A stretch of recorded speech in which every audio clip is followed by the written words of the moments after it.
opening session, and then we will go to the plenary sessions. I'll just take you briefly through the program before we then embark on the opening session. The regional conference opening session will begin with the remarks from the ICA-Africa Regional Director, Dr. Chionge Sifa. Then we'll have some brief remarks from Mr. Bruno Roylands, who is the ICA Director General, Mr. Japheth Magomere, the ICA-Africa President. And then after that, he'll invite Dr. Ariel Guaco, who is the ICA President with the Global, and he will give a keynote address and also officially open the conference. From then, we shall have a background paper presented on the implementation of the Africa Continental Free Trade Area. We are co-moderating with Mr. George Onyango from We Effect, and my name is Kamau Gamau from the Cooperative University of Kenya. So I wish to now welcome Dr. Chionge Sifa to make some brief remarks, and then welcome Mr. Bruno Roylands, the ICA Director General. Karibu. Yeah, thank you very much, Professor and the Master of Ceremony. Good morning, good afternoon, and good evening, colleagues, dear cooperators. Mine is not really remarks, but rather welcoming message. I would like to first and foremost tell you that indeed we are thrilled and pleased to welcome you all today to our online conference, regional conference. This is the very first ever regional conference that we have had online, and it's already promising to be a success, and this is due partly to your participation, good preparation from the organizing team. Those are the organizing committee and the speakers as well. We also, and the success also could be attributable to the sponsors from our partners, Friend of Africa region, and the members, as well as many others that you'll come to know about in details and in due time. We'd like also to thank our leadership, both from the global and the the regional level. That is Dr. Ariel for accepting to be the keynote speaker, but also opening the one to open the conference today. We're also most grateful to Mr. Bruno, our Director General, though he's on leave, but he has accepted at least to come and share some few thoughts with all of us. The same goes to Mr. Magomere, our chair of the ICA-Africa board, and all the board members present here. We'd like also to thank and appreciate the government officials who will be presenting or playing different parts, listening or also contributing to the discussions. Our members, partners, cooperators, supporters, we are most grateful. I will not take much of your time since I'll be talking, I'll be taking through the program immediately after the opening session. And because also we started a bit late, so please allow me now to call upon my Director General, Mr. Bruno Roylands, to give his remarks. Bruno, the floor is yours. Thank you. Thank you, Dr. Sifa, and good afternoon, dear African members of the ICA, government officials, dear all. First of all, I would like to say that I'm in thought with you in this very difficult moment in Africa, but also around the world, which we are sharing, all of us. Secondly, I would like to recall the ICA Global Conference that took place exactly 1 year ago in Kigali, in Rwanda. Members from all regions and dozens of countries around the world said that the conference was really a success. Thanks to a very high presence of African participants, everybody could feel at that conference the African touch, the African warmth, the African humanism. One could also feel that the African cooperative movement was really dynamic. And that constitutes a very good basis for the participation of the African cooperative movement in the wider cooperative world. A second important aspect I must underline here is linked to the very theme of this conference, the need to promote inter-Africa trade. Several fathers of the African decolonization and independence, such as Kwame Nkrumah, already in the 1960s had called for the need for Africa to unite. Trade is one of the most absolutely fundamental ways to bring about such unity. The consequences of colonization in the African trade circuits are difficult to overcome, and the African Continental Free Trade Area initiative should decisively help overcome these sequels.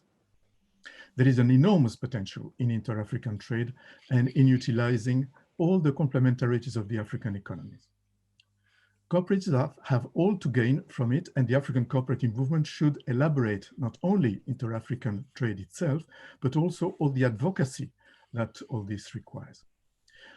Now, the post-pandemic world will be a fundamental opportunity for the cooperative movement to develop.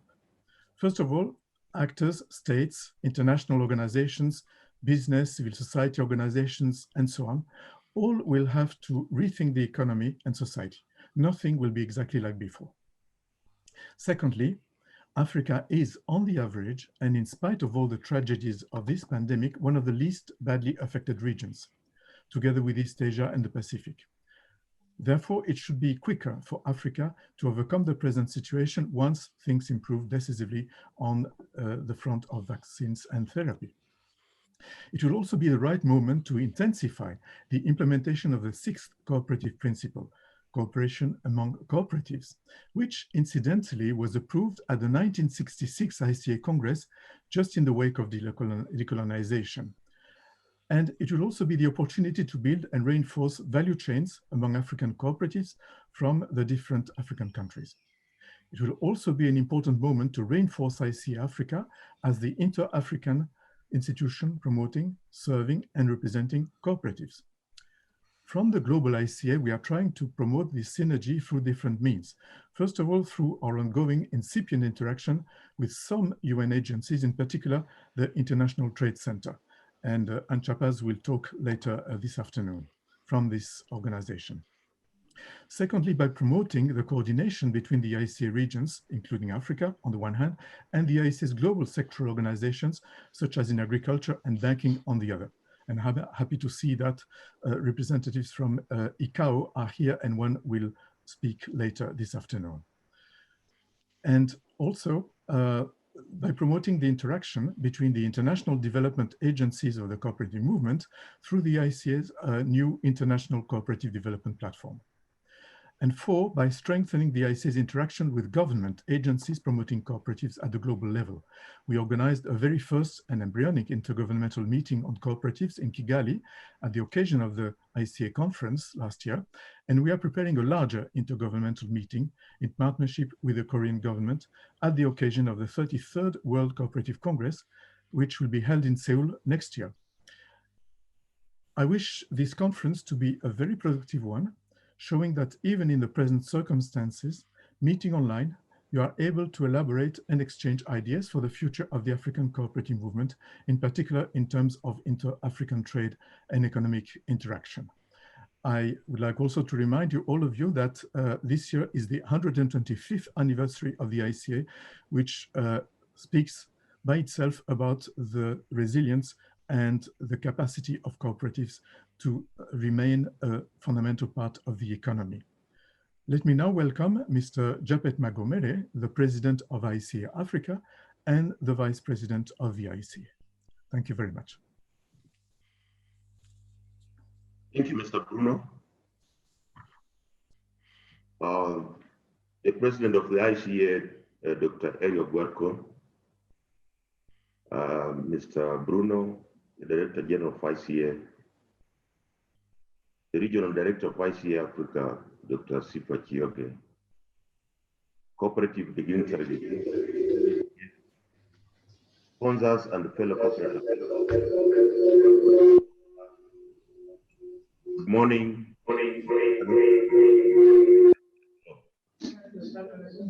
Your Excellencies, ladies and gentlemen, let me first foremost thank all of you and welcome you for attending this meeting, this virtual meeting this afternoon. Our efforts to be together even during this unprecedented situation are very much appreciated. And special appreciation to all our conference speakers and partners, and also the government officials as they present country progress reports. Ladies and gentlemen, the international community through the 2030 Agenda for Sustainable Development recognizes international trade as an engine for inclusive economic growth and poverty eradication, specifically in the achievement of the Sustainable Development Goal number 17.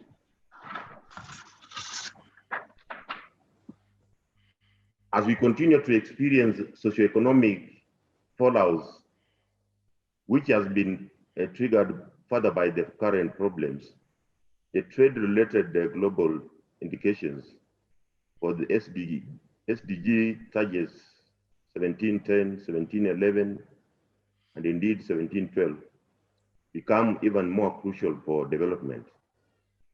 In our region, Africa, Continental Free Trade Area has been established and ratified by a substantial number of countries.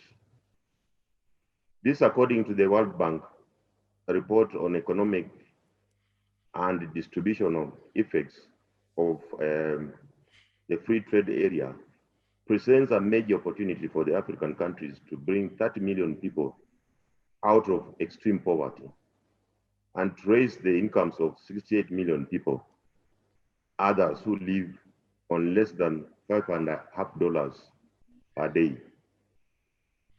With the implementation of the Continental Free Trade Area, trade facilitation measures that cut across the tape, elimination of import duties and reduction on non-tariff barriers will potentially improve intra-trade in the continent.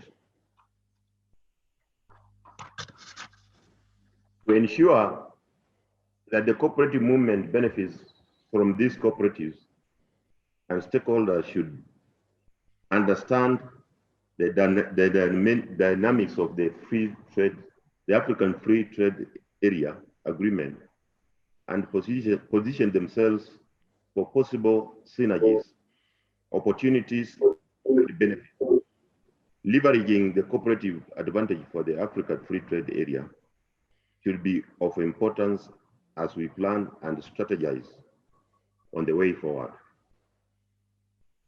As cooperatives, we need to connect across national borders as we aim to achieve the objectives of our members. Cooperatives can contribute to reducing trade costs and enhancing the ability of enterprises from member countries to connect value chains, both regionally and globally. For this to happen, an enabling environment, enabling logistics, competitiveness, market attractiveness, and access are some of the important components to be upscaled. As I conclude my remarks, I wish to urge the governments and the policymakers to provide an enabling environment for cooperatives, more particularly to have policies that will help domestic and intra-trade arrangements. I look forward to the presentations and deliberations on how best cooperatives can foster the implementation of the African Continental Free Trade Area. Thank you to everybody and wish you productive discussions and welcome to Africa. Thank you. I now wish to take this opportunity to welcome our chief guest, the ICA President, Dr. Ariel Guanco. Thank you very much, Mr. President ICA-Africa, Dr. Sifa Chiyoge, Director of ICA-Africa, Mr. Bruno Rolands, Director General of ICA, Mr. Balu Ayer, Director of ICA Asia Pacific. To all my colleagues and friends from Africa, and all those who are participating in this regional conference, I would like to extend my fraternal greetings from a distance. I want to share with you the importance that holding an assembly has for the cooperative members, and tell you that I am glad that you take the time for discussing the role of cooperatives within the free trade agreement in the African continental area. Undoubtedly, an initiative as ambitious as the one proposed by the countries of the African Union requires the active participation of cooperative enterprises, so the result of the inter-regional commercial increase can be translated in a better quality of life for most of the people.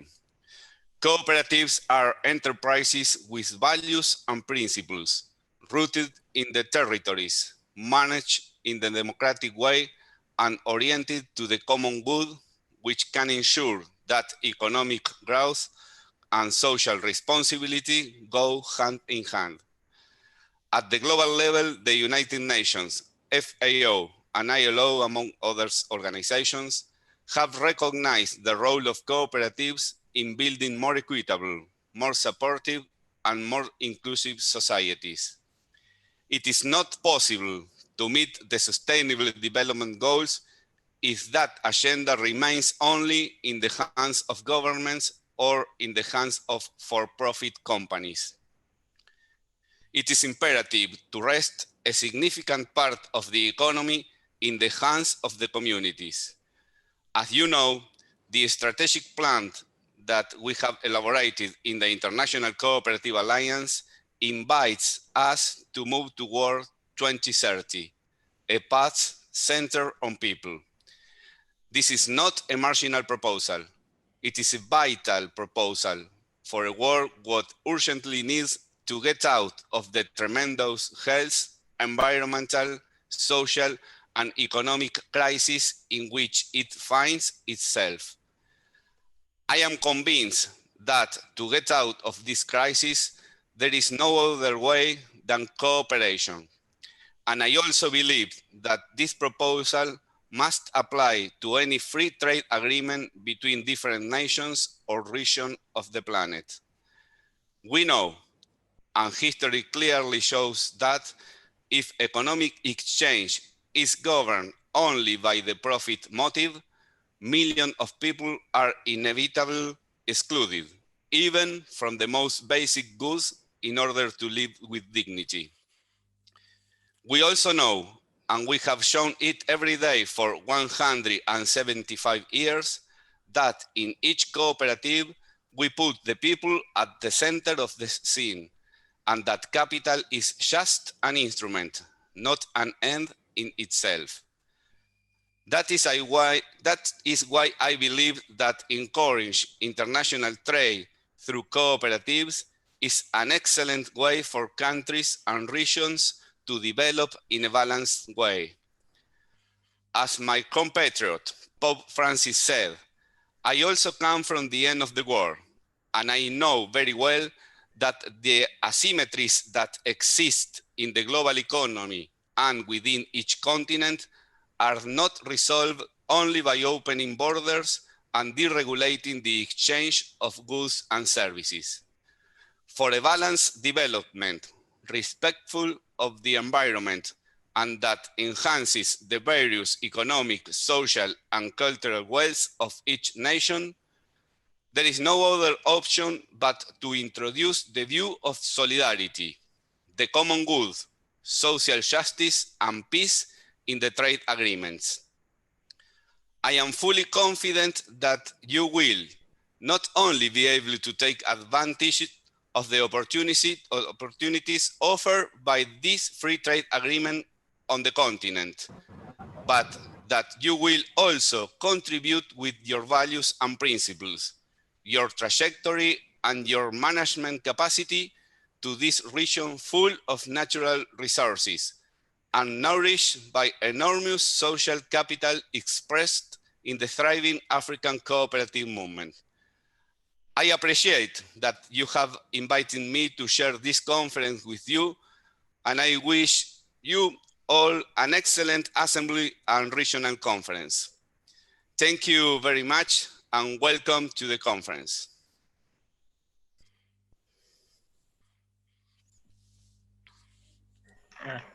Thank you, Dr. Ariel Guaco, for those wonderful opening remarks during this ICA-Africa Regional Conference. Thank you so much for the encouragement that you have given us and even reminding us on the various important role that cooperatives play. You've talked about democracy, economic growth, and social responsibilities as being very fundamental in the cooperative movement. And also that people are at the center of the scene and capital is just an instrument. So we are very grateful to you even for launching us on this very important conference, which is beginning today. So before we go to the opening address, I would just want to mention the sponsors. They can just be brought back on the screen. We have the platinum sponsor, who are We Effect. Then we have the gold sponsors. We have Indian Farmers Fertilizer Cooperative Limited. We also have International Fund for Agricultural Development, IFAD, and the Consumer Cooperatives Worldwide, CCW.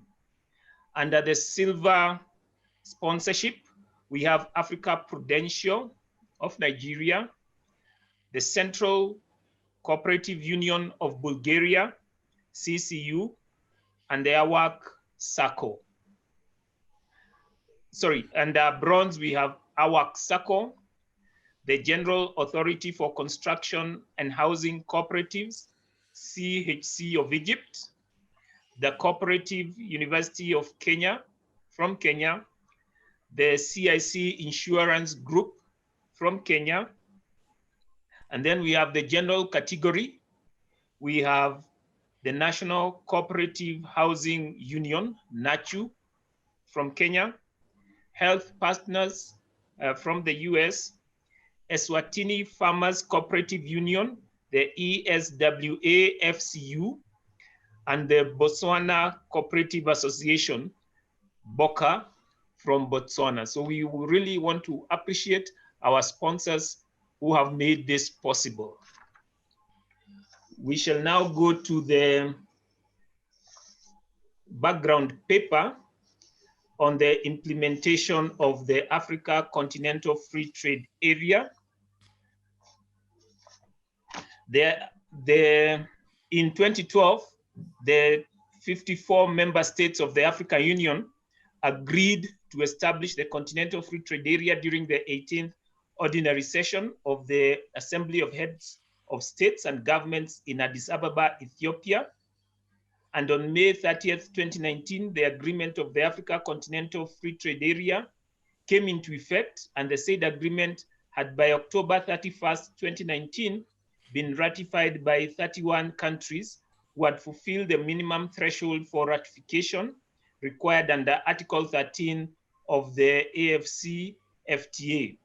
It creates a single continental market for goods and services, as well as the customs union with free movement of capital and business persons. To present the background paper is Dr. Chionge Sifa, the ICA-Africa Regional Director. Dr. Chionge Sifa holds a PhD in strategic management and has over 25 years of work experience cutting across communication, aviation, humanitarian services, academia, agriculture, and cooperative development across Africa. She also has served as a senior lecturer and examiner in several universities in Africa. She's widely traveled in promotion of higher education, agriculture, and cooperative development and marketing. She has also consulted for various local and international organizations, both profit and non-profit, and governments on policy advocacy and reform, organizational development, business transformation, resource mobilization, and alternative financial instruments in human and sustainable development.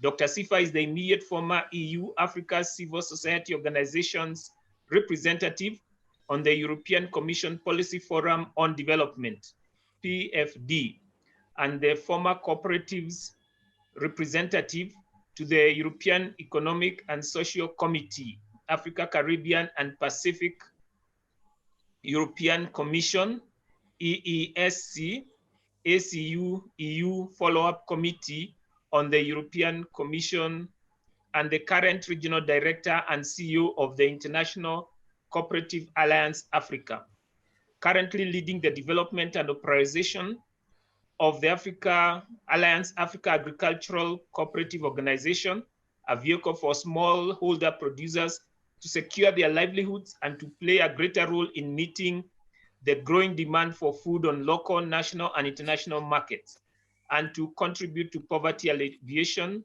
food security, and the eradication of hunger. Let's put our hands together and welcome Dr. Chionge Sifa. Welcome. Yeah, thank you very much, Prof. Master of Ceremony.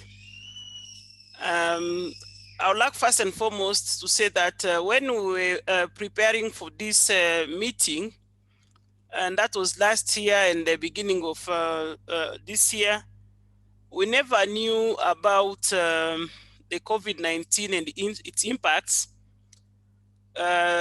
However, the COVID-19 and its impacts has resonated quite well with this particular topic. We have all experienced the need first to fulfill our very basic need during these lockdowns. And again, it brought the reality home to realize that as much as we live in a globalized world and we depend on each other, there are fundamentals which needed to be made so that we can meaningfully participate, but also contribute toward the development of our countries, our continent, and the world. What came quite clear during the COVID-19 lockdown was the need and access to food and other goods and services. We experienced disruption into the global supply chains, logistics, and some of the products became very rare. For instance, in terms of Africa, the predictions were even very gloomy because of our preparedness. We are known to be a consumer continent as we produce less. And the one as simple as the item called a mask was to be a determinant of how well we could cope with the situation, because we had to rely on the external world to procure or for us to procure the masks. It became a very important product worldwide. And if not because of using what we have, that is trying to start stitching our own mask with the available product that we had, I think the situation could have been there. And the same could have been said even for other goods and services. We came to the realization that we needed, in fact, from a village level to a county level, region, country, continent, to trade well and survive and be able to be meaningful to the development of the world. We needed at least to have some self-sufficiency. And from the self-sufficiency, then being able to exchange the over and above production to first our neighbors, that is immediate neighbors. I think the importance of our immediate neighbor then became very important during the global supply chain disruption, because what we could not get locally, we had to depend on our immediate neighbors to be able at least to survive during this time. And then, and only after then, we could the aid and the support from the faraway friends and neighbors could make sense to us. So what am I trying to say? I'm trying to say that the African Continental Free Trade Area couldn't have been, could have resonated well to us as Africans at any other time, given time than today. So that is quite important for us. And I think it means that more than ever, we should be able to take it seriously and implement the said program as we stand to benefit. Second point, which, and that was the very first reason why we thought this particular topic was very important to discuss within the cooperative movement in Africa, was the fact that it was established, and this is a UNCTAD published the reports from, which was a longitudinal study from 2015, I think, to 2017. And they came to realize that on average, Africa was only trading among itself at 2%. And whereas the other continents, if we pick Americas, the intertrade in America at that same period stood at 47%. Asia stood at 51%, Europe at 67%, and Oceania, that is more French pronunciation, stood at 7%. So with those kind of figures, then we will not be surprised to see why we are not moving as Africans and things are not happening. As we look at the intertrade figures, it's also important to also maybe look at then where is the rest coming from. That is the 98% of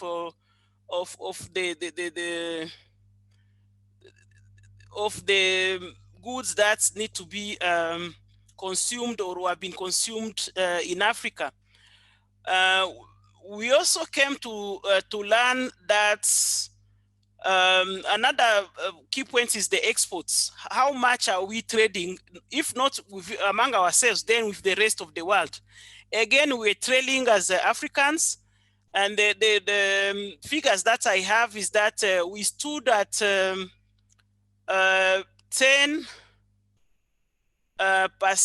in 1995.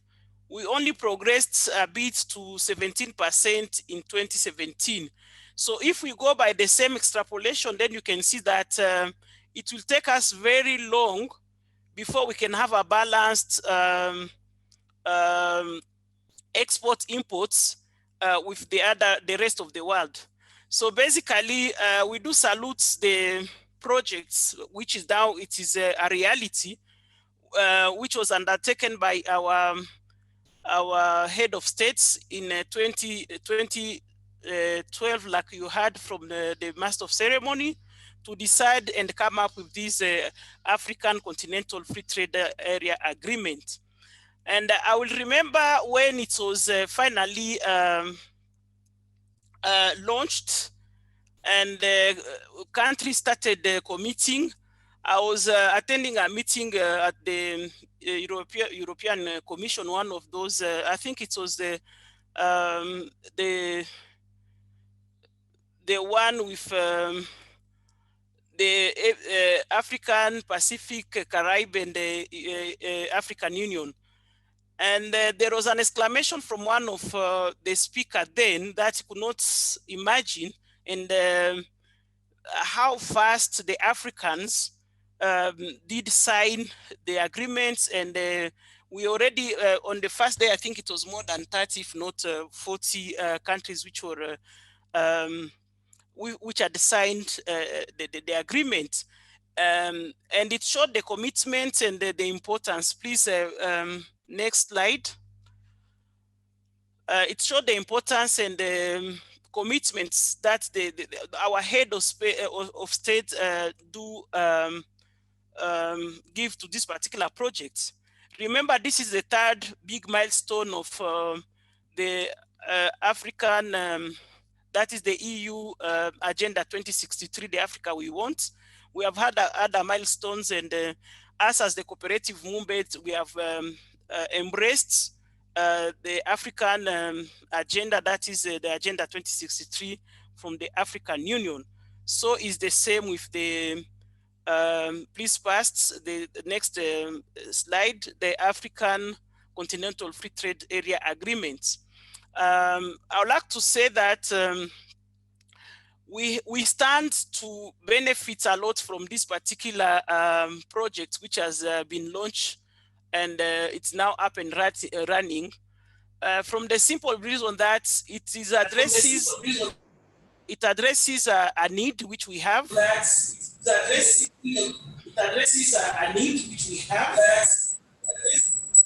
Sorry, I think it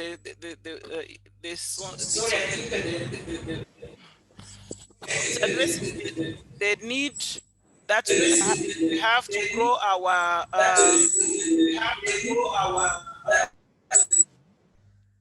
technical. I think there is there is echoes. Please see if you can work on the echo. Thank you. Hello. Yeah, I think it's better now. So what I was trying to say is that we stand to benefit a lot as Africans if we can support this particular initiative by the head of state. First, because it addresses urgent need which we have to try and grow our trade among Africans, but also to be able to export more across the countries, but also across the continent.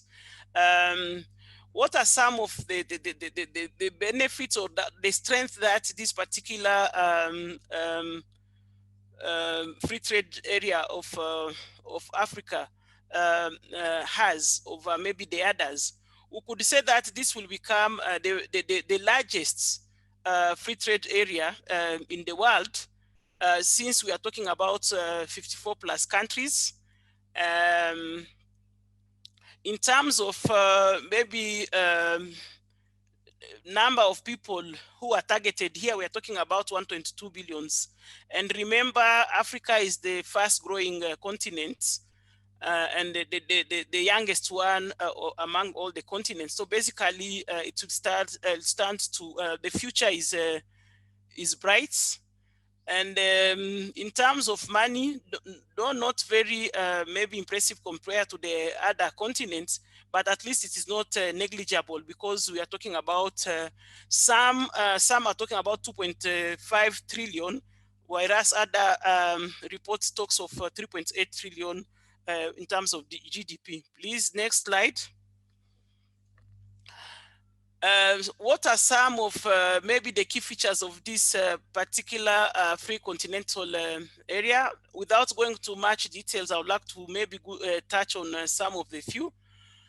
We are talking about we'll be able to eliminate the physical barriers, but also physical in terms of monetary. We'll be able to address the issue of free movement of people and goods and their services, having a common or union or customs. we'll be talking about being able to have to tap into the benefits of economies of scales, because then it means Africans can be able to aggregate their produce and sell it in bulk, and be able maybe by so doing to negotiate the prices for their goods. And with that, also in this particular framework, we are also talking about touching on the issue of industrialization of Africa, where the continent will be adding most of the value to its products before selling it. So basically, those are some of issues which this particular free trade continental area will be addressing, and which stand to be beneficial to the continent and the movement. Please, next slide, please. We have got some of the rules which or instruments to operationalize the African continental free trade area. In fact, there are 5 in total. One being, for example, the rules of origin, which will still be maintained. So basically, countries will not lose total sovereignty in terms of their good and the service, their goods, but still they could be traced back to the countries. The advantage is only that will increase, it will prompt countries to work on their quantities and qualities of their products as they sell to each other, but also as they access the external markets outside Africa together. What was to be a very big milestone for us in Africa was to have the agreement to commence in 1st of July this year. But due to the COVID-19 pandemic, it has been pushed to 1st of July 2021. However, what was positive about it, we have been able to have a secretariat up and running in Ghana, which is already operational. Next slide, please. What are some of the opportunities or byproducts of the African continental free trade areas? We are anticipating that we'll have a bigger and a more integrated regional markets. We already have some of the sub-regional integration. I will look at some of them like the SADC, the ECOWAS. We are talking about one for Central and East African as well, which are still under the African Union. And I think those are some of the fora which have given us some experiences on how best we can leverage and implement the African free trade area. It will also permit the producers to, like I said earlier, to benefit from the economies of scales. It will improve the conditions of our value chains. I have already alluded to that, and also allow consumers in Africa, but also across the globe, to access cheaper products, because we'll have a market which is well organized and which can be able to offer qualities and quantities. Next slide, please. Still talking about the opportunities of or what we stand to gain from the African free trade area is that we'll have a good allocation of resources. We are hoping that we'll have our economies will be more transformed. We have talked about targeting industrialization of our economies, and also having more of our knowledge-based economies. I think it was Mr. Bruno who said that Africa is well endowed with natural resources, and we thank you for that. And we thank God for the blessings. But we have also come to the realization that resources themselves, they will not help us, just like it has not helped anybody across the other continents. So what we need to work on as African is more on the human factor. That is, and that is why the importance of having the knowledge-based economies, which is also and some of the opportunities that will be explored under the the free trade area. We need to move from the possibilities, but to the actualization of the possibilities that the continent is endowed with. We are also hoping that it will bring us Africans together, because when people do trade together, they become one. And that is indeed one of the ideals of the Agenda 2063. Please, next slide, please. However, we are anticipating also to have some of the challenges. Among them, we'll have there is Africa, though looked at as one. We do have some of the what we could call differences. We see some of the differences pronounced depending on which part of Africa you are. One being the currency, the language, the geography, the culture, among others. However, looking at the same, even if we can borrow the leaf from the European Free Trade Area, basically all of them, they are not from the same, they don't speak the same language. We have got the French, we have got the English, we have got the Germans, just to name the few. So basically, though it will present as a challenge, it will also be a good opportunity of bringing the Africans, regardless of their cultural, religious, political, geographical background, together to be able to address their common destiny. As again, Mr. Bruno said, which has been the vision of our forefathers, among them Kwame Nkrumah, Jomo Kenyatta, and Lumumba, among others. So we are looking to also our current infrastructure, which is a limitation. And we hope that all our governments, which are signatory to the agreement, will have to prioritize now more than ever the infrastructure development, which will be able as an enabler to the implementation of the free trade area. Among them, we are talking about the road link, the railways, the bureaucracy across the borders, corruption, conflicts, and the like. Please, next, please, thank you. We have here with us a milestone in terms of timeline of the free trade area. Like I said, this year 2020 was supposed to be the climax, but looking at this, we have somehow we have been able to keep, apart from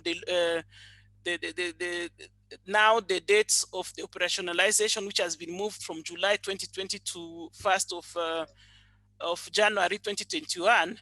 The rest has been kept quite well, so the milestone have been achieved most of the time.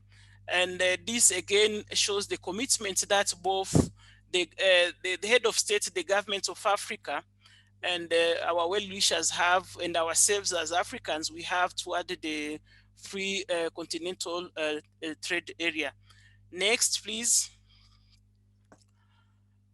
Now, I would like now to make an interface between the African Free Trade Area and also our cooperative movement.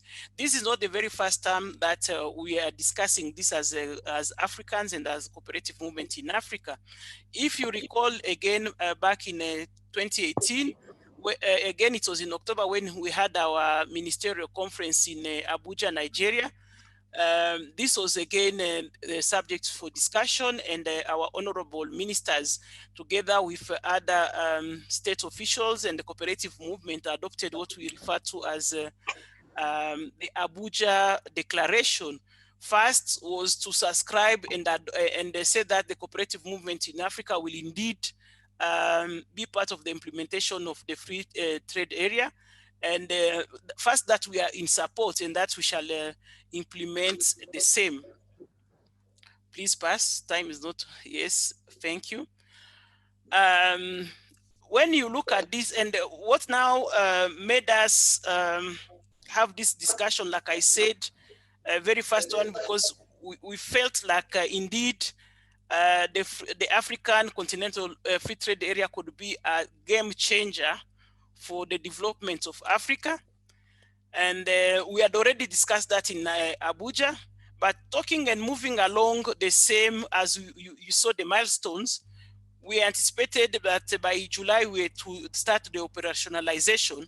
So we needed at least first to remind the cooperative movement in Africa of our commitment we made in Abuja, and also seize the opportunities which are now offered with these particular agreements, and be able now as a movement to redefine ourselves and tap into the opportunities which are offered. And we felt like it was good, the ILO COP units, and you'll hear that from Silmel later on. And also our cooperative, the WCC, and that is the Worldwide Consumer Cooperative Organization, which is also among the sponsors of this particular organization. You'll also hear from them the importance and the potential that the consumer cooperatives, together with the agricultural cooperative, have in terms of and what they stand to benefit from the free trade agreement. We are not saying that other sectors will not benefit. Definitely, all the sectors or majority of them will be able to benefit.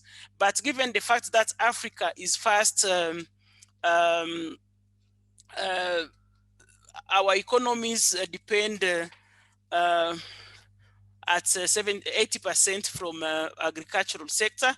So it's only natural that the agricultural cooperative will be the first to play a bigger role. But then in terms of now exchange, commercial exchange or trade exchanges, the consumer cooperative will become very prominent and be able. Unfortunately, as we speak now, on the continent, the consumer cooperatives, those which used to be there in the early 60s and 70s and before we got our independencies, most of them have disappeared. And only few, and I think some in Ethiopia and others scattered small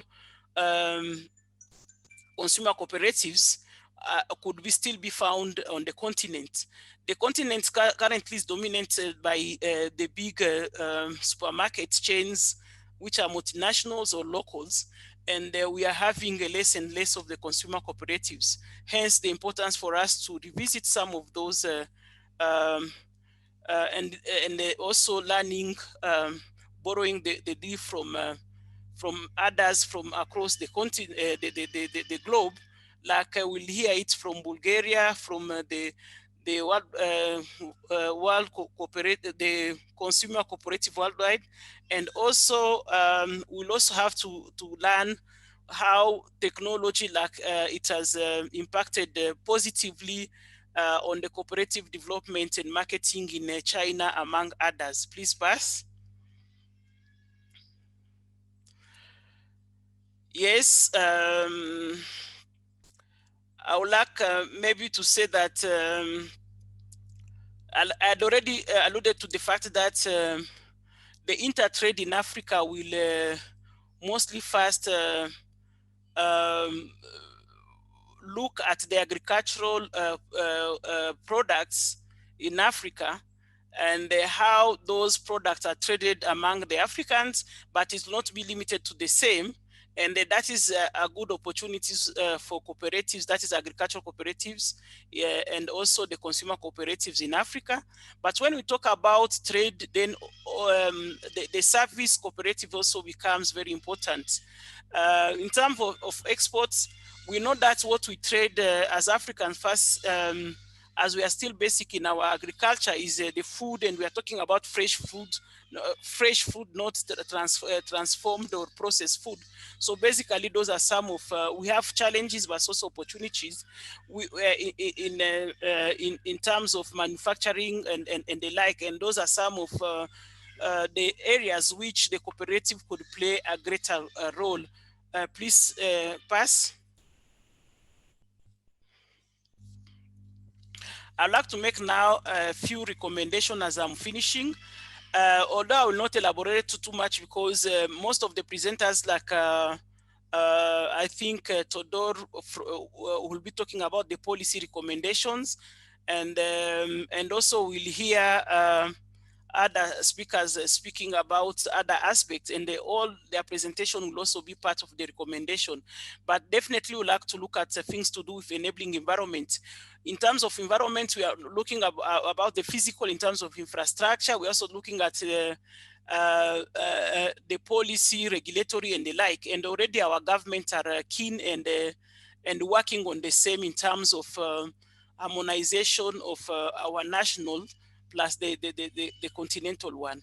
We'll also need to see a quick operationalization because the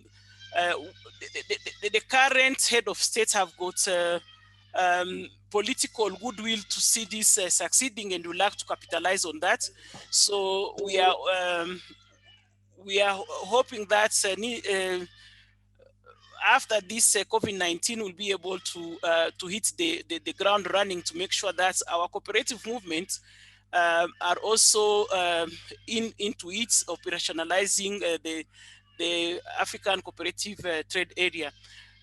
The government has stakeholders also, all of us, we are to promote and popularize. It will not, the back does not stop by the government. It will not stop by the government agencies. As the cooperative movement and at individual levels, we should already start behaving and planning and making sure that we operationalize in our activities. And as we write our strategic plans moving forward, already we should not be looking at ourselves. That I'll take an example of some of the cooperatives in Kenya, looking at CIC or Cusco or whoever, like it is since they are in a service industry, they are only looking at the Kenyan markets. Here we are talking about goods and services which will be traded across the continent, and then now we are calling upon our cooperators to start thinking continentally and not only limited to the national markets. So as you plan your new strategic framework, you should already being able to tap into this and making sure that you operationalize that as well. So promotion of the cooperative trade to trade will be done by ourselves, and we'd like to see cooperative in Tanzania, in Ethiopia, in Uganda, in Nigeria, South Africa, be able to trade and make sure that already we are implementing this. I'll give also another good example, one being from the housing cooperatives. Egypt is known to have among the best tiles in the world, among other construction materials. And yet Africa is on is a big, we can call it a big chantier in French, construction sites. And so quite a number of African countries are seeing expansion in their constructions, and also be it the road, be it the housing and the like. And unfortunately, less percentage of the building materials are coming from Egypt, despite the fact that they are made. I mean, Egypt is able to produce one of the best products, construction products in Africa. So my appeal now and the challenge is to seed our cooperative movement. Already I'm challenging our housing cooperatives in Kenya, in Zimbabwe, and in Uganda. We do have, among others, to already pick into those and engage directly with our member in Egypt, for example. On our base, they can be able to access the products, and the since we will also be using quoting the African free trade area, definitely even the tariff barriers will be addressed, and they are already being addressed in the process. So it will also require us a change of our mentality on where we can buy, and how we can also be able to implement these particular projects. It will not take the government will only be the facilitator, but it's us who are on the ground who will, in our day-to-day activities, will make those decisions which will operationalize the African free trade area. Next, please, and I think should be the last. Food for thoughts. There is this particular quote from Caroline, which is quoted there, and which ourselves also do subscribe to. What we are saying, and what will be the question which I would like to leave with you, is to ask, is the African cooperative ready to trade? If yes, if not, how? I think that is what we shall discover, and which will also form part of the recommendation of this particular conference. Thank you very much for listening, and I'll be ready for to answer any clarification question. Thank you, bye. All right, thank you very much, Dr. Chionge Sifa, for that very enlightening presentation on the background to the Africa Continental Free Trade Area. We have seen the timelines or the milestones, and also noted that the commissioning has been, the official commissioning has been pushed from 1st July 2020 to 1st January 2021 owing to the global pandemic. So that we can be able to save on time, I'd request members to put their questions on the chat, and then we'll give Dr. Sifa some time after the next session, which we are going into, to address those issues so that we can be able to manage time.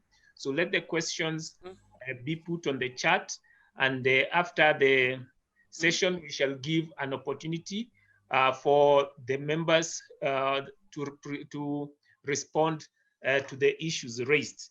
So we want to now go to the first plenary session, whose title is Reengineering Cooperative Organizations in Africa to Engage in Co-op Trade. To take us 3 sessions, this session, we have 4 papers. The first is from Madam Michelle Soran, Director of International Trade, Kibbutz Industries Association, and she'll be handling the topic Enhancing Cooperative Network and Building the Cooperative Ecosystem for Intertrade through the Africa Continental Free Trade Area. The second will be Mr. Zhang Wangshu on leveraging technology for enhanced co-op-to-co-op trade in Africa. Then we'll have Dr. Simel Esim from the ILO. And the last will be Madam Sarah Mbago Mbunu on the topic investments in food economy as a catalytic entry point for promoting sustainable development. We shall give them 12 minutes to make their presentation, and then they'll have 3 minutes at the end to respond to any issues which will be raised in the chat.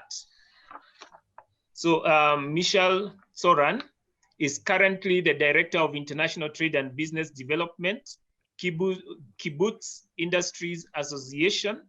She is a member of the Agri-Tech Committee and serving as director in several industry institutions, Impact Foundation, and company boards. She is founder, leader, and mentor of organizations encouraging and building regional economic development and entrepreneurship. Prior to that, she chaired the Kibbutz of Sasa and was a member of the municipal committee and in the strategic work group of the region. She was also director of strategic business unit, vice president of the company, and CEO of Plasan Israel. She holds a BA in geochemistry from the Hebrew University of Jerusalem and a master's in public administration and policy from the University of Haifa. So kindly join me in welcoming Michelle. Good afternoon and shalom, salam to all. I'm very honored to speak here today, and I want to congratulate the team for the great spirit of having this conference, although the COVID-19 challenges.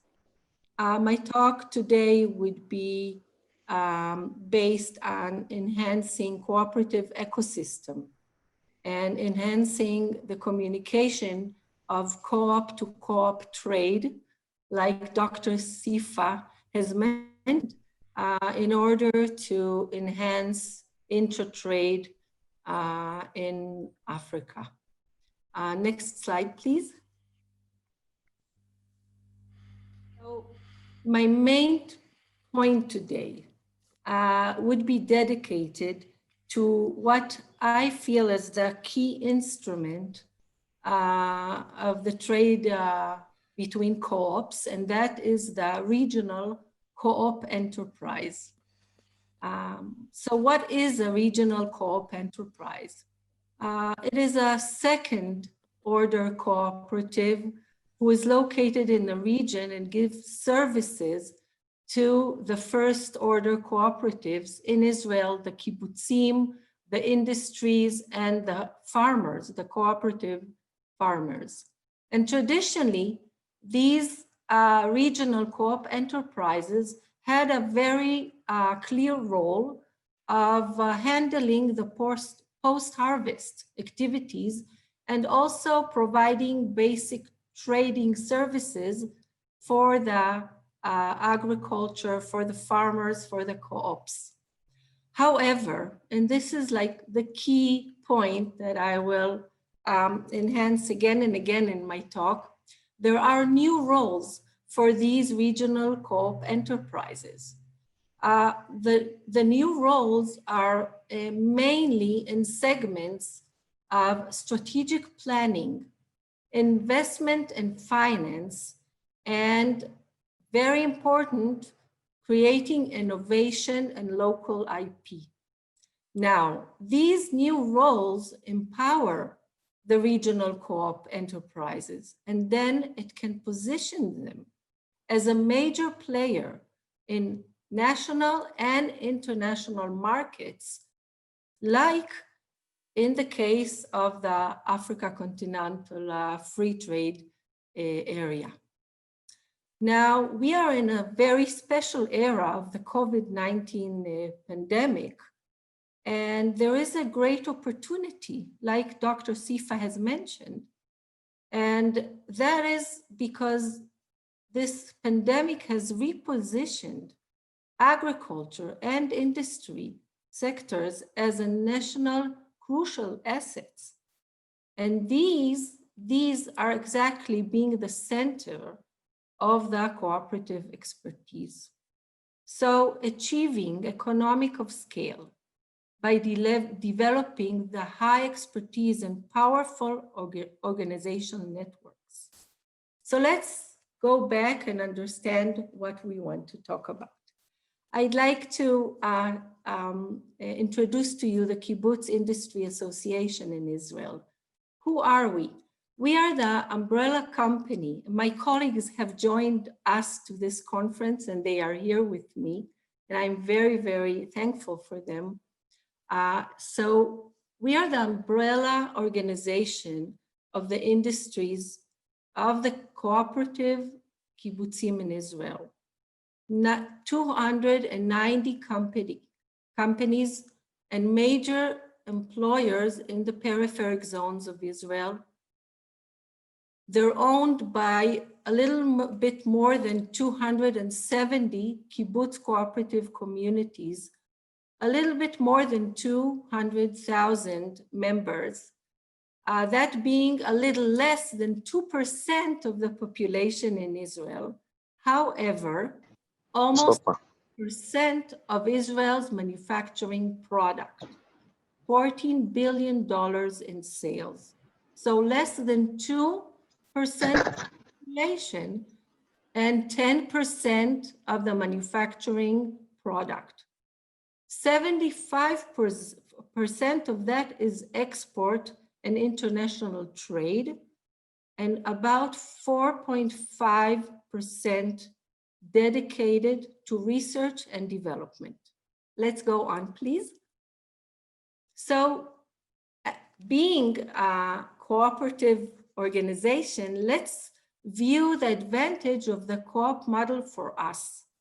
So of course, we share common inspiration and goals, meaning there is a lot of trust. Trust is a key instrument in our work. We have shared pools and capital, so we can create for our members economics by scale, implementing it on regulation and in government legislation.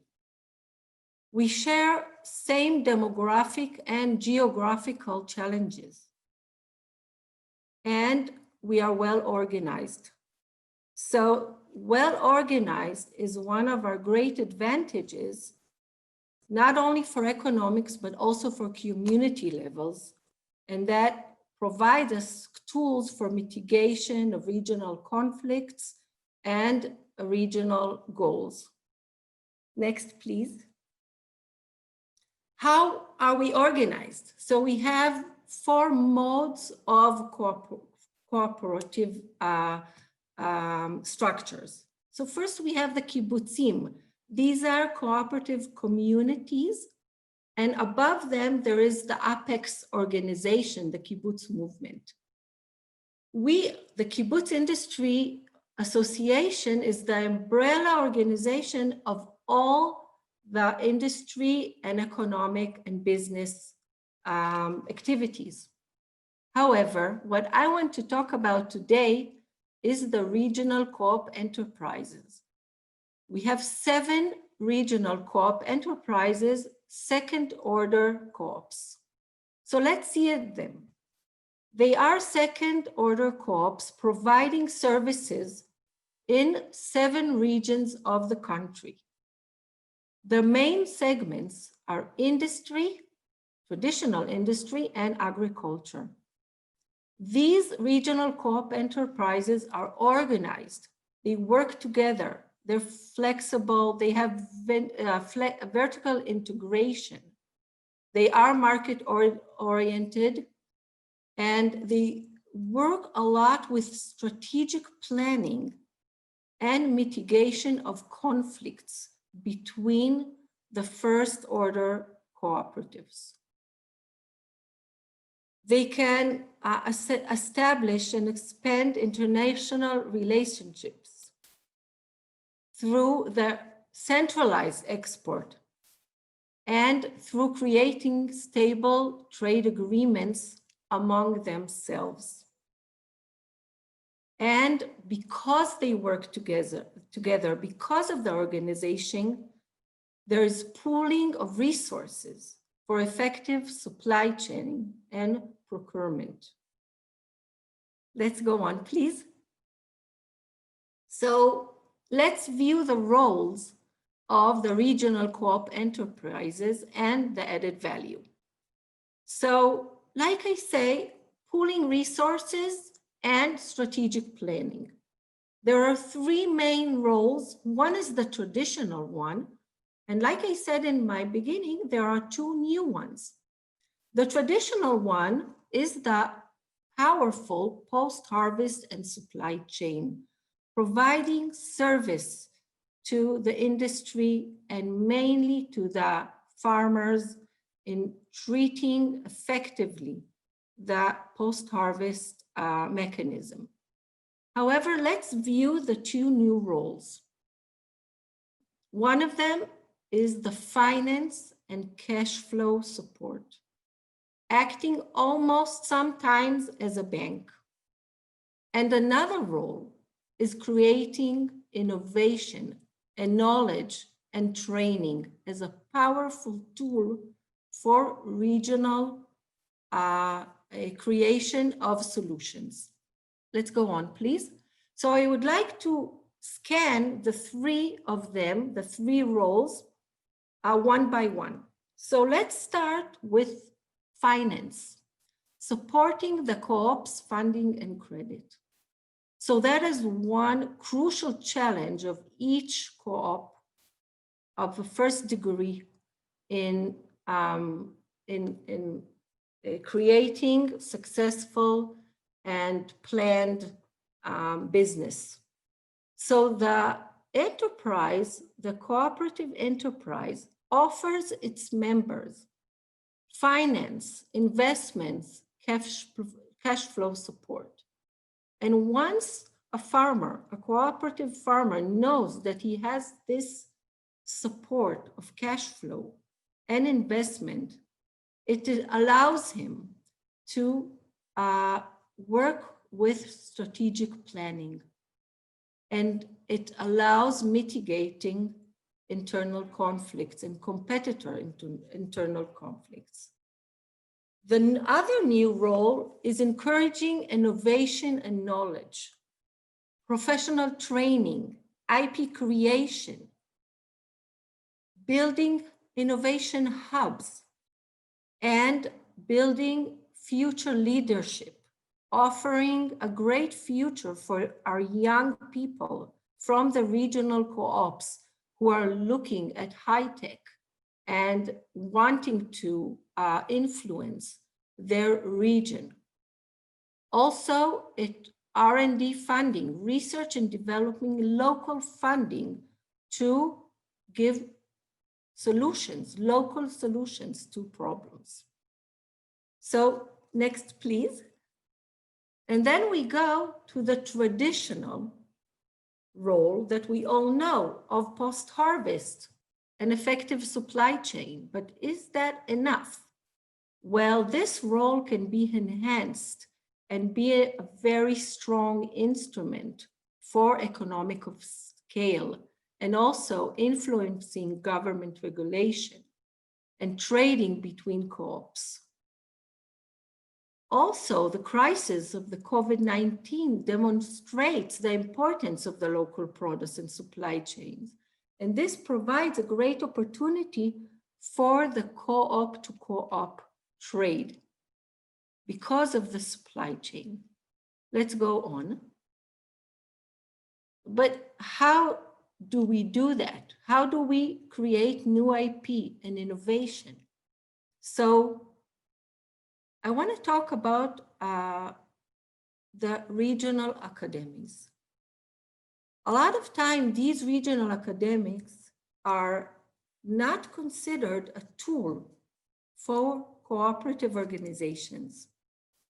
And this is a very important tool to create network and an ecosystem.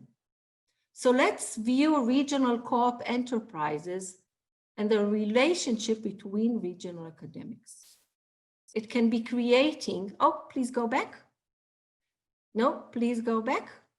Please go back. I'm sorry. No, please go back to the regional academic. One more. Thank you. Thank you very much.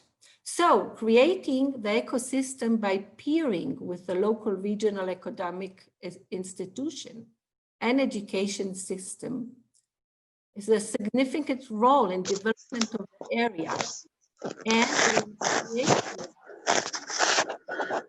solutions and needs for the challenges of the area and bring local solutions. Next, please. I want to share with you a test case of the Kinneret Sea of Galilee in Innovation Center Agri-Hub. So this is an ecosystem that was built by the regional enterprise, the co-op regional enterprise, and the regional college. And it turned the farmer co-op to a leading and powerful business knowledge organization. New roles of innovation, finance, supply chain, conflict mitigation, and business negotiation. Today, 48 co-ops, nearly $1 billion in sales, 14 new high-tech companies in 2 years, and a new industry zone is accomplished by the peering and creating a network and an ecosystem of the region capabilities with the regional co-op enterprise that has underneath it 48 farmer co-ops and the regional academic institution. Let's go on, please. So let's see how how this relates and communicates to the African Continental Free Trade Area. So firstly, my recommendation is to achieve economic of scale, to connect the second and third order cooperatives, either by segments or by added value for service and product marketing and procurement. Trade of co-op to co-op, but second degree co-op to co-op. Also, to use the co-op relation and trust building to use it for conflict mitigation, competitive and culturally based conflicts, and the organization. So the fact that we are organized as cooperatives can establish treaties and mechanisms for the intertrade between cooperatives, working together in a round table, achieving flexible and business-oriented processes. Next, please. So what is the process? The way that I see it, we could be building a process that is starting with a strong region with enhanced ecosystem based on the second order co-ops and its relationship with local academies and more in the area. Once we have this strong region second order co-op, we could create a national co-op business roundtable and arbitration mechanisms between co-op and co-op trade. And then once this roundtable is created, we could create, it is more easy to create treaties and mechanisms for co-op and strategic common plans to work in the international market. So the summary is that new roles are developing for the regional co-op enterprise, and that is resulting in a high expertise and a competitive organization. And these new roles can empower the enterprise and position it as a major player in the national and international market. And international trade between regional co-op enterprise is to be created through assigned treaties, strategic building planning, and mechanism of arbitration and funding on a roundtable of the co-op organization. Now, I know this is challenging, it is complex. So building a new establishment is not easy, and it can be benefited from an external mentor. And me and my team are here, and you are welcome to benefit from our experience. Next, please. So thank you very much. Blessing for health and prosperity. And I will read your questions and answer them. Thank you. All right, thank you very much, Michelle Soran, for that very exciting presentation on kibbutz in Israel and how enhancing cooperative network and building the cooperative ecosystem for intra-trade can be done through the Africa Continental Free Trade Area. You have brought up very important elements on new roles for cooperatives, on finance and cash flow support, on knowledge, innovation, and training, which are also part of the principles of cooperatives. So we'll give you an opportunity at the end of the session to respond to the issues which have been raised. We shall then now move on to the next presenter, Mr. Zhang Wangshu, Director General of International Cooperation Department, All China Federation of Supply and Marketing Cooperatives, and he'll be talking on the topic, leveraging technology for enhanced co-op-to-co-op trade in Africa. Mr. Zhang Wanshu started his career in the cooperative movement of China from 1984 as a lecturer at the National Cooperative Training Center of China, and he later worked as a program officer for the ILO project up to the year 1993. He has been involved in the international exchange with cooperatives around the world since the middle of the 1990s. He attended a series of long and short-term trainings and research programs in the field of cooperative management, computer appliance, business management, and cooperative law, respectively, in ILO Turin Center, University of Philippines, University of Edinburgh, and many other cooperative institutions.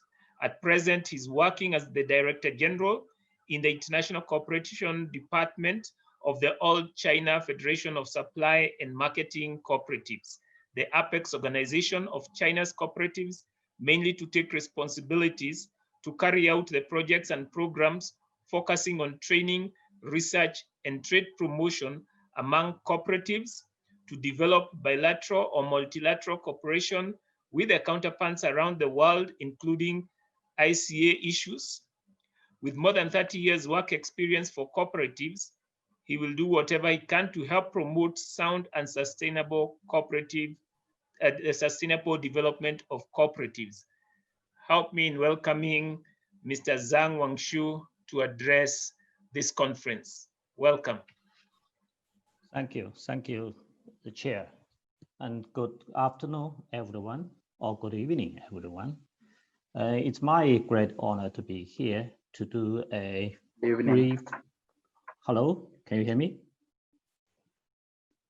Yes. We can hear you. Please proceed. Yeah. Okay, thank you. It's my honor to be here to do a brief presentation regarding the co-op-to-co-op trade. My topic today is leveraging technology for enhanced co-op-to-co-op trade. My presentation today mainly contains 4 parts. The first, I will give you a brief introduction to China Co-op, about China's development, cooperatives development. Second is about technology and co-op trade in China. And the third part is the significance of the free trade zones in Africa for co-op trade. And the fourth is about the suggestions on co-op-to-co-op trade. The first part, introduction to China Co-op. We have a long history. Since the 1954, we established the All China Federation of Supply and Marketing Cooperatives. Now it is the largest cooperative organization in China with nearly 20 million individual members. We have 5-layer structures for administrations. We have the apex body, the national level, that is All China Federation of Supply and Marketing Cooperatives. We have 32 provincial levels of federations, and city level 340, county level 2,389. And we have primary level, that is primary cooperatives. They have the individual members, which is around 32,000. And under the China's cooperatives, we run around 22,000 enterprises. These we call it cooperative enterprises. These prices themselves are not the cooperatives, but they are owned or operated by the cooperatives at different levels or in different regions. Our cooperative enterprises mainly involved in these business, such as the agricultural inputs, agricultural produce sideline and products. And also we involved in the daily consumption goods, provide the daily consumption goods to the members. And also we involved in the renewable recycling resources. I think we are the main player in the market of the recycling resources in China. And also in recent years, we start to enter the new area, that is the e-commerce. It enjoys a very rapidly development in recent years. In these 10 years, I think, in China, it's almost every market players have the e-commerce in the market, just to seek new areas for the development of the business. So our national sales network, we have established around 6,000 chain enterprises in the wholesale. These chain enterprises are mainly the shops, shop markets, wholesale market.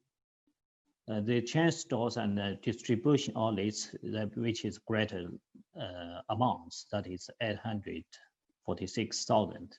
They are involved in the supplies of the daily using articles, even include the farm inputs such as chemical fertilizers to the members. We have comprehensive services centers, that is nearly 400,000 service centers across the whole China, and which are mainly rooted in the countryside, in the village level or in the township level. And the second part is around the technology and the co-trade in China. In recent years, especially in these 10 years, the technology progress get a high, rapid progress. It makes us possible to establish the online shopping. The online shopping or online shops are widely operated now in China. And also, as the technology develops, the payment, online payment, or by mobile phones, it's very widely accepted by the people. So the payment, online payment, quite popular now. The people mainly use their mobiles to pay everything, include the subway, even the small amounts of money for a bottle of water or the Coca-Cola, just by the mobile phones. So no cash in our daily lives now. So I almost forgot my wallet. I only bring the mobile phones everywhere, which is quite convenient. And also, as the development of technology, international transportation becomes more convenient and the long distance communication becomes easier. So all these elements promote the convenience of the cooperative trade between the different partners. The corporate trade also benefits from this, domestically mainly through the e-commerce platforms.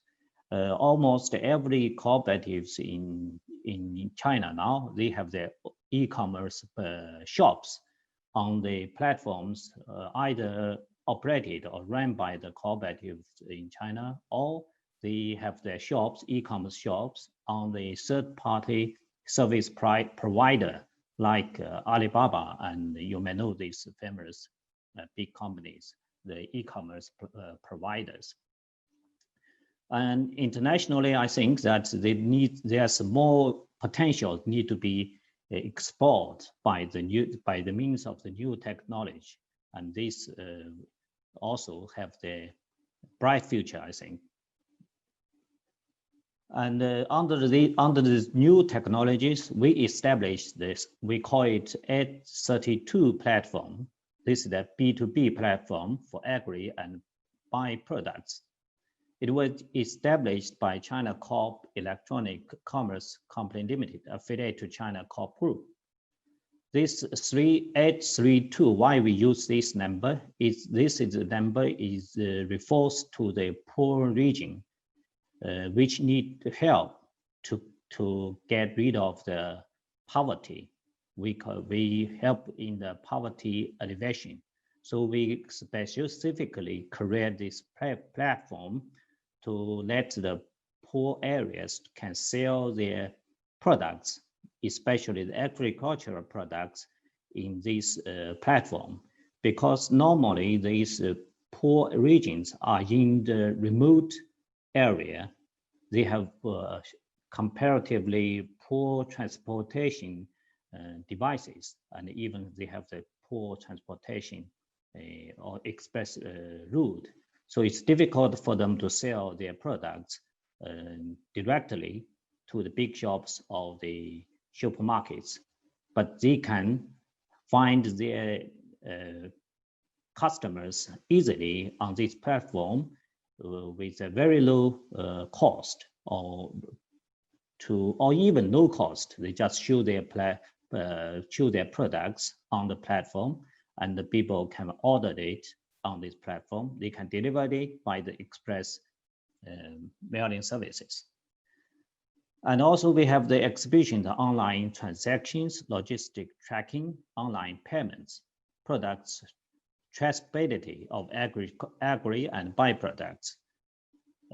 We have developed the two-dimension codes for every product, every agricultural products, so that it is quite easy to trace back the supplier or the grower or the manufacturer. All the products shown on this platform are traceable. At present, it has covered 22 provinces and worked with over 2,000 cooperatives. This is our main e-commerce platform.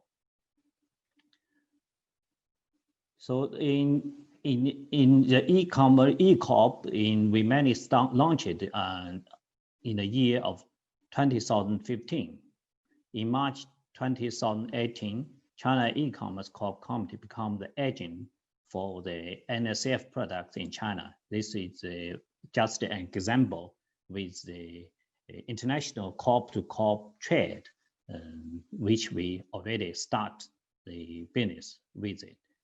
And also a global purchase section was opened on this online platform. Some of the products from Korea, Longxie, can already be ordered directly online. Now, at present, we are seeking possible cooperation with cooperatives in many countries like India, Turkey, Hungary, Brazil, and South Africa, and also the countries in the Southern Asian countries. The products are mainly involved in includes the wine, the agricultural machinery, nuts, fruits, etc., and fertilizers. So we are very interested to interested to know that the African free trade areas already start in the function. So we understand that 54 of the African Union members have now joined this free trade agreement. This is one of the world's largest free trade areas in terms of number of countries, covering more than 1.2 billion people with combined GDP of more than US dollars 3.4 trillion. So this trade agreement will unleash great potentials and bring opportunity. It is estimated that this total export will increase 29%. Export within African continent will increase 81%. So this is the data we go through the background materials and also through the web. We think it is a very important step forward for the Africans' development. And also this is a very good opportunities for the co-op trade, for the cooperatives to promote the co-op trade among ourselves. Through this, that we understand that 90% of tariffs will be cut, better coordinate supply and demand, improve agricultural value chain, and benefit from economies of scale, access to cheaper intermediate inputs. Now, all these elements, I think, is a very good or benefit to further promote the corporate trade among ourselves. The final part of my presentation is the suggestions on the corp-to-corp trade. So we think that it's very important to carry out a cooperation within the ICA-Africa framework. We can consider that to set up task groups or to trade committees to study the way of promoting the corp trade. And also we can work together to collect the demand and supply information, to collect and share the demand and supply information, or the cooperative data, or the cooperative products information, catalogs, etc. Then to facilitate the trade between the cooperatives. And also we can also think of the strategy to develop the e-commerce, establish B2B online platform. This is good. This is the business trend in the future. So the cooperatives in the different regions or in the different countries will have to catch up with trends to involve in this kind of business through the B2B online platform. This can also reduce the cost of doing the business. And the third is that we can hold trade fairs and trainings. We can, through these activities, we can create business opportunities, and also we can train the professionals through the workshops, seminars, or the conference, or even the special technology dissemination seminars. And this is just to give the example that China Corp stands ready to work together with corporate in Africa to explore new ways of cooperation in fields such as e-commerce, logistics, big data, and others for mutually beneficial and win-win cooperation.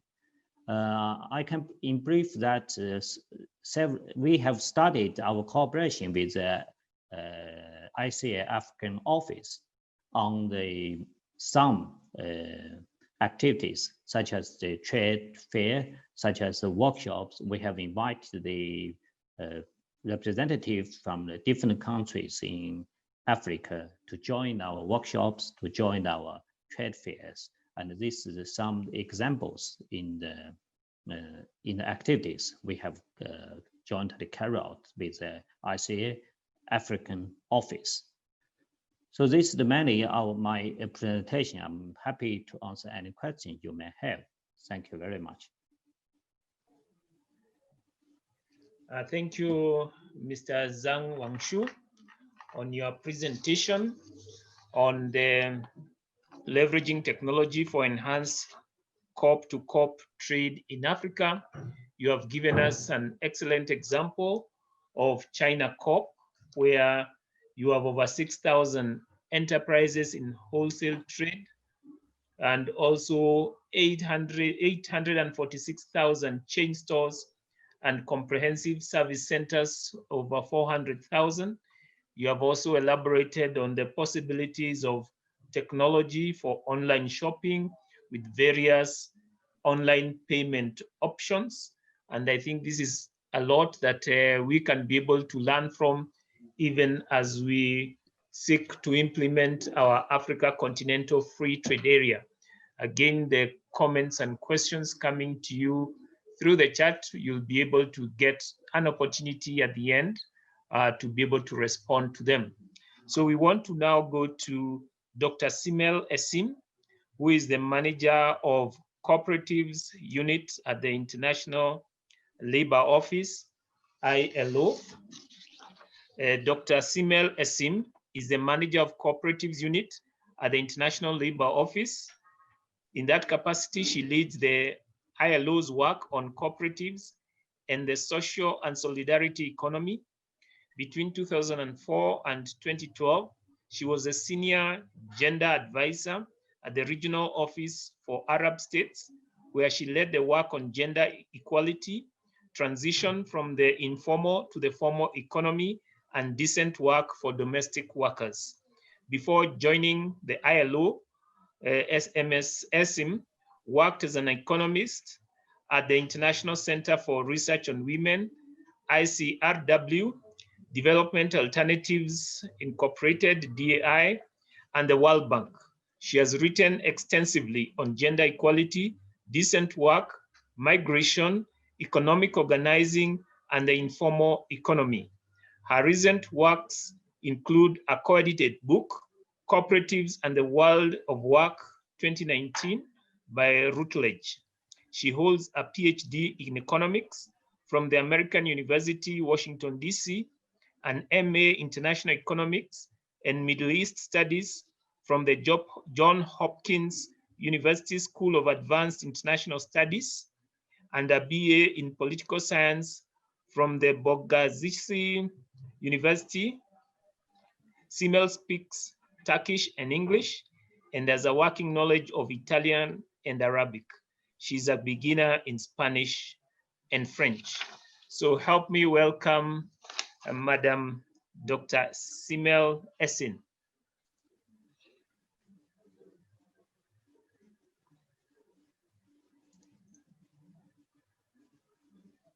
Dr. Simel, are you? Can you hear me? Yes, now we can hear you. Okay, thank you very much, Chair and Master of Ceremonies, and greetings from the International Labour Organization's Cooperatives Unit.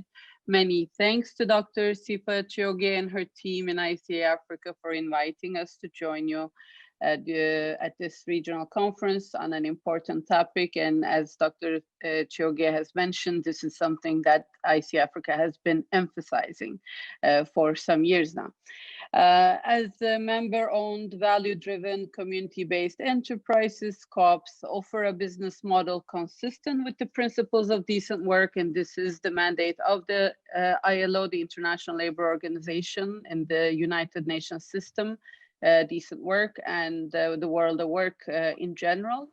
Cooperatives can help transform trade and global supply chains by overcoming some decent work deficits and promoting sustainable and inclusive business practices. However, current integration of cooperatives into global supply chains continues to be limited. In 2017, the ILO's COP unit and Alliance Africa joined forces in undertaking an assessment on the potential of cooperatives in the SADC region to engage in imports and exports with a focus on agricultural sector. And the reasons for this choice of agriculture sector were explained earlier by Dr. Chioge. The objectives of the research were to identify opportunities in terms of products, destination markets, and countries of origin, and it analyzed how cooperatives were faring in export markets, what constraints they faced in the SADC market, and wider Asia-Pacific economic cooperation and European Union markets. The study covered DRC, Mozambique, Namibia, South Africa, Tanzania, Zimbabwe, and Zambia, and it identified promising areas for co-op development and integration into global supply chains and sub-regional, regional, and international trade.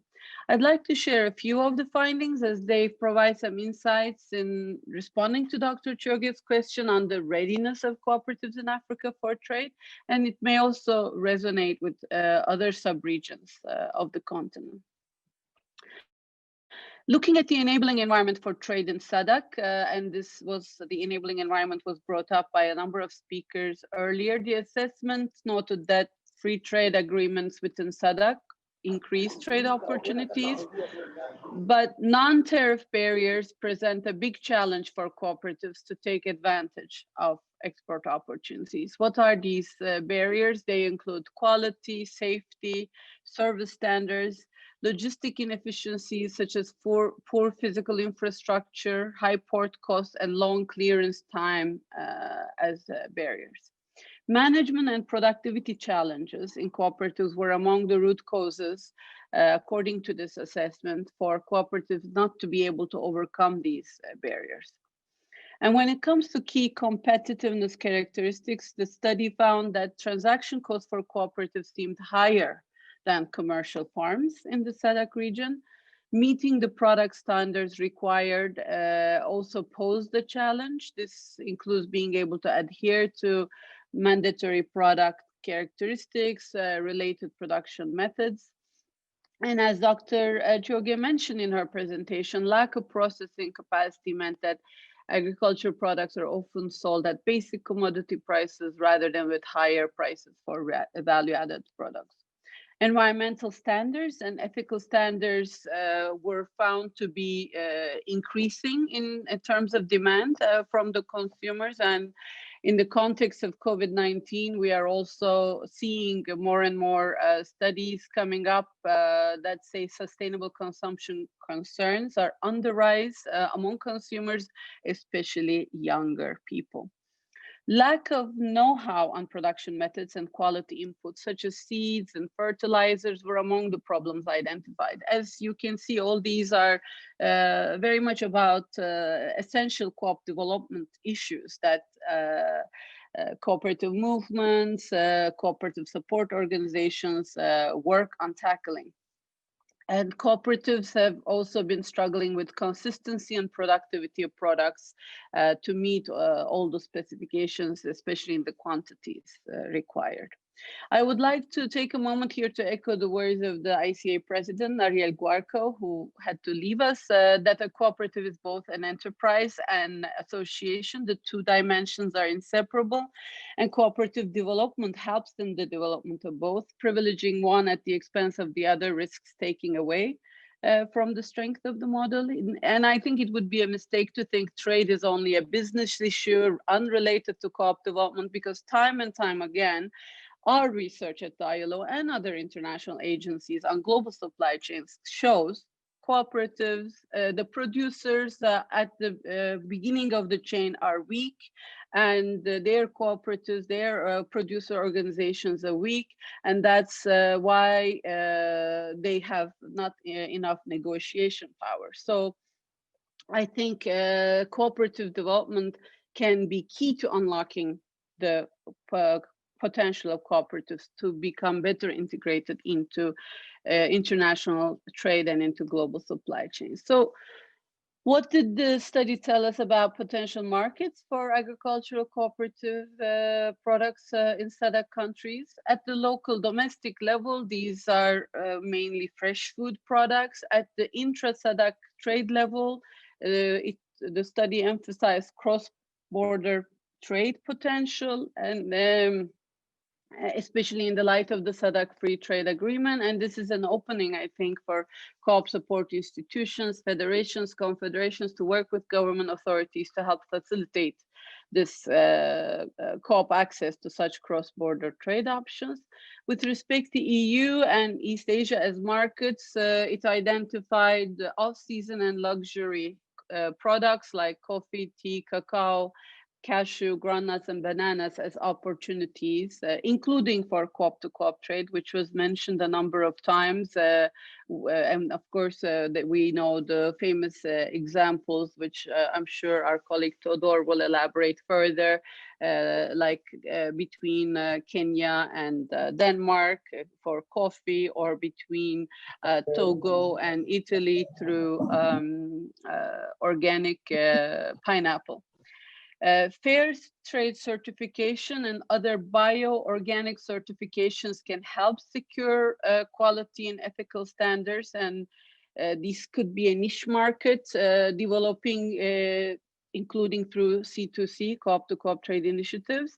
But I think, as Todor will say, there is a need for development of joint projects between producer cooperatives and consumer cooperatives to make these happen. There is in facilitating the transaction costs for such trade to happen. At the ILO, we've been working for the last 9 years in northern Sri Lanka. I'm moving to another region now, since after the end of civil war, to help build cooperatives, strengthen local economies. Among the initiatives was securing fair trade certification for products like papaya for agricultural cooperatives, and helping establish market links with Kuwaiti consumer co-ops. Such projects can help overcome the challenges related to the asymmetry of information between producer and consumer cooperatives, alongside lack of value-added activities. I think there's a lot of untapped potential. I will just say a few words on the C2C trade issue, as this can be among the means toward advancing inclusive, transparent, sustainable chains. This could also, C2C trade can be packaged and presented as a socially innovative model for improving global supply chains that cooperatives and their organizations can promote with donor organizations, policymakers, and trade partners. They can promote it as a way to shorten supply chains, improve product traceability, and adopt environmentally friendly practices. The study also found the study on SADC study on trade and co-op development that there are key issues around gender equality and decent work in terms of deficits. For instance, it was noted that while women are extensively involved in agricultural cooperatives, the work on the land and the ground, there are fewer of them among the leadership. Also, their role in key commodities tend to focus on labor-intensive tasks, and as farmers, they have less access to finance and also other essential requirements. So any project on trade integration through co-op development would also need to look into this aspect, the women economic empowerment, gender equality aspect. The study noted decent work deficits in agriculture and within the operations of cooperatives. These include poor working conditions, lack of income, voice and social security, and safety nets. So again, strengthening the cooperatives in the agriculture in rural areas to play a role toward eliminating these decent work deficits is something to promote. Of course, with the C2C trade, we keep mentioning the same few examples. The question remains, scaling up and what it takes to scale up, enabling environment, yes, a supportive ecosystem of institutions, especially the secondary, tertiary institutions of cooperatives, yes, and these require strategic programs for cooperative development. I think the study is now, as I mentioned, a few years old. It would be good to update it in the light of COVID-19. For instance, how strengthening shorter and more localized supply chains, sub-regional, intra-sub-regional, and intra-regional can be emphasized to stabilize the basic flow of goods and to improve resilience and food security of local communities. But similar studies on trade potential of cooperatives and what kind of cooperative development is needed to improve the trade readiness of cooperatives could be undertaken, like in ECOWAS region. And I think if we had these studies together, a more regional vision on cooperative development for trade could be developed in a more informed manner. In our research and projects, we see co-op model could be, as I mentioned, an effective tool for decent work, advancing decent work, especially in rural informal economies. Decent work is one of the 17 sustainable goals of the UN, as embodied in SDG 8. And one example, for instance, is cooperatives and their apex organizations, especially in agriculture, can play a role in advancing fundamental principles and rights at work, such as elimination of forced labor, abolition of child labor, elimination of discrimination in respect of employment occupation in their own operations of co-ops, operations of their members, and are close to supply chains where they operate, especially if they have some bargaining power through their federations, confederations. In Africa, the ILO has been working with co-ops in a number of supply chains like cotton, coffee, tobacco, in finding sustainable solutions to persisting decent work deficits, especially worse forms of child labor and forced labor. And this is a part of ILO's mandate of decent work, and the changes, I think, that are taking place in the world, like climate change, forced displacement of people, the pandemic, require us to think in new ways. And as value-driven businesses owned by their members, I think co-ops can really claim this SDG 12 also around sustainable consumption and production, and present this innovative idea of co-op-to-co-op trade at the South-South level, South-North level, regional, sub-regional level. And at the ILO, we are ready to contribute to the thinking and develop the projects around this together with the cooperative movement. We are now celebrating the 100th anniversary of ILO establishing its co-op unit. I'd like to invite you all to our cooperative sisters and brothers from Africa and around the world to join us on November 16, 17 for an international symposium that will be held virtually. And the African continent has been where majority of ILO's policy reform work, development cooperation work on and with cooperatives has taken place. This continues to be the case. Our commitment to working with African constituents and cooperative movements. South Africa, Tunisia, Cameroon are some of the projects. And if they are not specific co-op projects, then we integrate them into other projects like refugee response in East Africa or green jobs in Senegal and Cameroon. There is always a cooperative component. This is something we are committed to mainstreaming also co-op work into decent work. Of operations of the ILO. And yes, as the only specialized agency of the UN with an explicit mandate on cooperatives, we are committed to working with you all and wish you a successful continuation of your meeting. Thank you. Thank you, Dr. Esim, for the presentation on ILO and on how the cooperatives can be able to participate in this Africa continental trade area. You have brought out the readiness of COPs in Africa for this free trade area, and you have highlighted this study from the SADC region on free trade and the issues, the challenges you have been able to highlight which present a problem, the non-tax barriers, such as the quality, the safety, and also high port costs, long port processes. Also, transaction costs are higher in cooperatives, lack of processing capacity, issues with environmental standards, and needing to come up with a niche product and certification to improve marketability, lack of know-how on production, and also quality. And in the markets that we see. And then the role of agri-SMEs, I think, tends not to be sufficiently emphasized. And I just want to argue the case that it's important to invest in this particular segment, which of course includes cooperatives.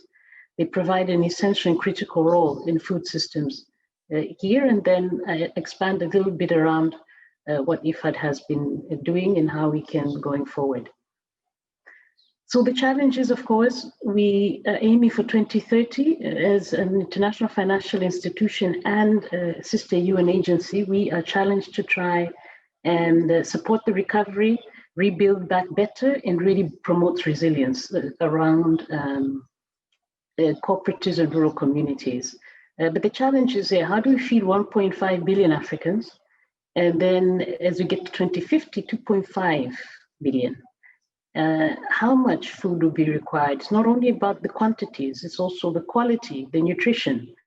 And how can we do it sustainably? How can we promote sustainable intensification? Because this is really the conundrum that is facing us. How do we do it quickly? How can we crowd in the smart investments? We need to do it.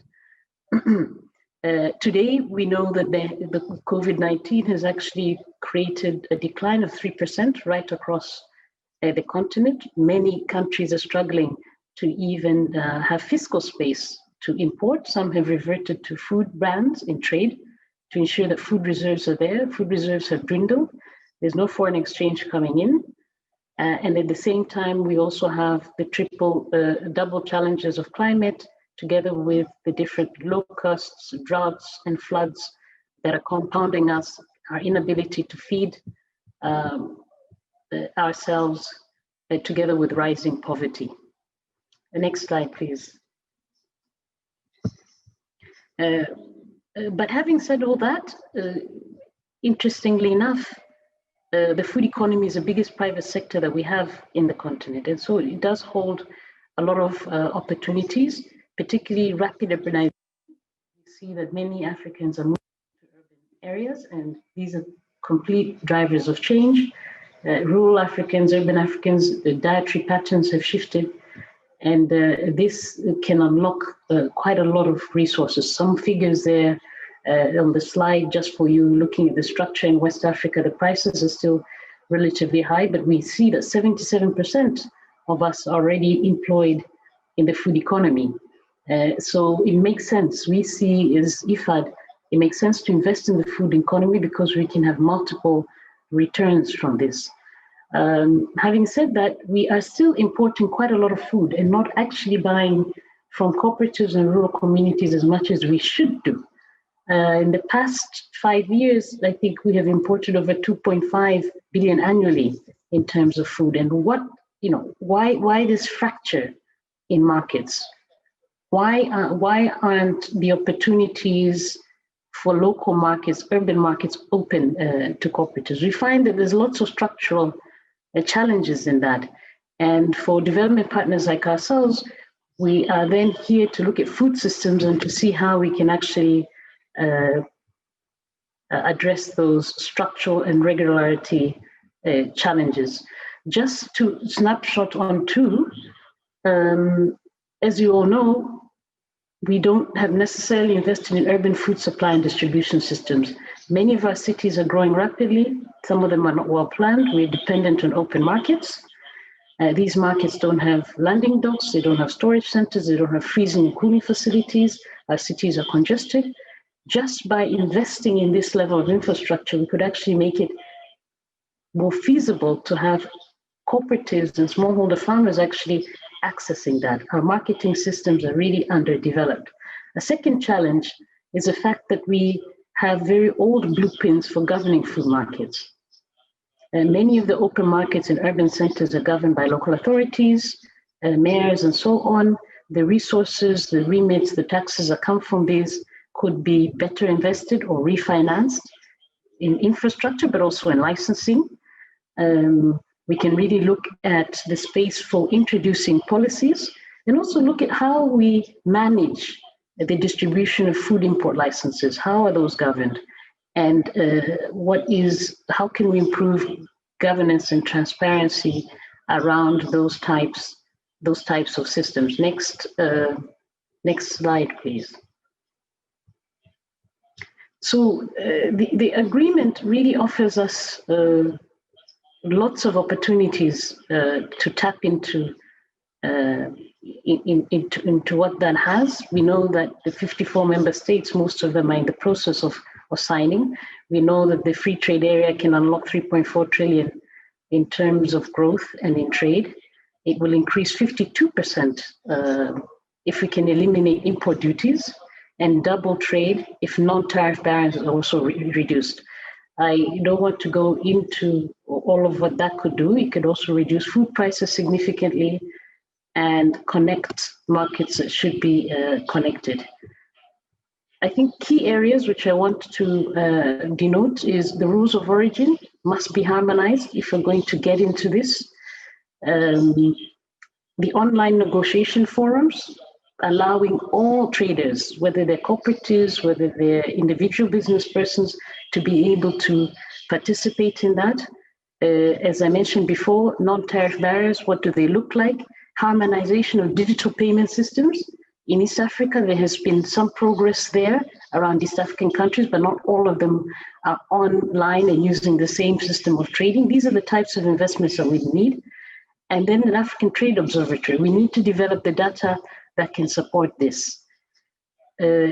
So trade facilitation, boosting our capacities to do that.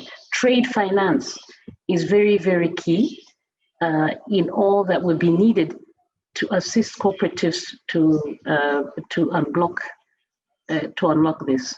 Now, very quickly, we know that agri-SME financing, there is lots of gaps in this sector. And international financial institutions like IFAD, we are really looking to see what are the best ways with which we could actually fill these gaps. What innovative mechanisms can we bring in to leverage the private sector to crowd in the necessary investment, de-risking, for instance, providing equity, increasing loans, the performance of loans, and blend type of solutions. And what types of financing are most suitable for cooperatives and rural savings and credit schemes? How can we develop architectures that actually allow and facilitate smallholder farmers to use their collective voice, the collective bargaining power, collective data sets to build confidence of the commercial financial sector to encourage them to lend to the agricultural sector? Agri-finance is quite different. There needs to be insurance products to do it. How can we leverage technology to allow more precision and reduce risk in farming? All of these things are considerations that we must bring to bear in order to allow agri-SMEs to provide essential services. Agri-SMEs do the transport, they provide inputs, they do collection, they actually provide information about markets, they actually link smallholder farmers to ag extension officers. So there's so many services that they provide that we have not really been able to fully appreciate. Next slide, please. The next slide after this, please.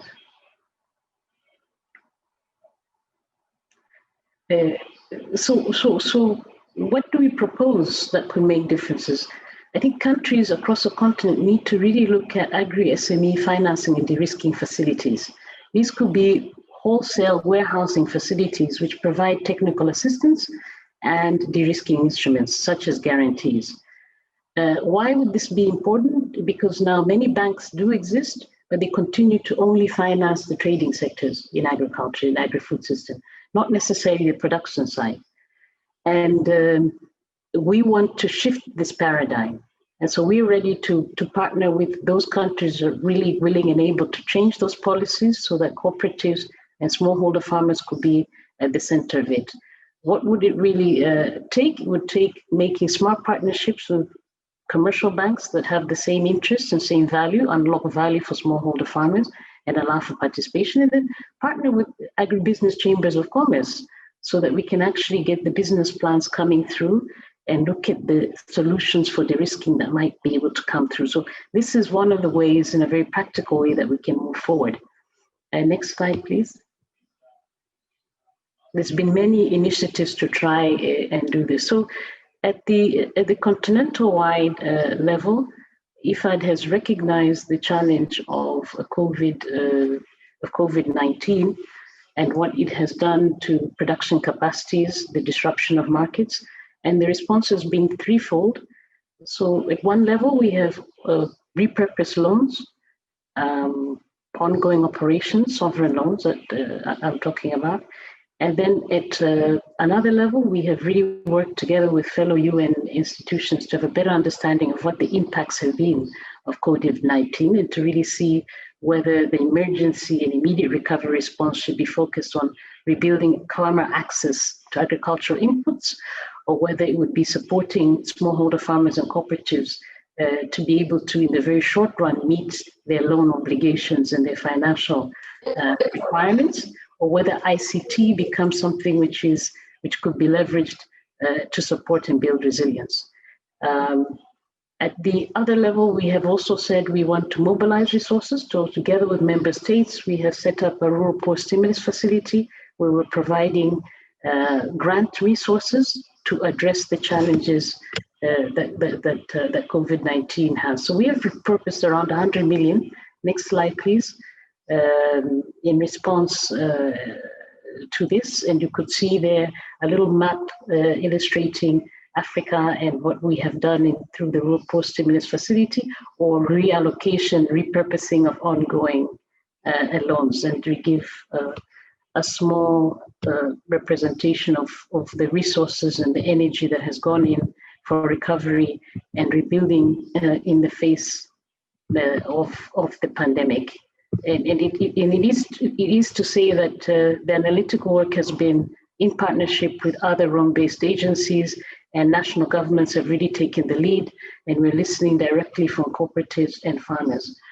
Now, I just want to spend, next slide, please, a little bit of time to say, you know, COVID-19 creates a new paradigm that we all need to be careful of. There's been declining resources for development finance, sustainable development finance coming, so the landscape is changing. We cannot do business as usual. We need to improve in how domestic resources are mobilized to meet our development objectives, but also the efficiency and how we're using public funds in order to meet development goals. We know in the Addis Ababa Declaration that we had strived to have at least 4 trillion annually to finance our development goals across the continent. This has not happened, so there's a big shortfall. And increasingly, IFAD as other IFIs, we are challenged to become assemblers of finance. So how can you crowd in the necessary financing in order to achieve those goals? Remittances plays a very big part of that story, and with the lockdowns all over the world, our remittances have declined by 20%. So really the big challenge between now and next year is how are we going to keep up the finance for development agenda and make sure that we are on track to meet the SDGs and not forget this. One thing that IFAD has done is recently get a credit rating so we can go to capital markets to crowd in cheaper and more affordable finance into the sector. Next slide, please. So a few recommendations maybe going forward is to say that we definitely need to look at means and ways of new innovative financing mechanisms. In the past, we have really been focused on production and not necessarily looking at healthy diets. How do we shift our investments to focus on nutritious foods and affordable nutritious foods, reducing the cost of a healthy diet for most Africans? I think this is essential and must be part of the agenda of the African free trade. How do we recognize all the services provided by smallholder farmers and cooperatives around the continent? You know, we always emphasize on production, but you're providing essential ecosystem services.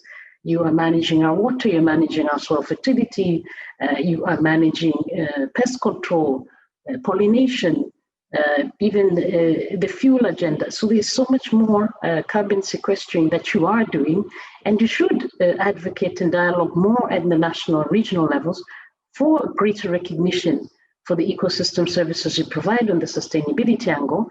And we should look at interesting ways of incentivizing smallholder farmers to produce more. This will be something that will be key. Another area of investment that we must really look into, created in the face of the opportunities of the Africa Free Trade Area, is research and development. Now, sometimes we always think about seeds, maybe it's seeds that are the ones that are difficult to get, but I think it goes beyond seeds. It also looks at sustainable land management and efficiency use, water efficiency, all these types of technologies that will help you build your resilience, drought-resistant crops. Infrastructure is also a form of investment in energy that would allow you to add value to those crops in order to tap into the urban markets where they consume more processed goods. And really looking at weather-based insurance schemes, looking at financing for risks and disaster risk financing nationally, but also ready products on the hands of small-scale farmers will allow all of you to be better placed to take advantage of what the opportunities are presented by the Africa Free Trade Area.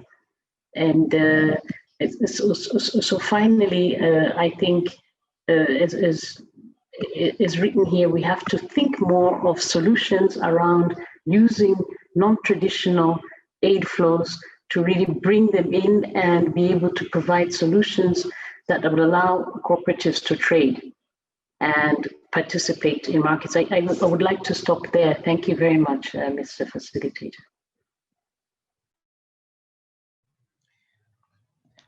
Thank you, Sarah, for that wonderful presentation. You have talked about the opportunities that are there in the area that you have talked about in the food economy as a catalytic entry point for promoting sustainable development.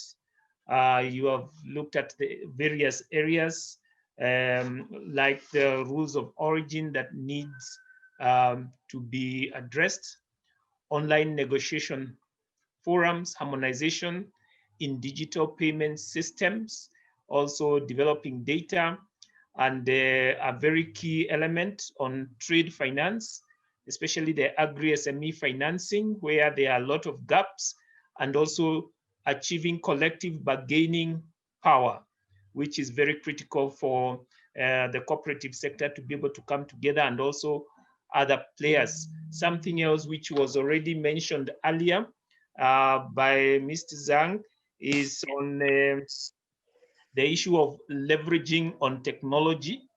You've talked about what IFAD can do, and which is also very critical, is to play a key role in supporting SMEs with the relevant market regulations and also financing. And financing solutions should be designed and tailored for specific value chains for both de-risking and for agri-SME financing. So we now will have the opportunity to be able to have the presenters responding to the issues. We are already very much behind, more than 30 minutes behind schedule. This session was supposed to start at 14:38 hours, and we are already almost an hour behind. So I'll request us to be very brief in the responses. We'll start with Dr. Sifa, and then we will come to Michelle Zoran, and then Mr. Zhang Wangshu, and Dr. Simel Esim, and finally, Madam Sarah Mbago Bunu.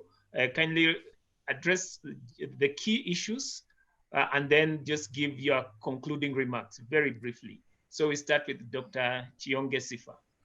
Yeah, thank you very much, Master of Ceremony. I did respond to most of the questions which were addressed to me on the chats. And for the interest of time, I think I'll just make some concluding remarks. I wanted to say, and I've been following what is written on the chat. The onus is upon us. I think the groundwork has been done. The head of state have already provided for us the agreement. It is being operationalized. The head office is already open in Ghana. And it is for each and one of us to bring support and also to do something about it. So as the cooperative movement in Africa, the onus is upon us, is for us to take the opportunity. This is a given opportunity which has been given to us, is for us to seize it. And I would like to say that beyond, first, definitely we have to strengthen our operations and be able to sustain ourselves so that we can be able to have meaningful exchange with other cooperatives, both locally, that is within the country, and also across the continent. But over and above that, definitely the cooperation among cooperatives goes beyond the cooperative, the African continent. And I would like to echo what Wangshu from China said, that indeed they have started cooperation among cooperatives with other continents, and they have been very keen on the African continent. In fact, it is us who have failed most of our partners, be it our partners from China, but also IFCO India, with whom we have signed the MOU, as well as the Central Cooperative Union of Bulgaria, which has made a specific offer to the cooperative movement, and the willingness to even have an African shop within their supermarkets dedicated for the cooperative, for the products in Africa. On the other hand, it has who are still working toward that, and so the onus is really upon us to make sure that the cooperation among cooperatives becomes alive. We have the African Alliance Africa Agricultural Cooperative Organization, which is the ACO, and the vehicle that should be spearheaded, which should indeed make sure that the agricultural cooperatives do deliver, and also interface with the consumer cooperative, but also with other development partners like IFAD, FAO, and the like, in terms of agricultural produce and the rural development. So my appeal and my take on this is that the onus is upon us. It has been, the offer has been made to us. Others are ready to support us, and the government and the head of state, the governments, we have got support from our ministries, and is us to also work harder to make sure that indeed we seize these particular opportunities offered by the African Free Trade Area. Thank you. Okay, thank you. We can now have Michelle Tsoran coming on to make her remarks. Yes, so thank you. I will do it briefly. Thank you for all your comments and feedback. I have been asked mainly about green consumption and the SDGs. So I just say briefly that SDG number 12 and of course 11, sustainable communities, SDG 6 of water, effective irrigation and sewage treatment, and green energy, are all of them are major subjects that we are working on. And to answer another question, I would be glad to offer professional assistance on the co-op to co-op alliances and networks. Thank you.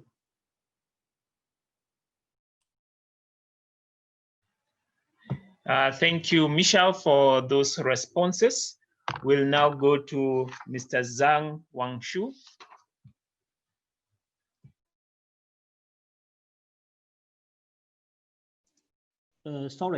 Sorry, I didn't catch up the questions addressed to me.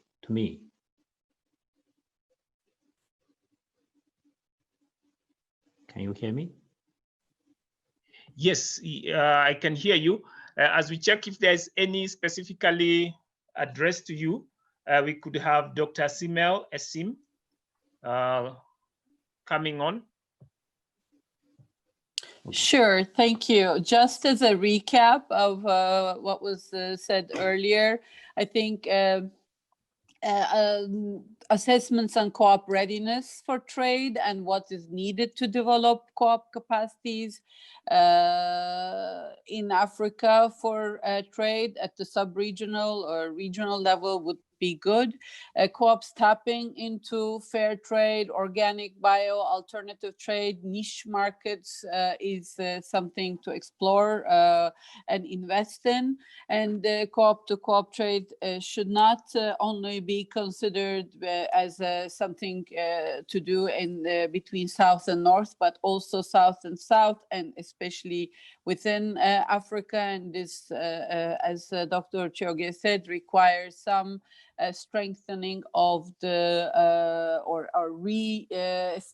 starting the consumer cooperatives in the region and strengthening those that may have become weaker or more dormant.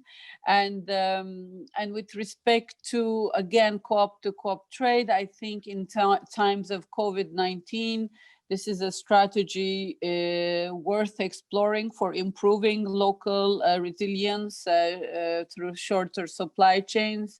Even if it is C2B, it doesn't have to be C2C, but also C2B. And again, trade, I think we shouldn't think of trade as just about doing co-op business, but it is very much at the center of improving co-op capacities, developing co-ops and co-op ecosystems to do trade, which then returns as improved livelihoods and incomes for rural communities for their improved resilience. Thank you. Thank you, Dr. Asim, for that response. There was a question to Mr. Zhang Wangshu, and this was from Lawrence Monyahi, and he was asking, can China Co-op work with ICA-Africa and country movements to set up some of the platforms proposed in this platform? So I think you can be able to respond to that. Is that okay? Yes, I can briefly answer this question that we have started the cooperation with the ASEA-African office, and we have invited the officials from the office and also some representatives to China to show the example of the e-commerce or the business and also the platforms that we can do some supportive work in the field of the technology aspects, and surely we can work on this kind of knowledge sharing, and we can carry out the training on this kind of jobs of the platform establishment. And we can discuss in details with our African office for the future's cooperation. Thank you. Thank you, Mr. Zhang Wangshu. We now welcome Madam Sarah Mbagombunu to respond to any issues and make her concluding remarks. No, thank you very much. Perhaps if I'm correct, I see two questions essentially for me in the chat. One was an observation around why is agro-processing so low? Why is there so little value addition of the food that is produced domestically? Well, it's a complex question. When you have limited access to energy sources, you can't necessarily add value. And when you have gaps in storage, infrastructure, and logistical services on the offering right across the continent, you find that you are getting less value. And so urban centers are forced to import in order to meet those gaps. Definitely crowding in the right investments will be key here. And so it might not be immediately just in the agro-food, agri-SMEs, but also providing affordable energy to boost competitiveness for those SMEs.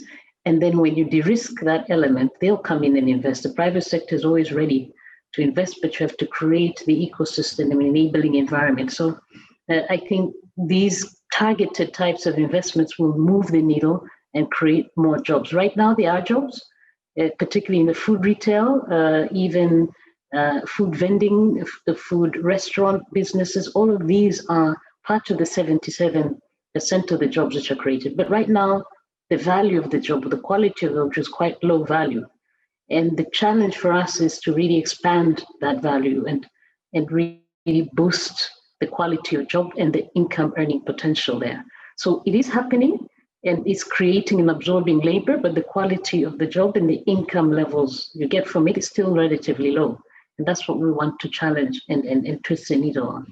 I think the second question is really around standards, quality. When we don't harmonize this, for instance, for aflatoxin, you won't be able to trade. And even within one country, you'd find very different levels of standards in different levels of supermarkets, different levels of traceability. And I think there, when you come in with digital, that could really provide solutions for harmonization and really sort of suggesting that these are the minimum levels of aflatoxin which we allow in our food systems, in our processed products, and then boosting, then targeting the capacity that needs to come in every country to meet those standards would be key.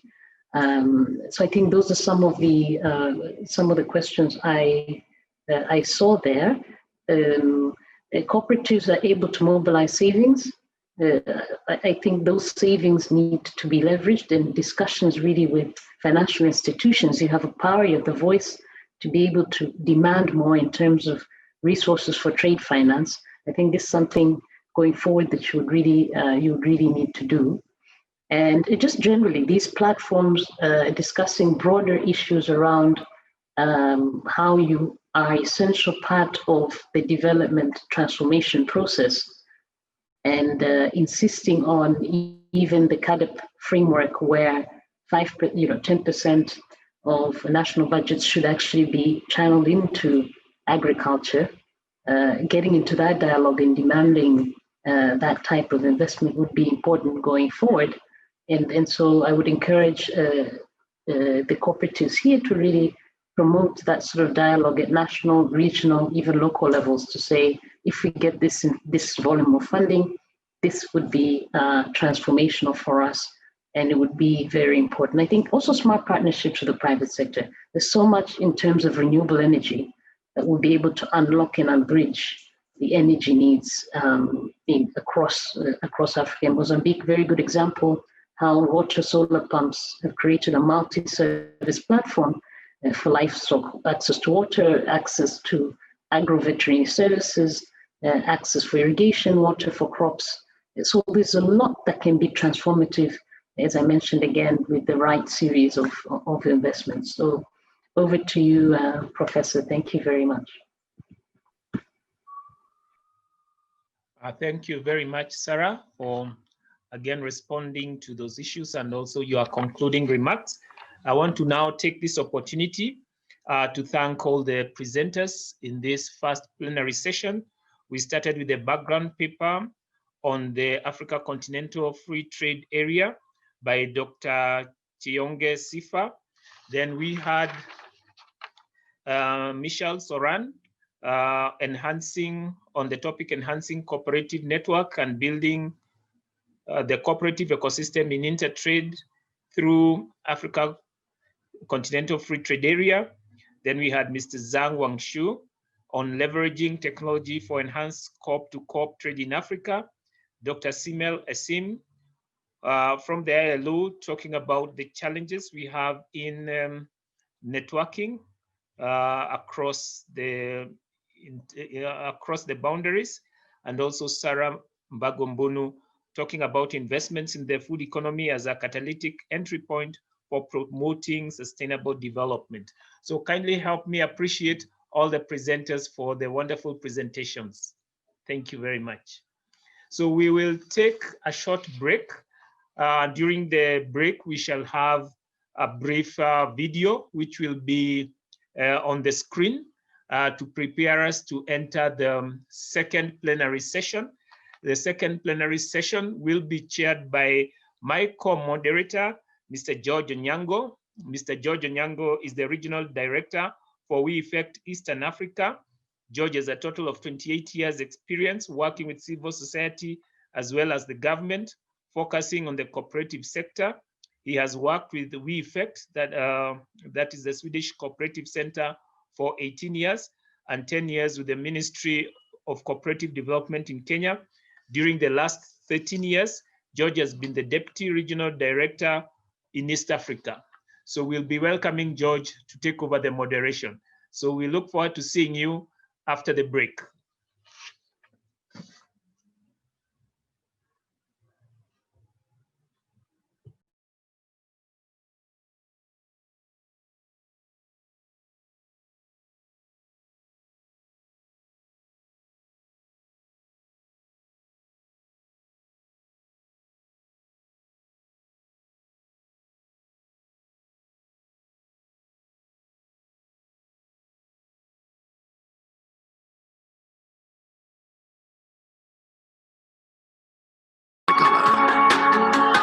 green in tricolor, shows the fertility, growth, and auspiciousness of the land. Agriculture is the backbone of the country, and farmers play an important part in it. In this unpredictable journey of farming, a true companion holds their hand and becomes their most reliable partner of life. And that is world's biggest fertilizer cooperative, Indian Farmers Fertilizer Cooperative Limited, IFFCO. A cooperative working tirelessly since 1967 for the benefit of farmers, always committed to India's growth and prosperity. IFFCO, world's largest fertilizer producing cooperative, supporting farmers in feeding 1.3 billion Indians, was no medium feat. With more than 36,000 member cooperative societies and directly impacting around 45 million individuals from farming community across the country. IFFCO is an integral part of farmers of country, as it gives them services at every step of farming. Its special programs like field demonstration and on-field activities for farmers are always talk of the town. Guiding farmers about balanced use of fertilizer, promote balanced use of fertilizer and effective agriculture techniques is an integrated manner for better income generation.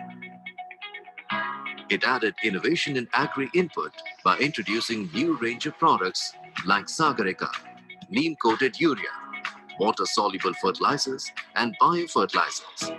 This has helped in increasing the yield of farmers. Under the leadership of Dr. Uday Shankar Awasthi, IFFCO has touched new heights of progress and development. He is the brainchild behind Agri-Rural Retail IFFCO Bazaar. Now, IFFCO has become the #1 cooperative in the world in agriculture and fertilizer sector. Extending their vision beyond agriculture, it incorporates diverse activities for the benefit of farming community, like veterinary health checkup, credit financing for farmers, and empowering especially women individuals and self-help groups through Quartet. IFFCO provides free soil testing facilities through their soil testing laboratories and soil testing vans to the farmers. IFFCO's initiatives like Save the Soil program and Plant a Neem campaign are revolutionary steps taken for the betterment of the soil of country and farmers.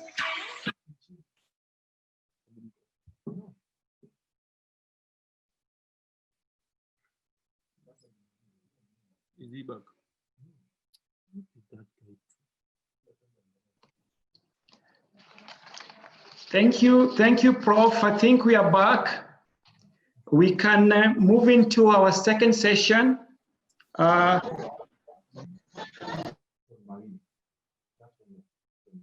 Having been introduced, I will be your moderator for this second part of our discussions. And the second part is basically on partnership, focusing on the potential partnership and collaboration in African Continental Free Trade Area implementation. I've been requested by the organizing team just to give an overview of what WeEffect does before we move into the session, being one of the co-sponsors of this conference. WeEffect is a Swedish cooperative NGO which has been in operation since 1958, and it's currently has a membership of over 60 organizations which are cooperative and cooperative businesses in Sweden. Its objective or role is to develop democratic organizations and societies that have capacity to articulate rights and needs of their members in respect to work, influence, service, income, and their livelihoods. Currently, WeEffect works in 20 countries in Asia, Eastern Europe, Latin America, and Africa through regional offices in these continents, working in partnership with local CSOs, farm organization cooperatives, and other democratic organizations. WeEffect supports projects and programs within the following thematic areas: that's sustainable rural development, adequate housing, human rights-based approach, climate justice, land rights, and financial inclusion. If you want to get in touch with our regional offices, we have 2 in Africa, one in Lusaka, Zambia, for Southern African countries, and one in Nairobi for East African countries. We have an office in Skopje for Eastern Europe, and one in Guatemala for Latin America. And the head office is in Stockholm. So moving into our session, we really appreciate that we are running short of time, but I would say welcome, good afternoon and good evening to all the participants who are still with us. We are now 89, and this session, we are going to have 4 persons discussing with us, and we will have Rema Nanavatsi, who will discuss the topic of South-to-South collaboration in enhancing the capacity of cooperatives, a case of informal workers. The second paper will be presented by Hung Guansei of ICA-Africa, and the topic for discussion will be cooperation over competition in free trade markets. The third paper will be given by Mr. Tador Ivanov, the Secretary General of Consumer Cooperative Worldwide, CCW, giving us a topic on policy guide to strategic policy representation. And then the last paper will be presented by Ms. Anne Chapaz, Chief Institutional Strengthening, ICT, on cooperatives and ICT for the impact in Africa. Each of the presenters will squeeze in their time to 12 minutes in terms of presentation.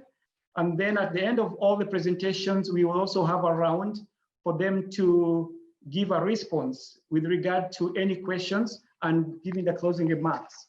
So I'd like to introduce our first panelist, Ms. Rema Nanavatsi, who has been working with the SEWA since over 35 years, expanding its membership to over 1.5 million members, making it a single largest union of informal sector women workers.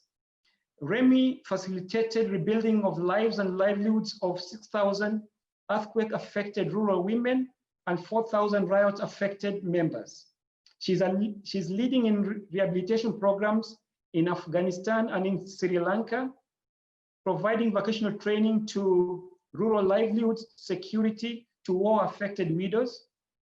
Remy oversees 4,813 self-help groups, 1,600 cooperatives, and 15 economic federations in Pan-India, including 16 states, and also in 7 South Asian countries, focusing on women economic empowerment by building women-owned enterprises, building women-led supply chains, introducing modern ICT-based tools, and facilitating green economy initiatives and livelihoods. Rema is currently a member of the Advisory Council of Gender on the World Bank Group. She was also a member of the International Labour Organization High-Level Global Commission on Future of Work. Please help me welcome Mama Rema to give a paper. Karibu. Thank you so much. It's been my great honor and privilege to be with you. Thank you, Sister Sifa, for inviting me to this important conference. Thank you, Brother Japeth, Sister Simil, Dr. Hossam, colleagues here from India, from IFCO, and colleagues also from IFA. It is a very important regional conference on International Cooperative Alliance.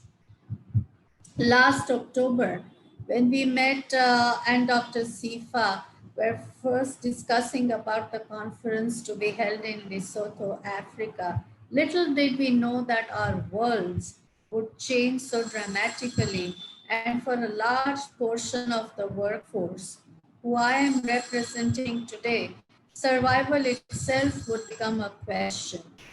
These are the poor self-employed women workers from the informal economy, the members of SEWA who I represent. The reality of these workers is that in spite of working hard, and this is the reality of the major portion of the workforce in the global south, their livelihoods have been directly destroyed by the pandemic and its resulting lockdown.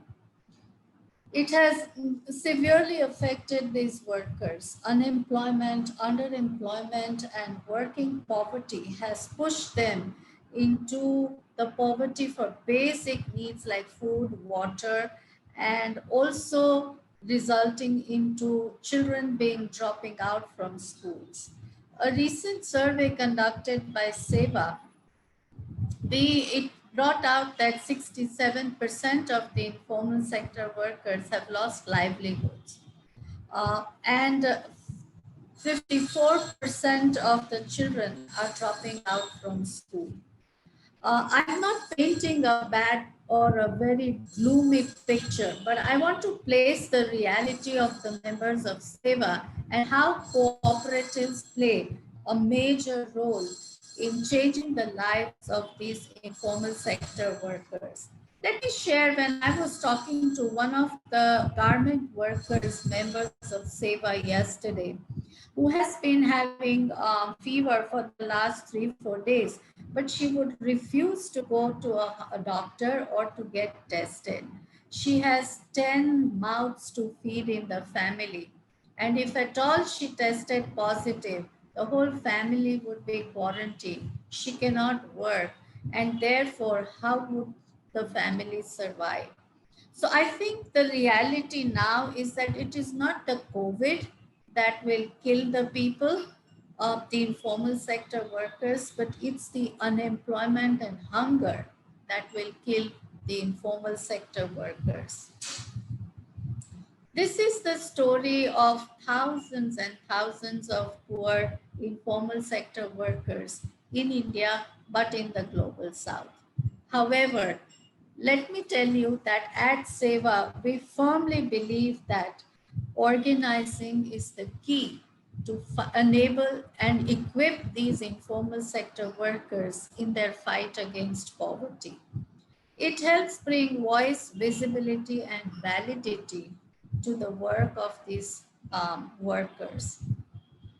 And therefore, organizing through cooperatives, through social enterprises, through collectives is one of the surest ways to fight poverty. It helps in building the collective strength and the bargaining power of these workers. Our founder, Ela Bhatt, strongly believes that cooperatives or collectives are the vehicles to lead to a nurturing economy and not be self-destructive. We strive to fight poverty by organizing poor women workers from the informal economy and building their collective strength. At the same time, adopting a need-based and demand-driven approach that SEWA works towards building the skills of its members and preparing them to access newer forms of markets. Let me give you the examples of how cooperatives have enabled these women workers to overcome this disruption of livelihoods during the pandemic. One of the examples is of women, about 1,500 of them, who have been trained as hand pump mechanics. These women, since water became an essential service during the pandemic, as we needed water to wash our hands every 2 hours, these hand pump mechanics, even though they were afraid of the pandemic, even though there was resistance from their own families, from the hostility from the communities in the villages, These women took on the challenge. They went to about 3,000 villages and continued repairing the hand pumps. The women, at Seva, we provided them with trainings on safety, also taught them to create awareness about the pandemic while repairing the hand pumps in the village communities as well. This was not an easy task. Women faced resistance from their own families. Why were we risking our lives? Communities in the villages, what if you bring the infection into the village? And from the community where they were going to repair the hand pumps. However, but these women felt that their work as a cooperative was able to give her dignity and that she was able to make a difference in the lives of thousands of women. What would they do without water in such difficult times? This is a very strong proof of the fact that at Seva, the cooperatives apply commercial strategies, business acumen to improving the financial, social, and environmental aspects of the members' lives and livelihoods. I would also like to share another example of how did we also link the vegetable growers in the rural areas to the vegetable vendors in the cities during the lockdown. Everybody needed the essential supplies. The vegetable growers were looking for market as all the markets are closed down. Seva organized them into a cooperative and we partnered with the municipal authorities who gave them electric rickshaws. So the vegetable growers gave their vegetables to the vendors who were members of Seva who went and did home deliveries of the vegetables. So we started with a group of 50 growers and vendors, and today we have 7,500 vegetable growers and vendors who have now converted their initiative into a cooperative. We call it as Seva's Green Farms. So these are linking and the households have doorstep supply. We have worked on traceability. We are designing an portal and a platform so that the customers can give online orders and which can go directly to the growers. And we have a fulfillment center where the quality, the grading happens, it's packaged and comes to the transshipment center where the vendors pick up. Everybody lives a life of dignity. A vendor no longer has to sit on the streets and she's no longer seen as an encroacher by the municipal authorities or the police, but she has now become a saleswoman in her full right. So what I wanted to say here is that the micro enterprises of the informal workers, we need to bring in systems and processes, and that's where the partnerships come to play a role. I think what is very important lesson that has come out is a local decentralized economy that will address the issue of poverty. How do you also bring digital technology at the grassroots level, preserve the interest of the rural youth in their communities, and thus cut down on the rural outmigration? It will also strengthen the local markets and the local skills. So that is the biggest lesson that I would like to share here. We all need to strengthen such local decentralized supply chains that our cooperatives are building. There is also a need to focus on integrating digitization of such local supply chains. Scaling of such decentralized supply chains would generate employment opportunities and give the informal sector workers a life of dignity. One of the important areas that we all need to work in the South-South partnership is how do you build resilience of these cooperative members or workers in the informal economy. and that is by setting up a livelihood recovery and resilience fund. A fund that aims to provide small farmers, vendors, garment workers, waste collectors with immediate support to recover and stabilize. A fund that provides women workers and their tiny cooperatives or enterprises with cash flow support, prevent debt trap, and allow women to hedge risks. Our work has in the previous disasters has shown that work is a healer, and therefore the cooperatives and social enterprises have to immediately start providing work to its members to cope with and overcome the disasters. I'm also very happy to share that we were discussing with ICA-Africa on the South-South Learning and Exposure Program. And we hope that, God willing, maybe next year we can still continue with that program.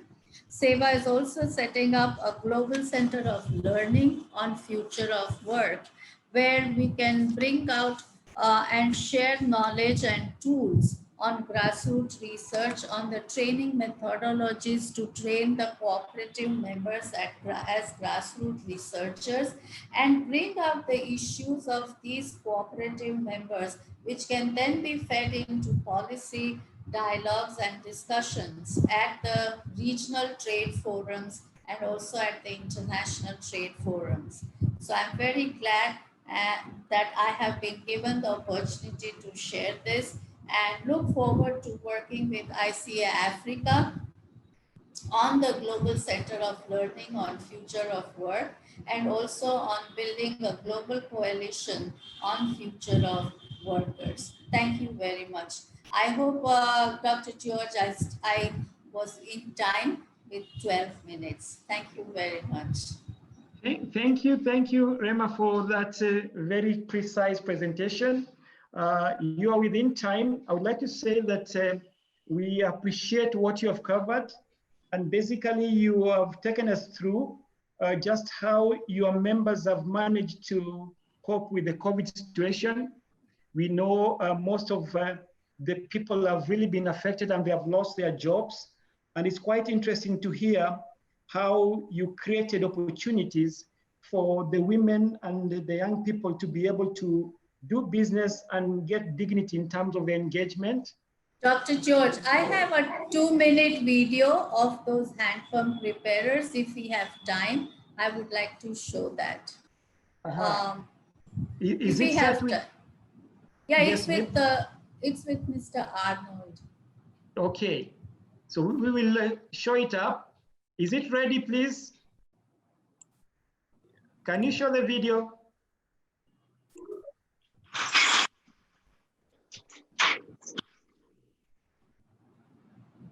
હું વિમળાબેન પરમાર, હું એક ખેત મજૂર બેન હતી. મારા ગામમાં હંમેશા પાણીની ખેંચ હતી. જો હેન્ડપંપ હોય તો બંધ હોય અથવા બગડી ગયા હોય. મનમાં એવું લાગતું હતું કે સેવાના બહેનો આવતા હતા, પણ હું જોતી હતી તો મને એવું લાગતું કે હું જુવાન વિધવા બેન છું તો મને સ્વીકારશે. સભ્ય તો હું બની, પણ સેવામાંથી હેન્ડપંપ રિપેરિંગની તાલીમ પણ મને મળે. શરૂઆતમાં હેન્ડપંપ રિપેરિંગનું કામ કર્યું ત્યારે ભાઈઓ કે જે કામ પાઘડીવાળા નહીં કરી શક્યા તો આ ઘાઘડીવાળા શું કરવાના? જો મૈયામાં હામ હોય તો કોઈ કામ મુશ્કેલ નથી.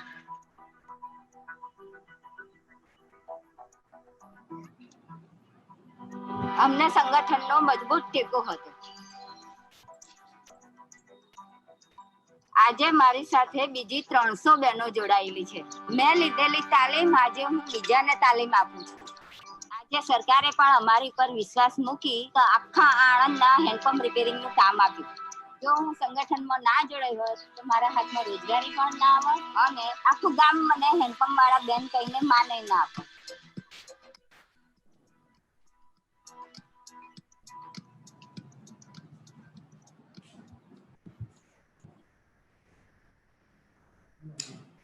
Thank you so much.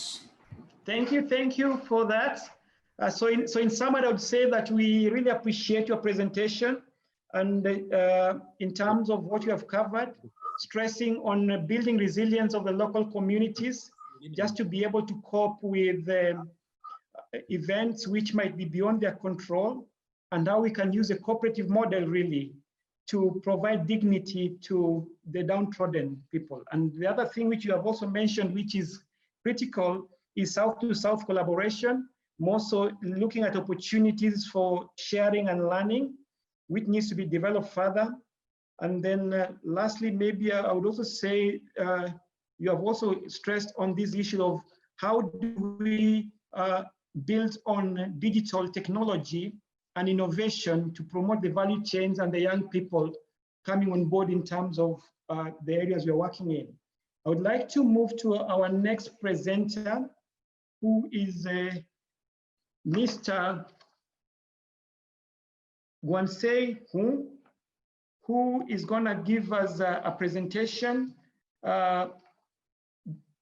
on cooperation over competition in free trade markets. Mr. Hu works with the International Cooperative Office of the North of the Korean National Agricultural Cooperative Federation. He previously worked as agricultural advisor for the International Cooperative Alliance and for the Korean Farmers newspaper. He holds an MS in agricultural economics and an MA in economics from Ohio State University, US, on top of which is also obtained an MS in agricultural economics from Seoul National University in Korea. He has been honored by the Ministry of Food, Agriculture, Forest and Forestry in 2010 and was nominated NACF Employee of the Year. So welcome, Mr. Hu, to give us our presentation. Thank you, Director, for your introduction. Hello, African cooperators. This is Kwang-seok Hong from ICAO International Cooperative Agriculture Organization. It's an agricultural sector representatives. It is my great honor to be here speaking to the 2020 ICA-Africa Regional Conference. I really wanted to meet African cooperator colleagues, especially who are in agriculture and rural cooperative sector. So today is my lucky day. Before I start my topic today, I would like to introduce my organization, ICAO, briefly. Next slide, please. As I mentioned in my introduction, ICAO is an agricultural sector organization of the ICA. On behalf of the ICA, ICAO represents the cooperative movements in the field of agriculture and rural issues since its founding 1951. We have 35 national level member cooperatives in 33 countries. Especially in Africa, we have 5 members: Uganda Cooperative Alliance, Tanzania Federation of Cooperatives, Somali Union Cooperatives, Ghana Cooperative Council. From today on, I expect more African cooperatives to join to us, ICAO. ICAO's #1 priority is to bring member cooperatives together to improve the quality of life. Oh, excuse me, back to my slide. ICAO #1 priority is to bring member cooperatives together to improve the quality of life for everyone engaged in agriculture. ICAO works for agricultural cooperatives and farmers to strengthen communication and cooperation and understand the global trends in agriculture. Also finds opportunities to reach out to agricultural cooperatives that can, when provided with the training and resources, grow to make a difference to the agriculture sector of their countries. With the signing of Memorandum of Understanding between the United Nations Food and Agriculture Organization, FAO, and the International Cooperative Alliance in 2013, ICAOs now work for the ICAs on behalf, serving as a liaison between the UN and the agricultural cooperative sector. In addition to information sharing, the ICAO will link its members to relevant FAO projects, especially those focused on the establishment of other support agricultural cooperatives in developing countries. Due to the pandemic, it is difficult to organize the conventional physical meeting in person as usual, but it becomes much easier to contact and share experience like the conference today and throughout the virtual meetings. So I hope with this opportunity, we would like to contact more cooperative colleagues in Africa and find the opportunity for the ICAO contributing for the rural development with the African cooperatives. Our secretariat is currently based in Seoul, Korea at the National Agricultural Cooperative Federation.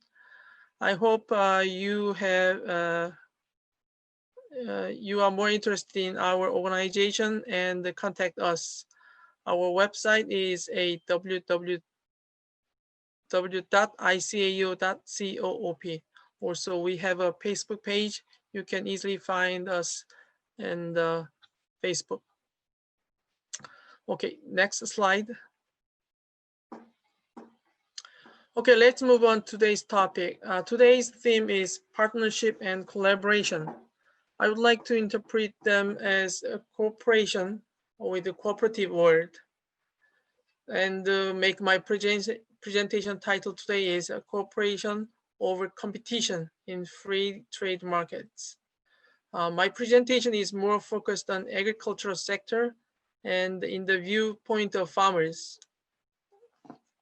When we usually say a trade, it means changing goods and services for more benefit among people with the trade.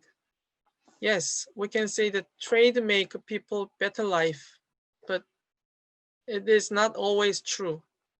From our experience at free trade markets, there are powerful players and weak players. Weak players are suffering from the trade, sometimes losing money or jobs. In reality, the weak players are unfortunately smallholder farmers. Looking around the world, many farmers appeal that they are exploited by unfair free trade, losing markets and money from the competition against the big, powerful players from abroad. Next page, please. My country, Korea, South Korea, not North. You may not be familiar with, but you know Samsung, Hyundai, LG, they are Korean companies. Korea used to be one of the world's poorest countries, but now becomes world's 7th largest exporter and 8th largest importer in the world. Small country in East Asia is a big player in the global market. To overcome the poverty and become a developed country, Koreans have worked very hard and found the opportunity at the global market. So exporting goods were our priority in our economy.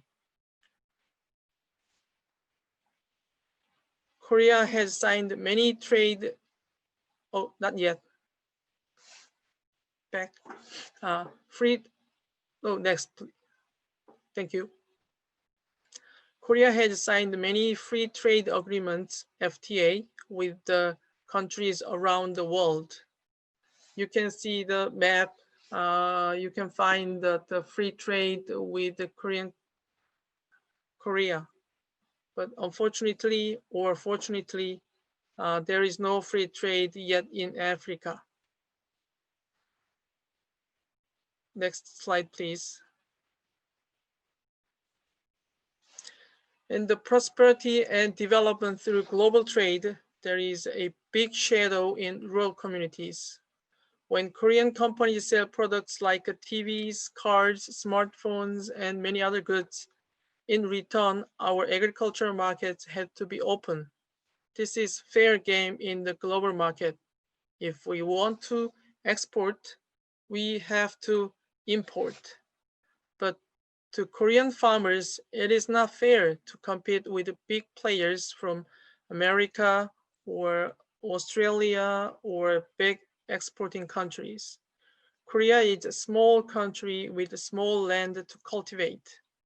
Imported agricultural products are cheaper than domestic products, and the imported produce gains market rapidly. Our farmers cannot compete, have to change their crops and vegetables, sometimes compete each other even with the other fellow farmers. It's not easy situations. It's not fair for Korean farmers to go free trade, but there is no chance to close the market for farmers. This is the reality of the trade. Not always, but it could happen. Okay, here is, sorry, still.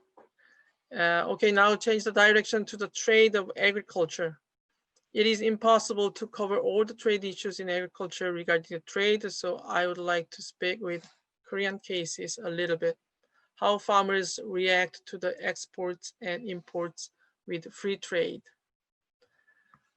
Japan has been a good export market to Korean farmers for a long time because Japan is a neighboring country and demanded a cheap but high quality produce from Korea's. Korean farmers love to sell their produce to the Japanese market. I'm not sure, but I presume Japanese farmers were not happy with this situation. The Korean farmers selling their produce to Japanese markets. But time passed, soon Korean markets become similar to Japanese market to the Chinese farmers. Korean consumers want to cheap agricultural products. Big agriculture country China is another our neighbor. They produce a lot of agricultural products with a cheaper price and sell to the Korean market. Korean farmers are not very happy to these situations. I think this situation happens in Africa too. Do farmers have to fight against farmers in other countries to protect their own domestic market? Can we avoid this situation? We should find a solution for these challenges. Next slide, please. Okay, we should find a solution to avoid the farmers competing each other. There are many solutions, but here we have to find the solution through the cooperative systems. The first solution, as you all know, is cooperation among cooperatives. Some of speakers previously speak about the collaboration and cooperation among cooperatives. Regarding today's topic, cooperation between agricultural cooperatives and food co-ops, it has long history. Many food co-ops in urban area purchase from agricultural cooperatives for their members. My next speaker, Todor from CCW, I think he has more expertise and he will cover this solution. So I will pass it to Todor. Next slide, please. I shared a very bad, unhappy case with Korean farmers, but we have many positive and good cases, cooperation among farmers across borders. The first case is a kiwi production and sales in Korea. I don't know whether you are familiar with the kiwi fruit. It is kind of sweet berries produced a lot in New Zealand and China, nowadays in Korea too. Early 1990s, New Zealand kiwi farmers group with brand name Just Free found that Korea would be a good market for their fruits. but they could not provide the kiwi fruit all year round. So they made a partnership with the Korean farmers who can grow kiwi during the off-season for the New Zealand farmers. Korean farmers fill the market gap with the kiwi they produce in Korea for Jasperi. They can benefit each other, and it is a win-win model for farmers in both countries. I think it is a good model of cooperation we can consider. The other one is a cooperatives, which covers more than one country. If we have a free trade zone, we can have a cooperatives who cross the borders and make a apex or the big corporations, not just in one country, 2 or 3, more than multiple countries. Arla Food is a very good example. Arla Food is a Scandinavian dairy cooperative based in Denmark, owned by 99 farmers in 7 countries, such as Denmark, Sweden, UK, and other European countries. Originally, it was a Danish dairy cooperatives, but they merged each other for the size to compete against the big food companies. I think this kind of a cooperative business model is available to cooperatives in Africa Free Trade Zone. Next slide, please. Today's my recommendation is for African agricultural cooperatives to form cooperation cross-border within the Africa Free Trade Zone. You all know the Apple computer. Apple company, the famous the iPhone company based in Cupertino, California in US, but they have their manufacturing facilities in China, not in US, to make their product cheaper and efficiently. If they find another good place for their products, they will move to another country. Multinational companies go global for their manufacturing and sales without border. But for the apple growers who has same in the California, they cannot go to China or Kenya because they have their farm in California.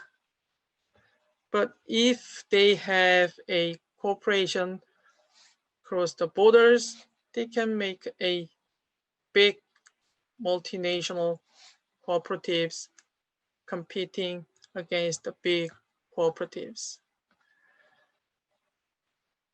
I think I have spent too much time, so I like to conclude, make a conclusion. I'm not sure whether it is possible under the free trade regime. Arla Foods like cooperation is allowed by the legal system and regulations. But from my experience, cooperation inside a country is not enough. If multi-cooperation is allowed, we should expand our membership across the border and make a bigger cooperation to compete big multinational corporations. I wish our fellow African farmers and cooperatives make your own future. If possible, I say you would like to be with your future. Thank you. Thank you, Hung, for that good presentation. You have basically shared with us very good experiences of your country, South Korea, in terms of the key challenges the farmers are having in terms of trading. And you have also shared very good experiences in terms of how it can be done. And you have finalized by giving us advice to African farmers what they can do to take advantage of the situation that we are in. So I would like to move to our next presenter, who is Mr. Tador Ivanov, who is the Secretary General of the Consumer Cooperative World Network. Tador is the Secretary General of the European COP, the European Community of Consumer Cooperative. Simultaneously is the Secretary General of the Consumer Cooperative Worldwide since January 2014. He leads the Secretariat on Advocacy Representation Activity towards EU institutions and continuously looks to create conditions for value add to membership through meaningful inter-member collaboration. Ivanov started his career in the Central Cooperative Union in Bulgaria, where he worked in the International Affairs Department and Cooperative Policy Department. He holds a PhD in Organization and Management of Consumer Cooperatives and an MA in European Public Administration. Please join me in welcoming Dr. Tador to give his presentation. Welcome, Doctor. Hello, dear moderator. Thank you very much for giving me the floor. Dear cooperators, hello from Europe, hello Africa and the other continents. One of the beauties of technology is connecting people just the way cooperatives have been doing since 1844. I will try to beat the season record for the quickest PowerPoint presentation, as I know that we are they're falling behind schedule. So just bear with me. I will be speaking quite quickly. So my mission today is to present to you a strategic document which CCW developed in 2019, and it lays out a very, I would say, unique methodology of how to represent consumer cooperatives and the cooperative model towards policymakers. Because just as any other economic enterprise, any other economic operator, cooperatives need a conducive policy environment and a legislative framework in order to thrive and maximize their potential. So the structure of my presentation today, as you see here before you, is basically three main sections. Overview of what CCW is, then the policy guide for strategic political representation, and I will conclude with some key recommendations. Next slide, please.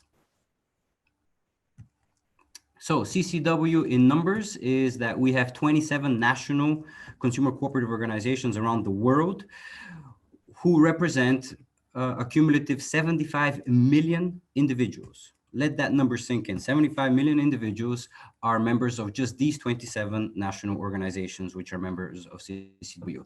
Together, our members generate a cumulative turnover of over $500 million US dollars. Our membership is spread around the world, and as you can see by continents, we have the Asia Pacific, Americas, and Europe. And unfortunately, we're still unable to get off the ground with having a first member from Africa, but we are working tirelessly and thinking tirelessly of how to change this. Next slide, please. What is CCW? Well, it is a global sector of the International Cooperative Alliance. And here you have a map of the all the sectors that are in the framework of the International Cooperative Alliance. We have two main missions: exchange knowledge and business relations among our members, and of course, support the ICA activities and the global cooperative family. Next slide, please.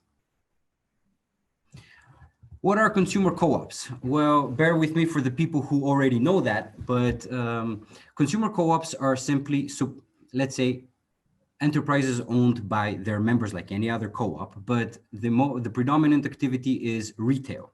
So when you look at a consumer cooperative, most likely you're going to look at a supermarket. And from the outside, it's like any other supermarket that you have.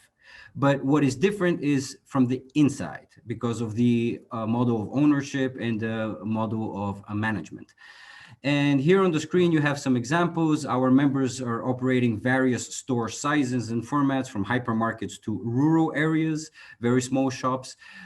We run brick and mortar, so your traditional physical stores that you go and visit and you can touch and see. To, of course, e-commerce, and as digitalization is increasing, e-commerce is also increasing, and things like mobile apps, and you can even order your products and they arrive at a locker. This is one of the pictures you see on the screen as well, where you can go pick them up. Regardless of the format, the shape, and the color of the co-op retail business, one important thing remains unchanged, and that is the fact that consumer cooperatives are close to the people, regardless of where they are, and they play a significant role in their everyday lives because, hey, in the end of the day, people have to eat, so they have to buy food. Next slide, please. A large part of how we remain trustworthy in front of our members and society as a whole is the co-op brand. Like any other retailer, our members also have their own private label products. Usually it carries the name co-op product. Why are these so great? Well, because this is the instrument with which the consumer co-op can implement the cooperative values, the cooperative principles and ethics into practice by offering safe, sustainable, and high quality goods, regardless if it's food or non-food, it doesn't matter, as you can see here on the screen. And with that, we're trying to give maximum information to the consumer and we try to listen to their feedback and constantly innovate and change the assortment. Of course, one important factor is the price. And consumer cooperatives, like any other cooperative, the mission is not profit maximization, but benefit maximization. Consumer cooperatives, we utilize the profit that we generate to create further benefits. So without that being said, the co-op product is always at a reasonable ratio between quality and price. We cannot guarantee maximum quality at cheapest price. I mean, that just doesn't work that way because quality requires a certain price to it.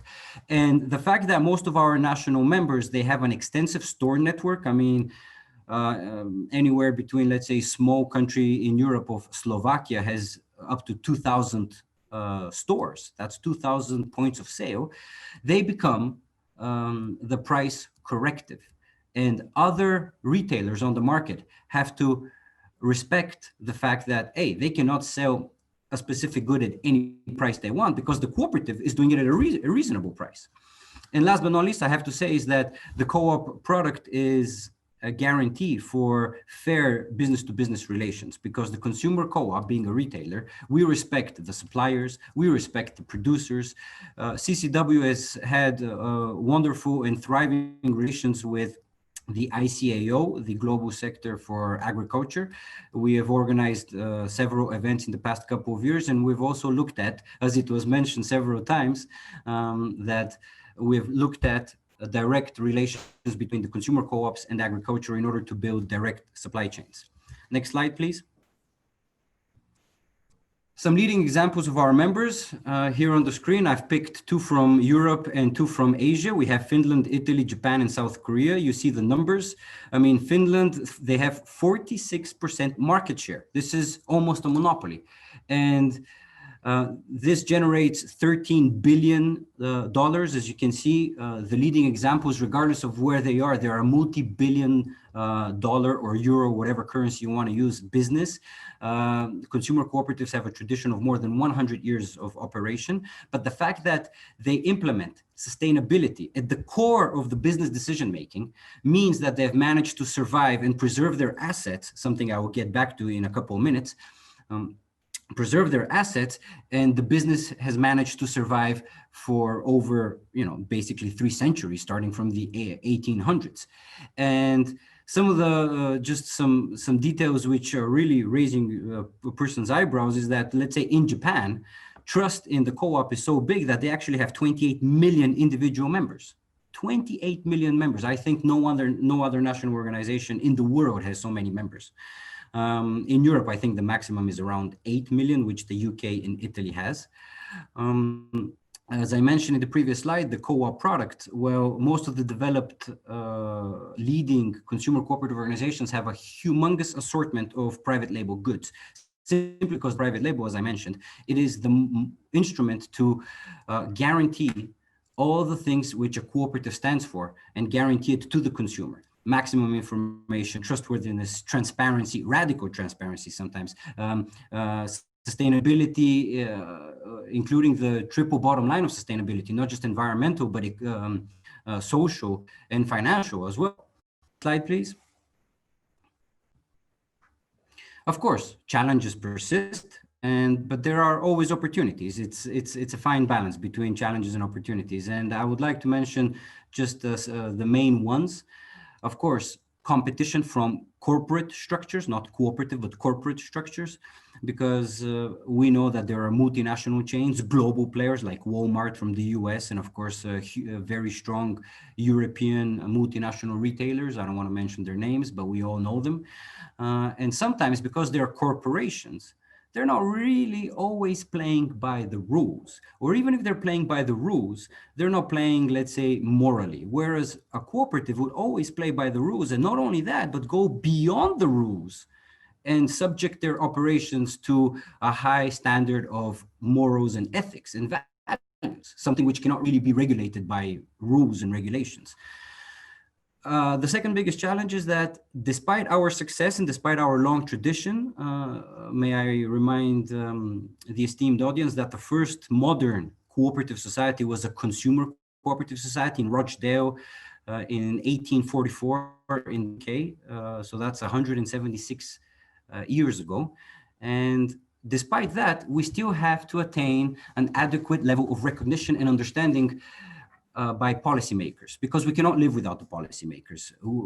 This is how I started my presentation. Consumer cooperatives operate in a specific policy and legislative environment, and we cannot do without the policymakers. And this would be one of my appeals to the esteemed audience today, especially representatives of national governments of the African continent, is that you within your departments and within your competences, please always strive to hear what the cooperative sector has to say, and to regulate and to have a conducive policy environment which takes into consideration the cooperative specificities, because a cooperative society or a cooperative enterprise does not function entirely the same as a corporation and a corporate society. Two different things.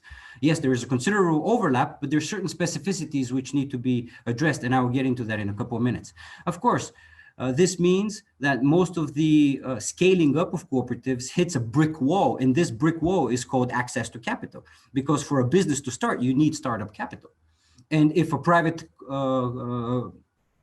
company can go to a bank and get a loan because they present a business plan, and usually this business plan must include most of the time an element of maximum profit, because the bank is only going to give you money, or most of the time is going to give you money if they can believe that you can repay this money. And one of the indicators that you can repay this money is in your business plan, there must be profit maximization.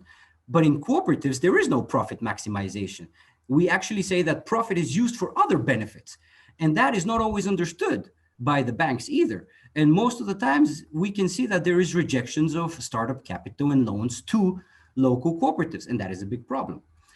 Of course, and any other natural and health crisis is also a big challenge, as the COVID-19 lockdown around the world, of course, in Europe and not only, we saw major changes, and as such, consumer cooperatives operating retail found themselves on the front line. We had to keep supply chains open, and we had to keep stores open to service people's everyday need to eat. So these are all challenges, and of course connected to rising costs. Opportunities, let's be a little bit more positive here, is that, well, the sixth cooperative principle is cooperation among cooperatives, and that is for free. If a private company wants to cooperate with another private company, they would probably have to pay to get their knowledge, whereas in the cooperative world, that's for free. So we really must use the best of our potential advantage, time, resources, including digitalization, to connect more often amongst each other like we are today, in order to share best practices and experiences and discussing opportunities for common initiatives. One of the big opportunities in front of the cooperative model, as it has been for the past 176 years, and I'm sure for the next 176 years and probably more, is that we have trust. Trust is the biggest currency that we work with, like any other retailer, but in a cooperative, it's a different type of trust, because the member is your owner. Next slide, please. So getting to the second half of my presentation, I'll skim through it, is the CCW Policy Guide, a strategic document which our sector developed. And the objective is very, very simple. We wanted to see if it's possible, and I think we succeeded in developing a methodology, like almost like a scientific methodology of how to represent consumer cooperatives successfully within the public policy area. Of course, this entails developing coherent policy positions and policy messaging, because nothing speaks louder than success. But politicians are only going to listen to you or policymakers are only going to listen to you if you are relevant. So you really need to pick your wording very carefully to get their attention, because policymakers are such that everyone is trying to get their attention and everyone is marketing themselves that they are the best model and they have the best know-how and the best innovation. So their time and their concentration is very limited. And this is why we really need to look at how to construct our policy messaging appropriately to get the best outcome. Next slide, please. The policy guide was based on a survey which we ran with all 27 national members in CCW, and we asked them a set of questions. I think there were around 30 questions. I will only present the 3-4 main ones and most applicable ones. And basically the survey was to address, for members to get their feedback on what are the main challenges for your growth and what are the main advantages of your business model for your growth. And one of the key challenges to growth, which was highlighted across the board, across the world, was the following 4. Competition corporations, so private shareholding companies, insufficient understanding of the cooperative model, capital restrictions of what I mentioned, capital for growth and startup capital, and limited cross-border trading, which is something, of course, which is in the deliverables of the Regional Assembly, which has brought us all together today, of how to promote cross-border trading in Africa. And I have some ideas in the end, I'll get to them. And insufficient understanding, we can see at the top right part of the screen, well, the understanding of what a cooperative really is, matches this way. At the level of employees, it's 75%. Well, you would be thinking that your employees understand you the best, but they don't. Your own members who have voluntarily agreed to be a member of your cooperative also do not sufficiently understand you, because it's only 63% understand the true specificities of a co-op. And the main important factor, I think, here is the very low 41% understanding of politicians. These are the people that you really need their support if your business is going to grow and be sustainable for decades and if not centuries. And it's just 41%. And of course, consumers, 39%. This is something which is basically probably, I would say, don't quote me on that, is that we need to do a better job at representing who we really are in front of the consumer, because the consumer thinks that we are a supermarket like any other, but that's not the case. Next slide, please. Members were also asked, what are your main advantages of being a co-op? And they said, well, of course, it's being able to operate in a different business model, which is people-focused, and the whole business logic unfolds from there on a bit more differently. Because of the different business model, you're able to build different relationships with the people and create a feeling of or a sense of belonging with the members. The members that understand you, they feel that it's a different sense of belonging to a co-op rather than just be a member or have a loyalty card to a corporation. Because in a co-op, you're technically the owner. And of course, the advantage of being able to pursue co-op-to-co-op relations on local, national, international, global scale. Next slide, please.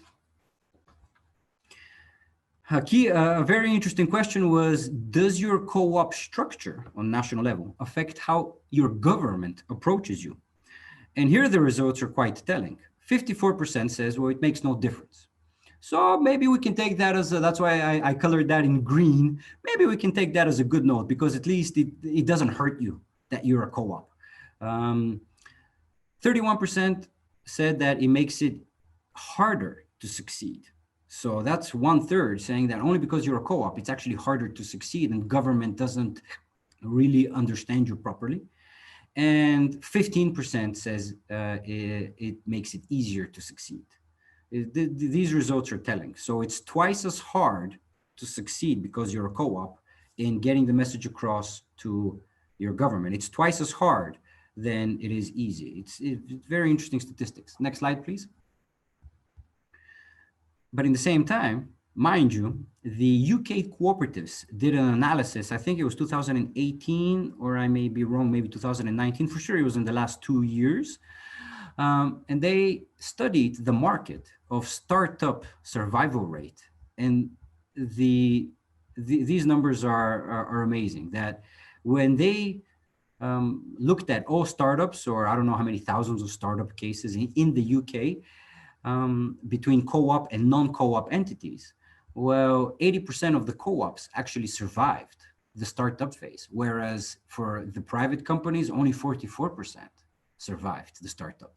So despite all the different restrictions, the capital restrictions and the lack of understanding, because the co-op model is sustainable, it's people-focused, it's based on people and society, that is your recipe for success, no matter what. No one else can tell me that this does not matter, because the statistics are in front of our eyes. Next slide, please.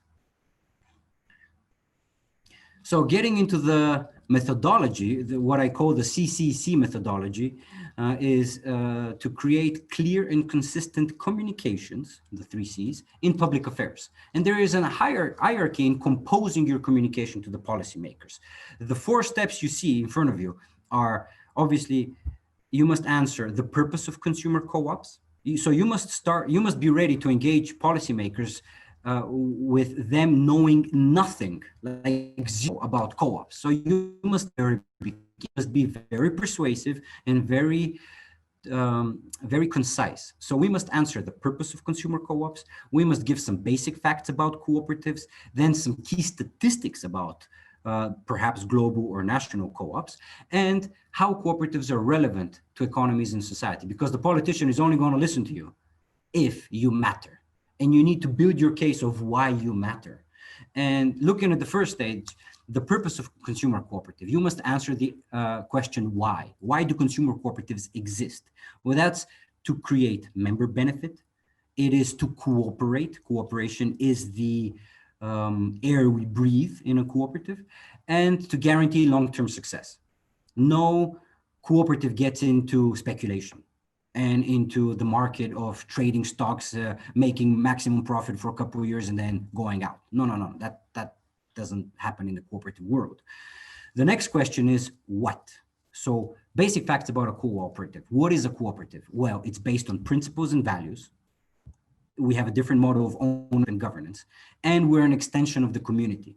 The same people who form a local community are the people who form a cooperative. It's as simple as that.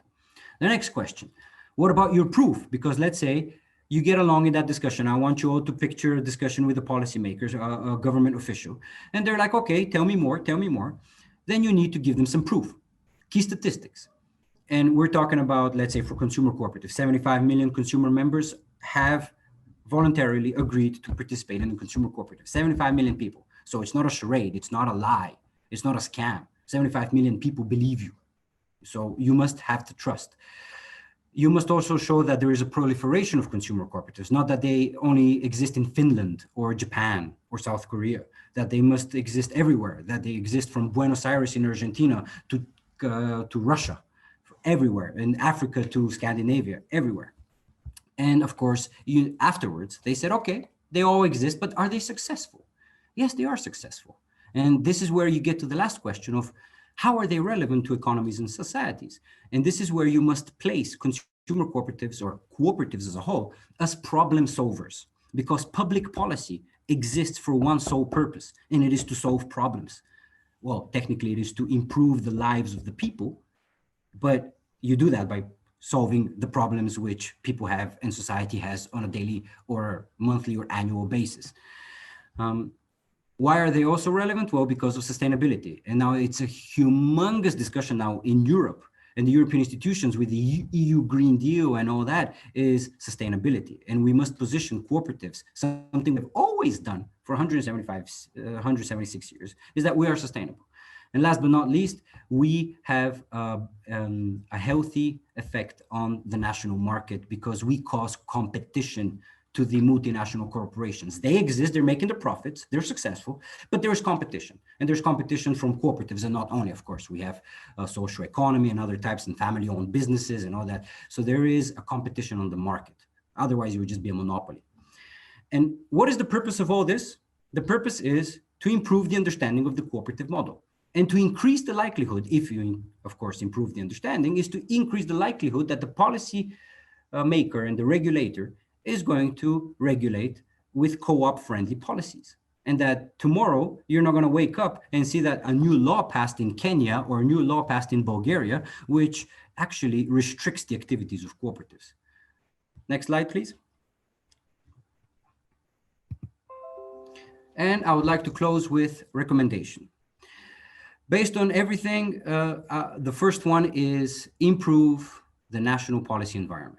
So the first three recommendations are directly addressed to the esteemed audience and the representatives of the national governments which have joined this regional conference. And it is to, as I said, improve the national policy environment. How do you do that? Well, the first thing that you can do is, and I know probably Simele Sim is smiling if she's still with us, is that national governments need to apply the 2002 ILO recommendation to promote cooperatives. There it is a very detailed list of what needs to happen, what type of challenges need to be addressed. And this is from 2002. This is not something new. It exists. The second thing, which I think I've addressed several times in the past 10 minutes now, is that government staff must understand the cooperative model. You must understand with the particularities. Otherwise, how are you going to legislate in order for cooperatives to grow? And a part of that is we need to include cooperatives in academic curricula on national level. I mean, you can go through high school and then university and PhD and all that without even hearing the word cooperative. And this must change. So national ministries of education need to get their act together and need to start thinking about how we can create a change in that. The second big step is improve the national cooperative legislation. We need to include things like legal principle of indivisible reserves. What is an indivisible reserve? Well, in a cooperative, there should be a sanitary minimum of reserves which cannot be sold. They cannot be divided among the members. You know, they cannot be turned into dividends and handed back to the members. No, because then you demutualize the cooperative movement. And I'll give you an example with the Republic of Italy. Everyone knows Italy, everyone likes pizza and pasta. Article, I think 49, or I may be mistaken, or Article 54 of the Italian Constitution recognizes the importance of the cooperative movement. And they have this legal principle, and not only the Italians, other countries as well, the legal principle of indivisible reserves.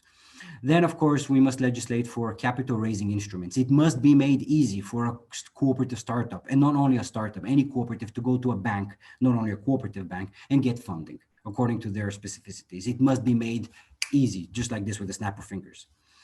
And of course, facilitate cross-border trade, but just in 1 minute more about that. African Union cooperative statutes. This mirrors something which exists on European Union level. There is something called the statutes for a European cooperative society. So there are rules and regulations of how you can form a cross-border cooperative, not a cooperative based only in England, but a cooperative based in England, Bulgaria, Denmark, and several other countries. And one amazing opportunity would be to look at the possibility of creating an African Union cooperatives statutes, of rules and regulations of how you can create a multinational cooperative in Africa. So from Kenya, Tanzania, and Botswana together. And this, once you have that, then obviously COP-to-COP relations and cross-border trade is going to follow. And of course, I remain at your disposal to give you more information on how this could be done. And last but not least, the COP-to-COP relations is something not for the policymakers, but something for the international cooperative organizations like CCW and like the International Cooperative Alliance, is more exchange between our members, between the consumer co-ops and ICA, and identifying mutual initiatives. I have failed, ladies and gentlemen, dear cooperators, at beating the season record for fastest presentations, unfortunately. I wanted to keep it under 10 minutes. I beg your pardon, and I remain at your disposal, and I thank you very much for your attention. Thank you, Dr. Tador, for that presentation. I would sum your presentation in this way, that if we have decision makers in the room still, you have managed to convince them in terms of why should we have consumer cooperatives. Thank you. And in terms of your presentation, very clearly, you have stated why we should have consumer cooperatives, the challenges, the opportunities, and you have also highlighted on CCW policy guideline for lobbying, and then also the methodology. And finally, you have also finalized with the recommendations, which I think will take forward if we are going to participate in trade within the cooperative.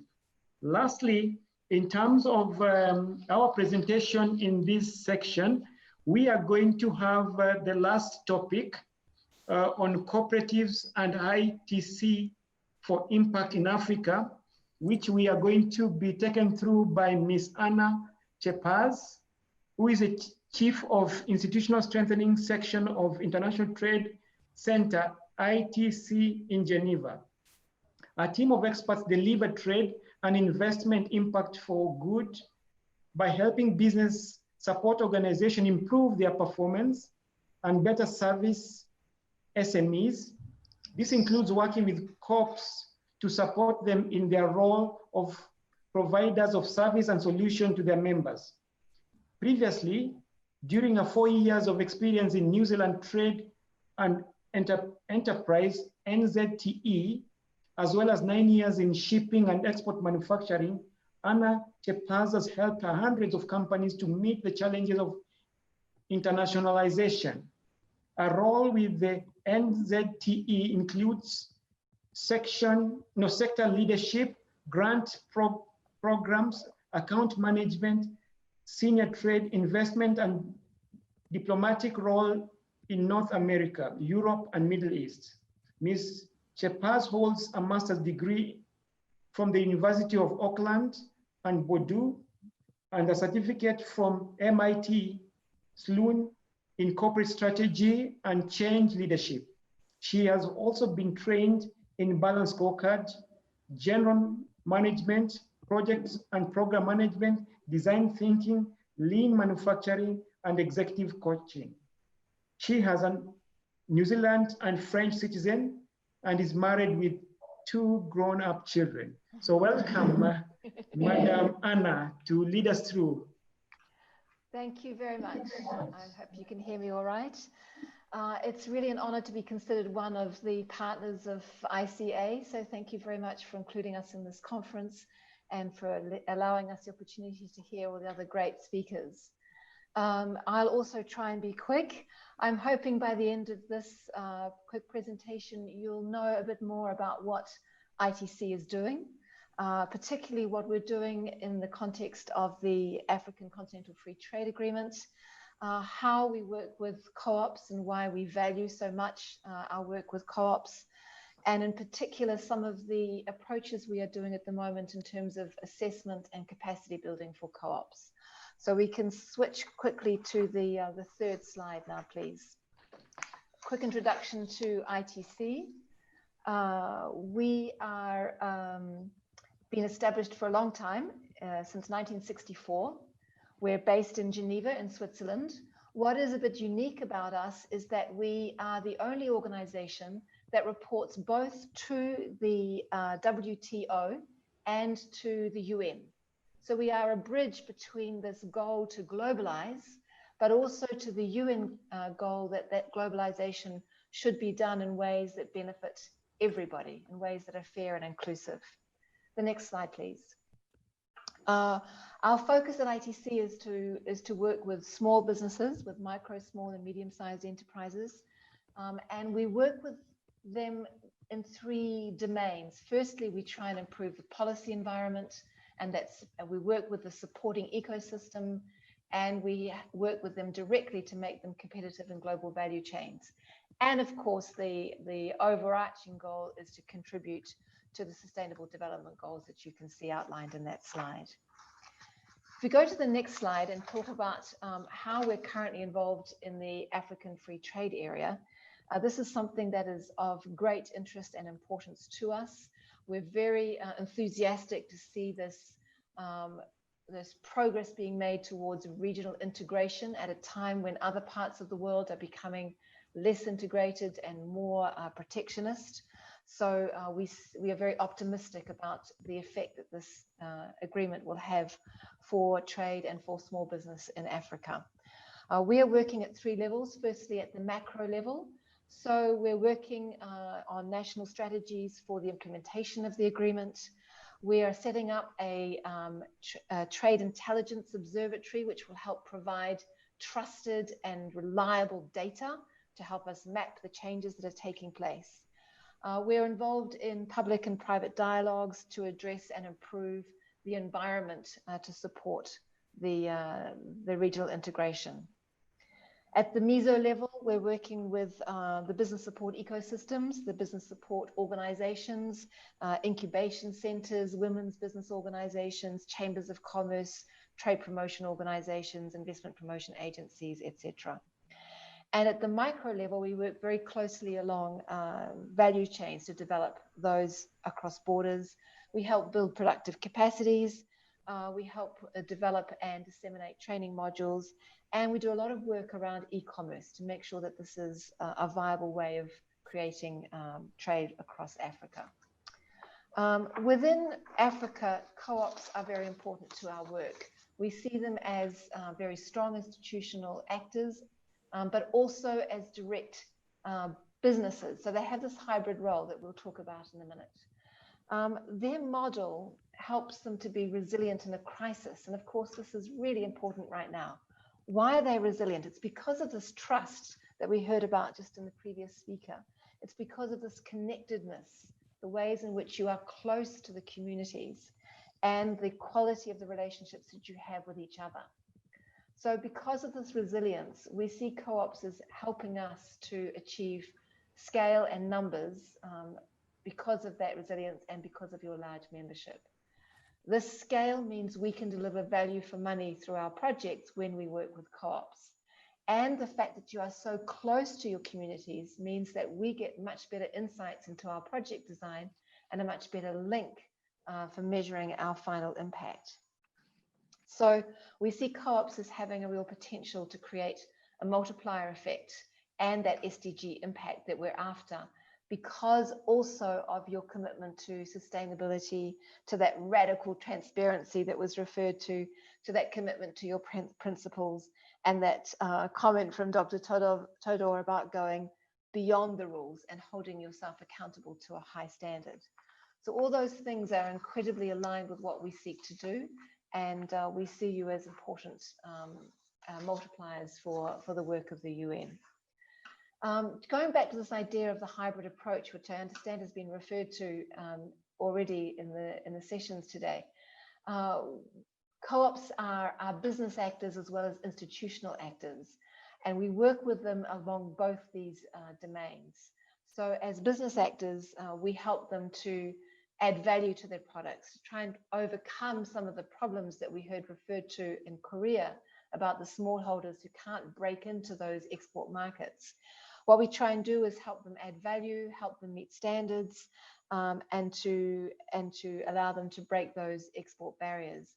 A recent example in Rwanda, we're working with a chili co-op. We help them move from green chili to dry chili, and that allowed them to add value and enter the export markets. On the other side of the picture, as an institution, and this is where my section gets involved, what we try and do is to make the process of managing co-ops more effective, more successful by working on all these areas you can see in the slide that we will touch on very briefly. So one of the things we do to help build the institutional capacity of co-ops is by working on an assessment process with them. And we're now on the next slide. We've developed an assessment tool which allows us to check in with co-ops in a very efficient and relevant way to give them very useful information about their strengths and weaknesses, give them aspirational good practices as a basis for comparison, and gives them pragmatic and focused areas for action. We believe that by doing this, the co-ops themselves become more efficient and more effective leading to better participation by co-ops in good trade and prosperity for all. So what does this co-op assessment tool look like? It's a maturity-based model. We ask about 86 questions, but they're not, it's not a formula to fill out. It's not a survey. It's a very organic conversation. And by having that conversation, we're able to respond to these 86 indicators on a maturity model. Here's an example in front of you of the extent to which the bylaws for the cooperative are in place and are practiced regularly.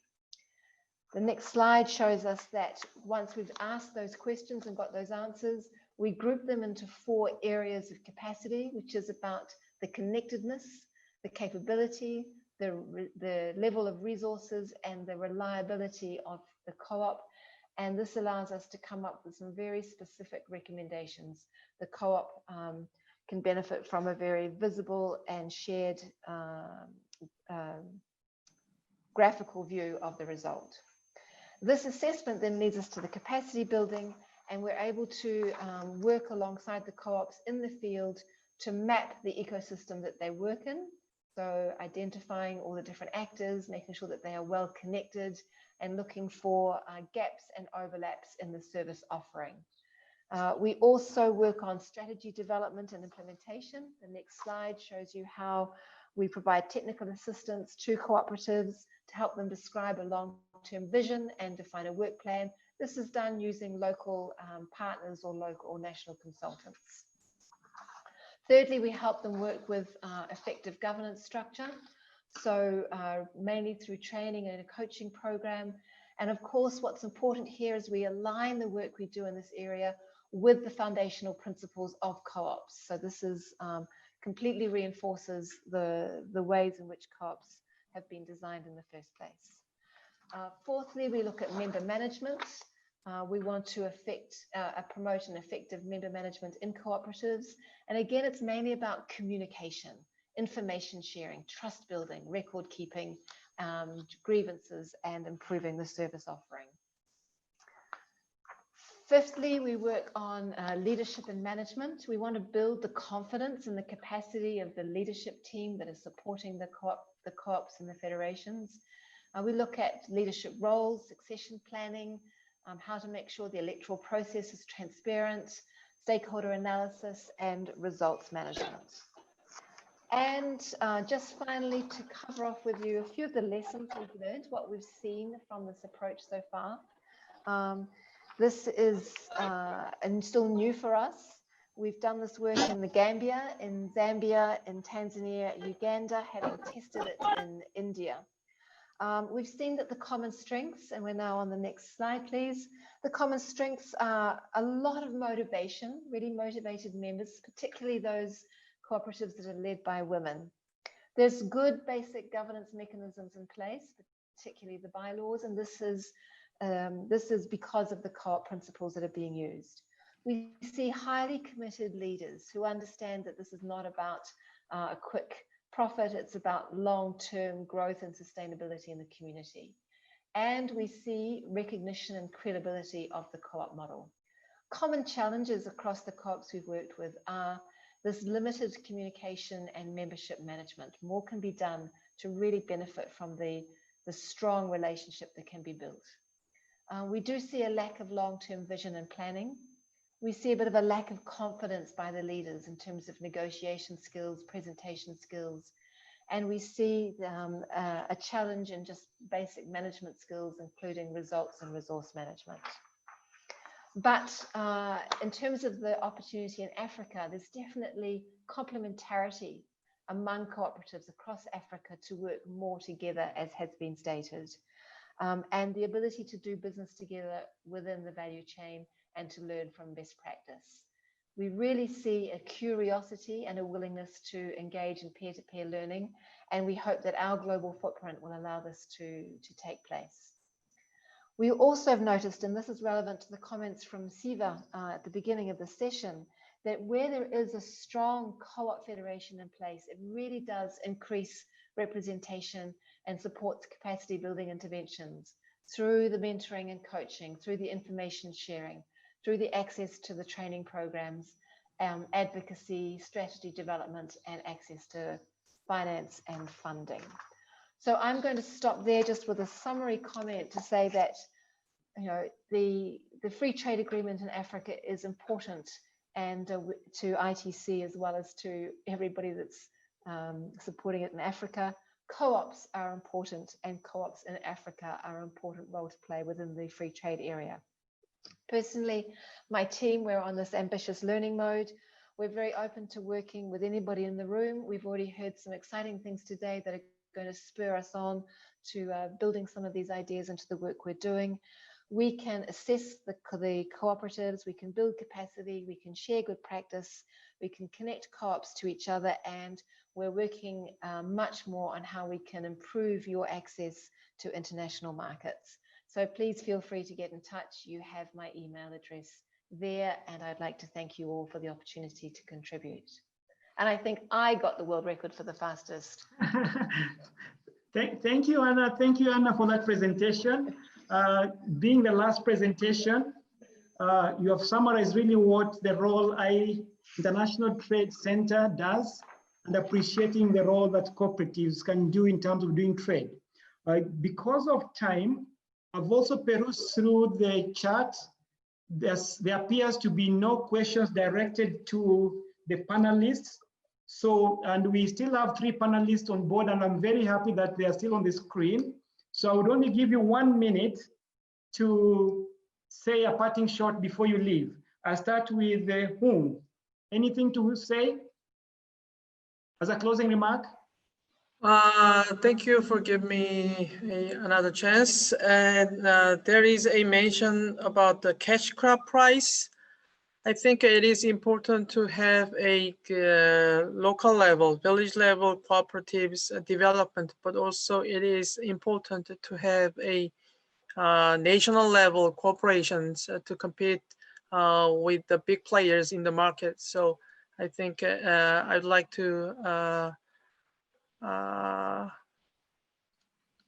mention that the big corporation is important as well as the small corporation.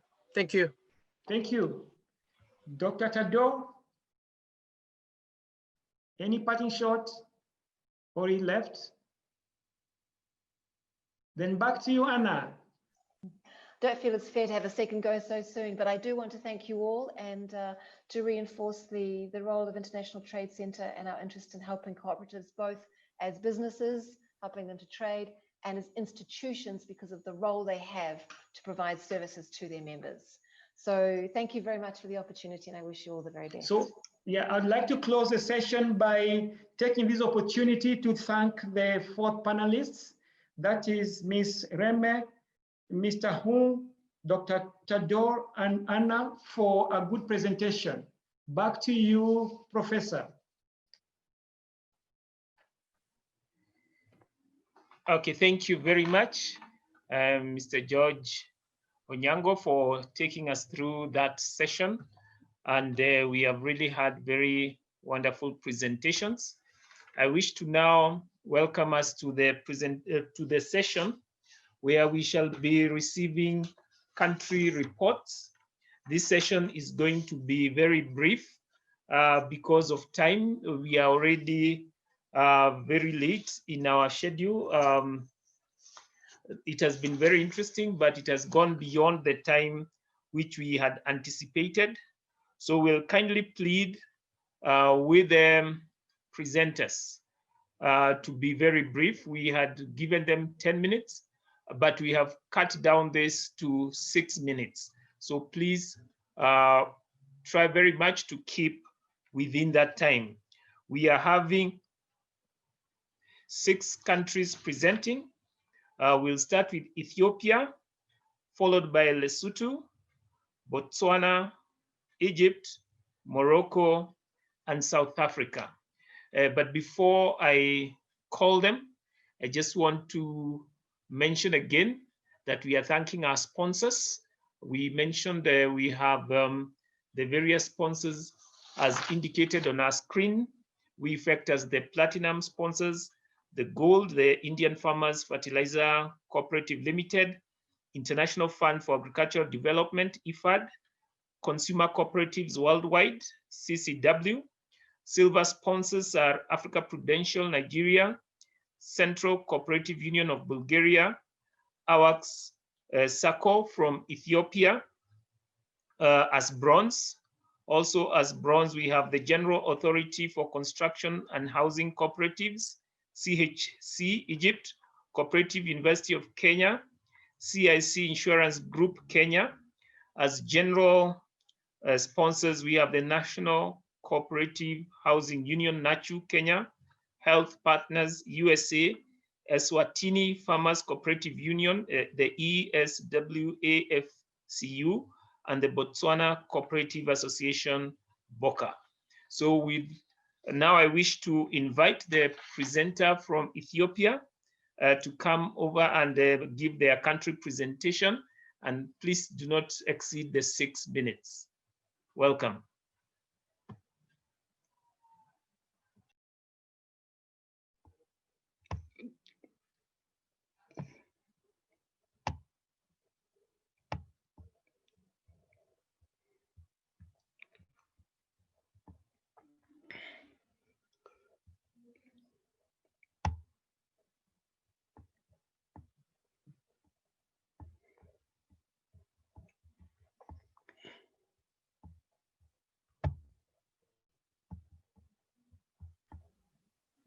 Please proceed on. Yes, thank you very much. Just I'm going to share my document.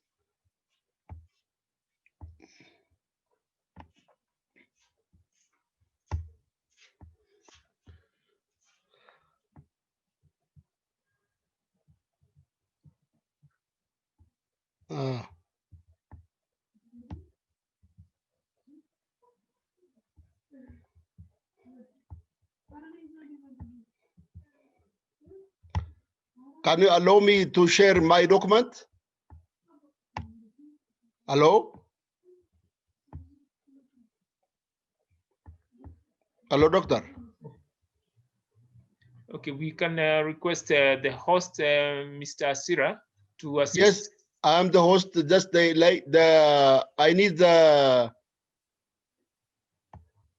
access to share my document. Yes, Mr. Asira, kindly facilitate. Can you go ahead and click on the share screen, please? Share screen, okay.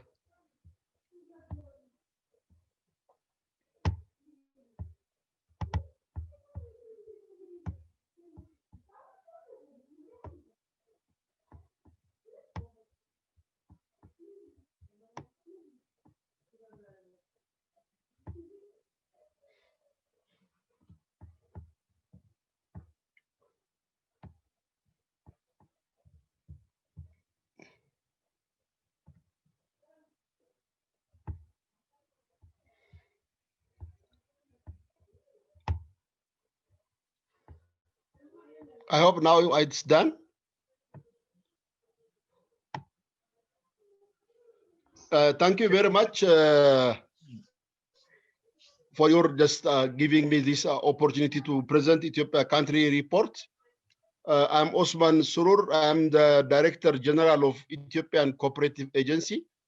I'm working for the last 10 years in Ethiopian cooperative sector, starting from the region.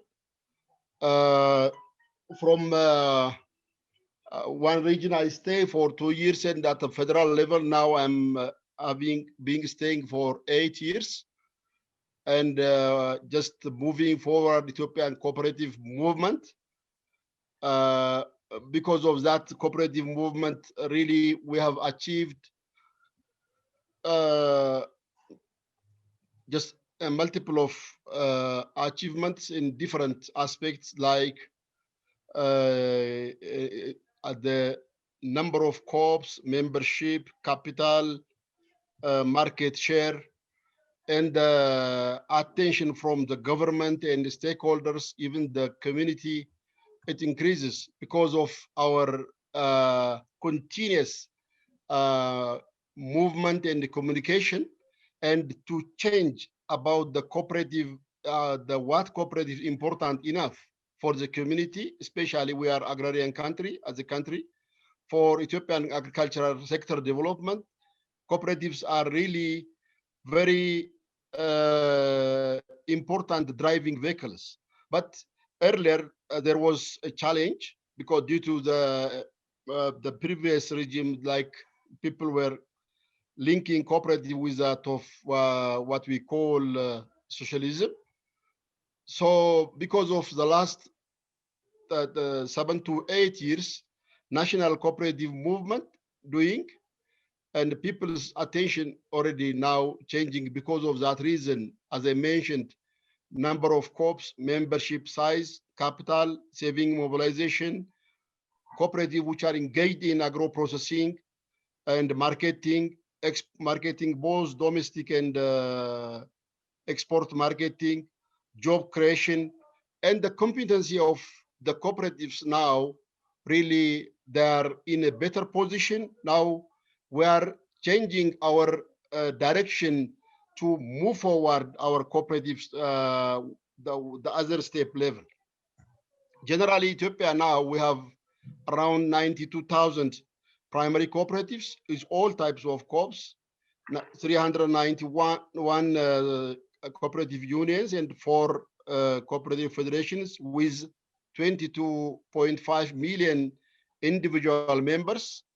From this, around 33% are women. And they have around, they generate around 28 billion Ethiopian birr or around 800 million USD. This is really just cooperatives moving forward incredibly. So with regard to, based on those indicators, access to market in around for the last 6-7 years, many co-ops are engaged in domestic and export market. Now,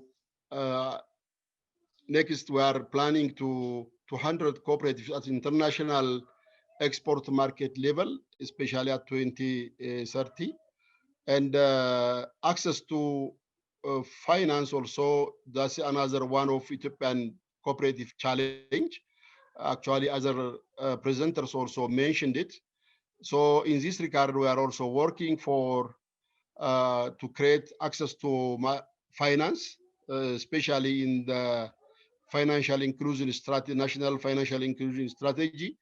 Now we have designed a national cooperative proclamation, which is already approved. And in that proclamation, we are looking for still what we call cooperative bank, cooperative insurance, and the SACCO to provide proper service for their members.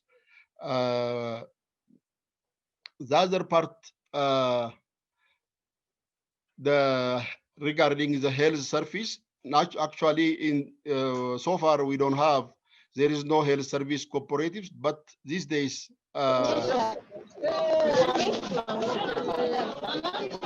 demand is coming from the community, so we are working on that. The other one is the access, the technical access for the cooperative, organizational, managerial, and marketing. In this regard, now, earlier, as I mentioned, we are just planning to categorize our cooperatives according to their position, according to their membership, capital generated, and the marketing with their members. So now we are working on that. The other part, especially the monitoring and evaluation, especially to provide technical support. In this regard, we are still a little bit weak according to current our cooperatives position. Now, Ethiopian cooperatives, they're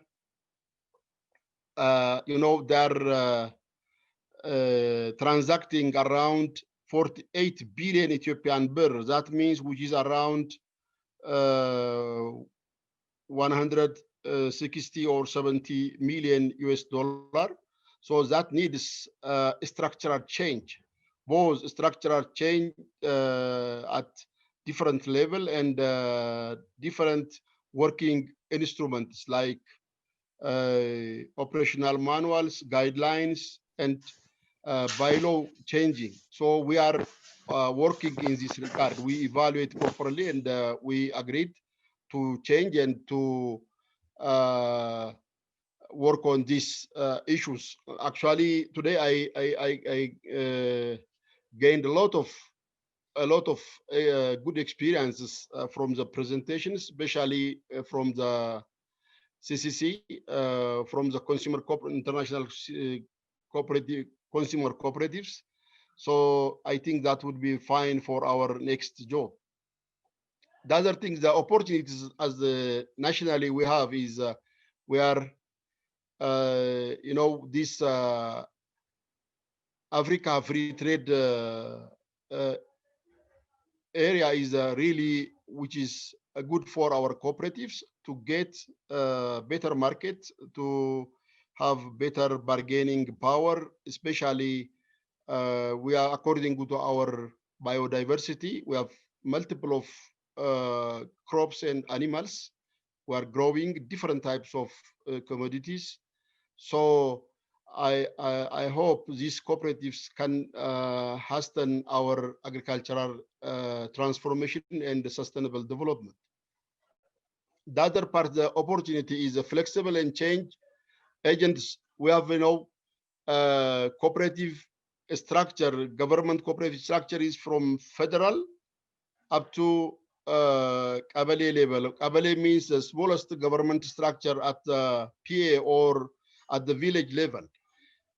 We have cooperative agents who are working just to mobilize the community, to teach the community at ground level. This is, I think, one of a good opportunity that may help to hasten our cooperatives, the engagement of our cooperative in Africa, trade, Africa, the bargaining power.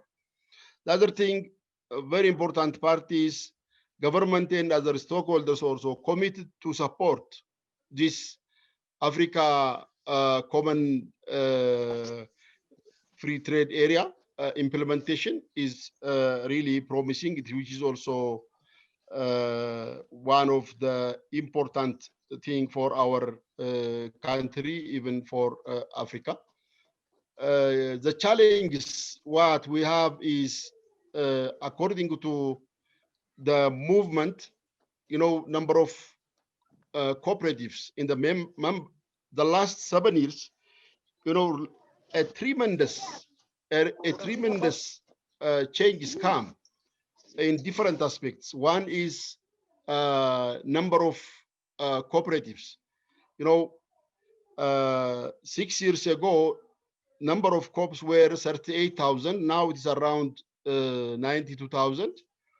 The capital was around 3.7 billion. Now it's around 28 billion.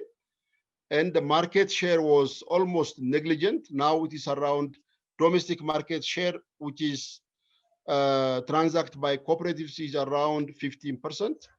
And export market share is, which is different from commodity to commodity. When we come to coffee, there they get 10% of the from in terms of volume and 14% of in terms of value.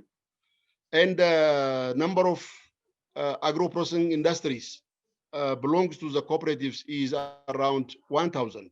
So the diversity of the work diversity of cooperatives is increasing, but the capacity matters to lead, to run this business. Capacity in terms of structure, in terms of HR, both professional management and leadership from the cooperative elected people like committee. So this is, I think, lagging behind according to current our cooperatives position. So this needs further policy and strategy amendment. The other one is governance. weak governance of COPs is one of our challenge. The other major challenge. Mr. Usman, kindly summarize. Our time is already. Yeah, I'm done. Just professionalization, one of is big challenge. We look for experience from other countries. Lack of designed market intelligence. These are the major challenges in our cooperative sector development. So if we just move these challenges, one is what we design is a cooperative database to robust our cooperatives in the future. Update database, new entrants, classify or categorizing our cooperatives according to their level, roles and positions. So these are as a very important part. So we are designed re-engineering, restructuring or re-engineering of the cooperative starting from this 2021. So that is our plan. Thank you very much. Maybe I took maybe 1 more minute. So sorry for that. Thank you very much. Okay, thank you very much, Mr. Usman, even for that country report from Ethiopia. We will now move immediately to Lesotho. So kindly want to request the country representative from Lesotho to give the presentation, the country report, 6 minutes. Good afternoon, everybody, or good evening. Yes. Oh, my name is Maphamodi Likweji. I'm working as the Commissioner for Cooperatives in Lesotho. My presentation will be based on how cooperatives have been faring in terms of trade during this year of COVID-19, because actually cooperatives have been greatly affected. Briefly, Lesotho is a country of about 2.1 million people, and the COVID-19 cases were first reported in June. We had 1,833 confirmed cases, 830 confirmed cases, recoveries 961, and 42 deaths. The free trade or inter-trade amongst cooperatives, and also in terms of export and import of the products, could not be implemented well due to COVID-19 restrictions. Lesotho has only one neighbor, which is the Republic of South Africa, which is surrounding Lesotho, and there is a lot of trading between those two countries.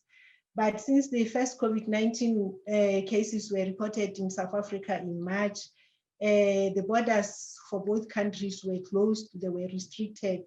There was restricted movement or traveling between the two countries, and the cooperatives actually suffered. There were nothing that we could export to South Africa. Even the imports were also limited for cooperatives that are selling products imported from South Africa. However, cooperatives that performed well during this time are agricultural cooperatives, because they took advantage of the local market, because there was no competition from South African products. So our agricultural cooperatives, or cooperatives that are producing food, like poultry cooperatives, piggeries, and so on, they did very well, as well as the savings and credit cooperatives. Also, they had very good business, because since people's movement was restricted, they were able to trade with money through mobile money systems such as M-Pesa, EcoCash, and also internet banking. So sectors that were highly affected during this time in terms of trade are industrial cooperatives, especially from March and April during the total lockdown. So these cooperatives actually did not, the members could not go to work, and there was actually no production and no money. The school cooperatives also have been affected because the schools were closed had been closed since March. Even now, schools are slowly, the restrictions on schools are slowly being lifted, but schools are not fully operational. So as a result of that, the school cooperatives, among the youth cooperatives, were highly affected. Services cooperatives were also affected since the people who are offering services could not go to their clients well. In terms of our services in government that we offer the cooperatives, we were not able to perform the trainings and mobilizations of cooperatives because of the restrictions, COVID-19 restrictions, and limited number of people to attend meetings. But other services such as inspections and those that require small meetings were also carried out. In terms of human resources development, we have Lesotho Cooperative College that is almost completing its renovations and will soon be launching, continuing with the diploma program in cooperatives. Thank you very much.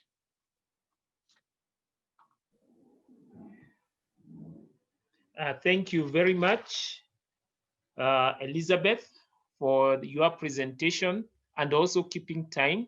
We really appreciate that, and also enabling us to know exactly what Lesotho is doing. Thank you very much. We will now move on to Botswana, and I will request the presenter from Botswana to present their country report, and we give them 6 minutes.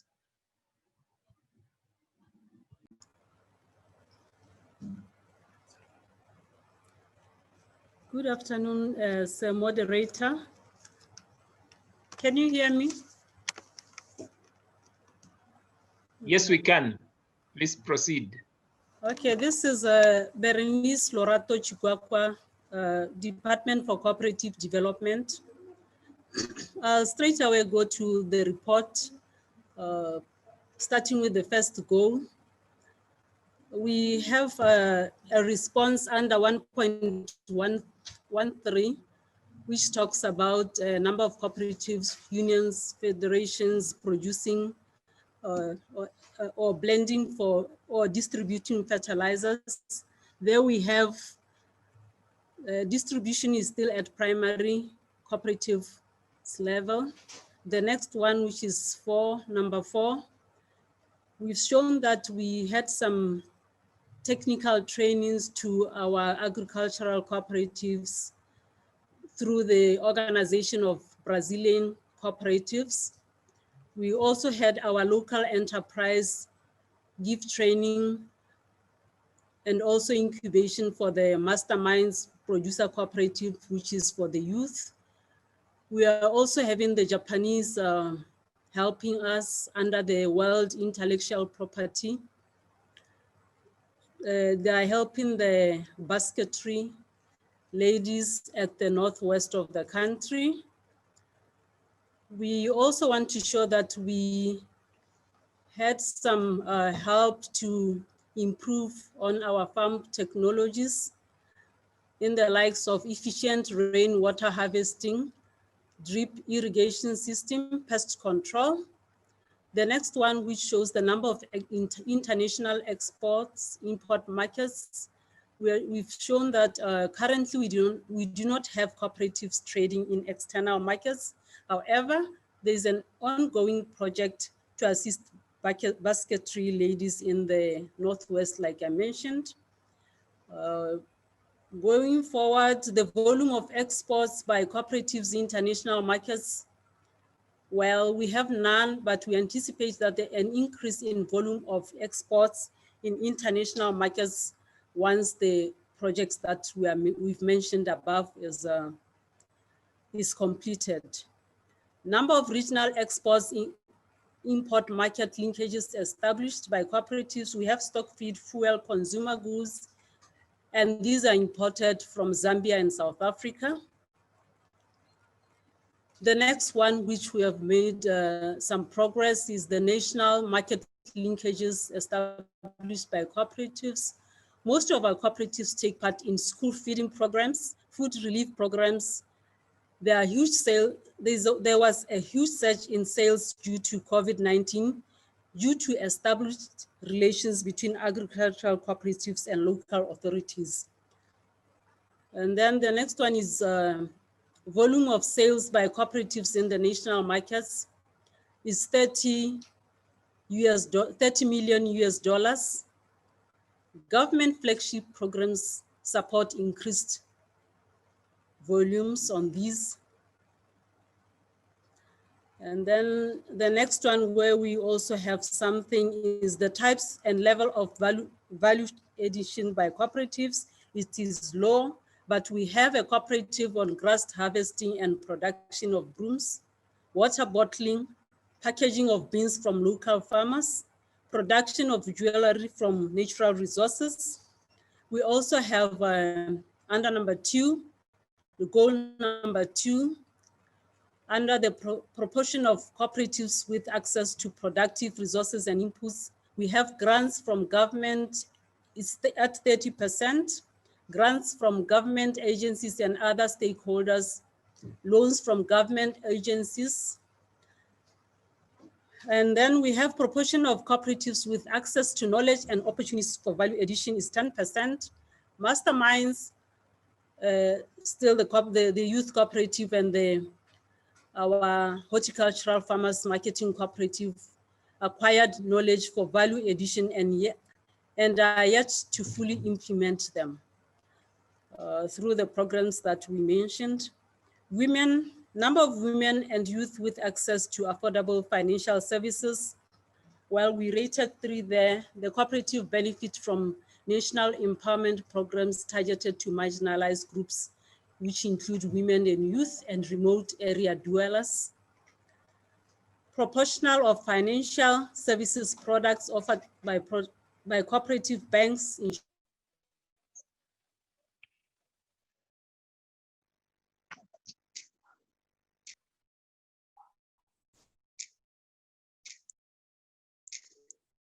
You are muted. Please unmute yourself. That's to me. We can't hear you now.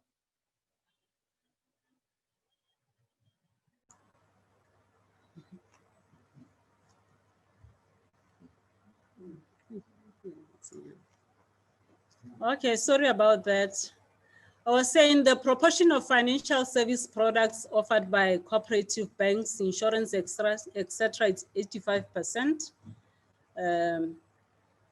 There are no specific products and services intended for women and youth circuses, but then the number of women in circuses are about 85%, and hence access to savings and loans products being proportionate to membership.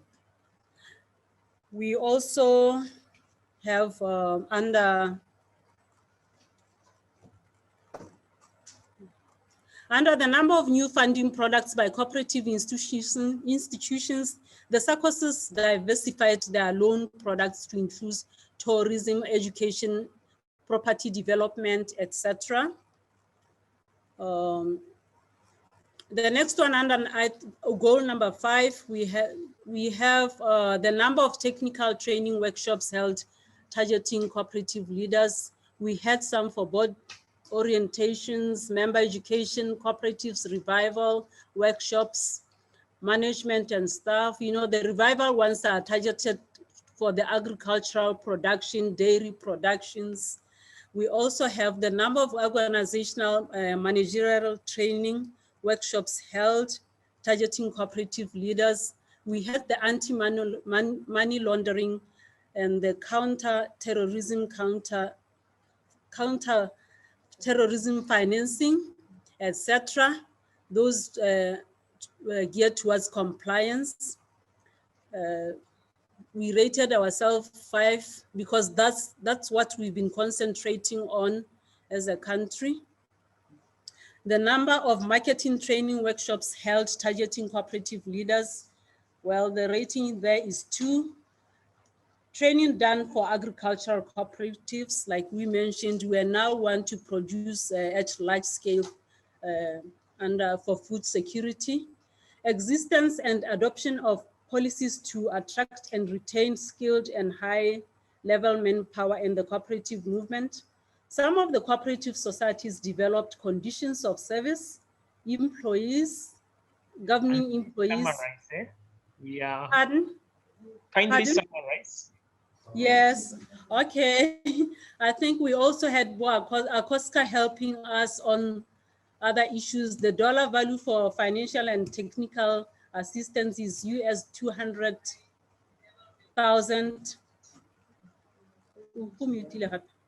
Is it me? So we also have exchange programs through Buleswa. And maybe to go to the last page, just to show that the committee, the National Committee, the National Cooperative Coordination Committee is still in process. We've written our stakeholders. We expect to get the responses by the 30th October. And it hasn't yet started functioning because of the slow process of getting the membership. Thank you.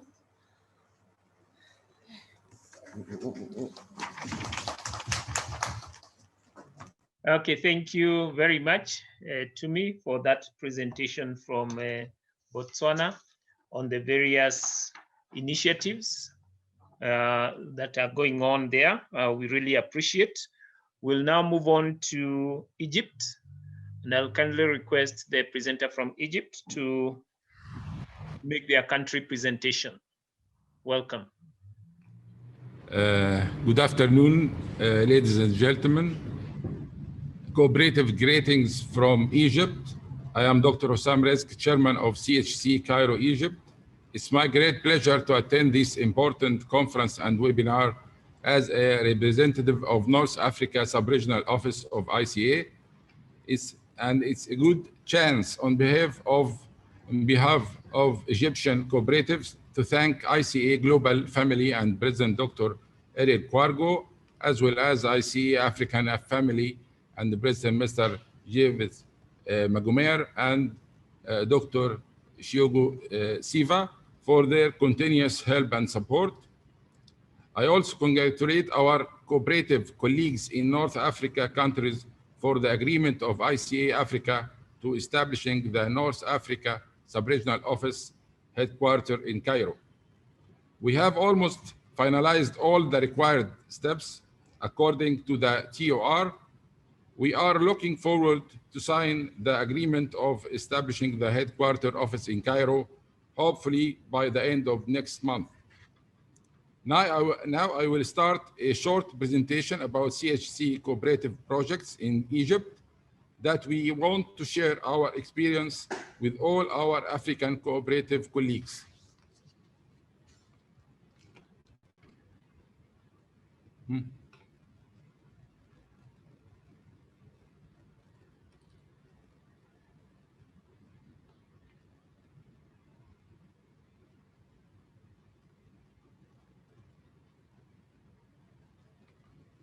As we know, cooperatives working methodology in any country aims at maximizing civil society's participation in implementing community development with its different aspects without burdening the state's budget.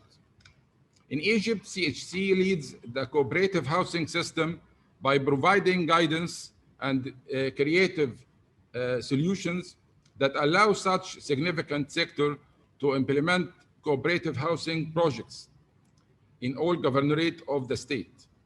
This development in the cooperative system was accompanied by a remarkable increase in the number of cooperative housing societies from 2,126 to 3,395 during the last 5 or 4 years. with a total investment of 22 billion Egyptian pound by June 2020. CHC is one of the entities of the Ministry of Housing, and the terms of reference of CHC is as follows. First, one, mapping out the general policy of the housing cooperative sector. Second one, achieving the objectives of the cooperative policy in field of housing. Third one, purchasing the needed land for the construction of cooperative housing compounds. Providing technical, financial, and administrative assistance for the cooperative societies. Activating cooperative lending fund. And number 6, undertaking the industrial, commercial, and other businesses within the cooperative framework. And last one, designing projects of cooperative housing and supervising its implementation. The projects implemented by CHC was approximately 200,000 housing units at a total cost of 32 billion Egyptian pounds. As we see, it is distributed in all the governorate of Egypt. The lending fund has financed the construction of about 420,000 residential units all over the Egypt. The total number of residential units implemented by housing cooperative societies reaching about 1.2 million units. And we are now implementing about 120,000 housing in new cities and governorates of Egypt. CHC initiative towards achieving social integration through the provision of adequate housing. First, focus about establishing of projects, cooperative and investment. Second one, establishing of urban compounds for cooperative housing societies in new cities. Third one, establishing of productive cooperative compounds of economic activities. Fourth one, establishing of regional development communities of economic industrial elements. And fifth one, interacting with the global cooperative experiences. The example for the first one, CHC established about 4,000 residential cooperative investment units in Port Said City. Port Said City, as we know, it's in the edge of Africa, north edge of Africa. And this important city, we make a project with a social dimension for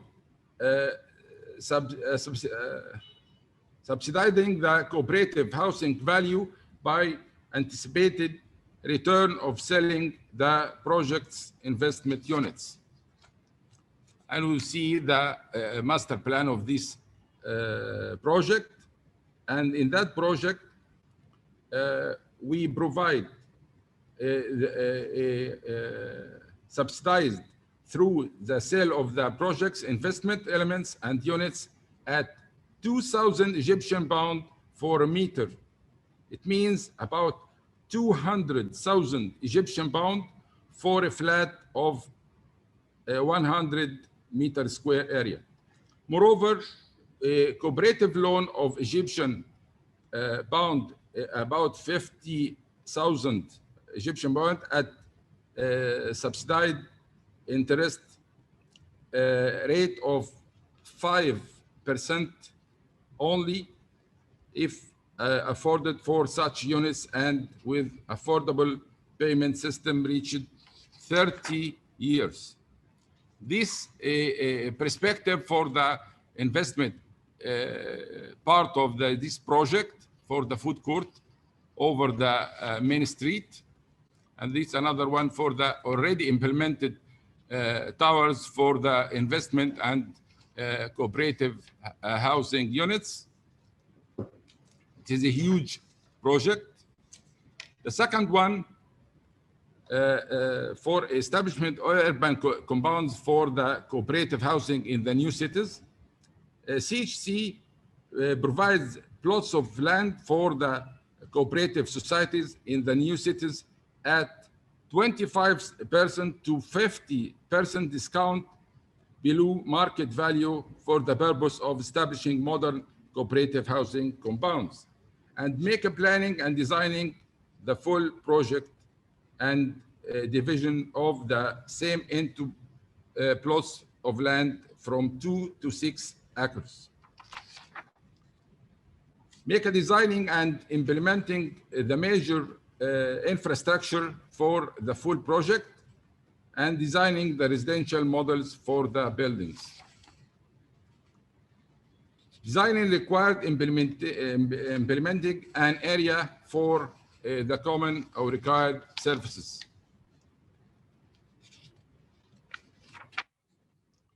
Third one, establishing a productive cooperative compounds with economic elements as crafting or agriculture and so on. CHC in that project, as example, CHC establishing the cooperative crafting and the residential compound in Buhera Governorate. This focus aims at providing housing services and job opportunities for youth at the same site. And this perspective for the project, it is a huge project. The general authority allocated residential units and workshops in the same contract at affordable payment system reaching about 30 years. And this for this perspective for the residential sector of the project. And this a photo for the already implemented residential buildings. And this for the workshop in the project. Fourth one, CHC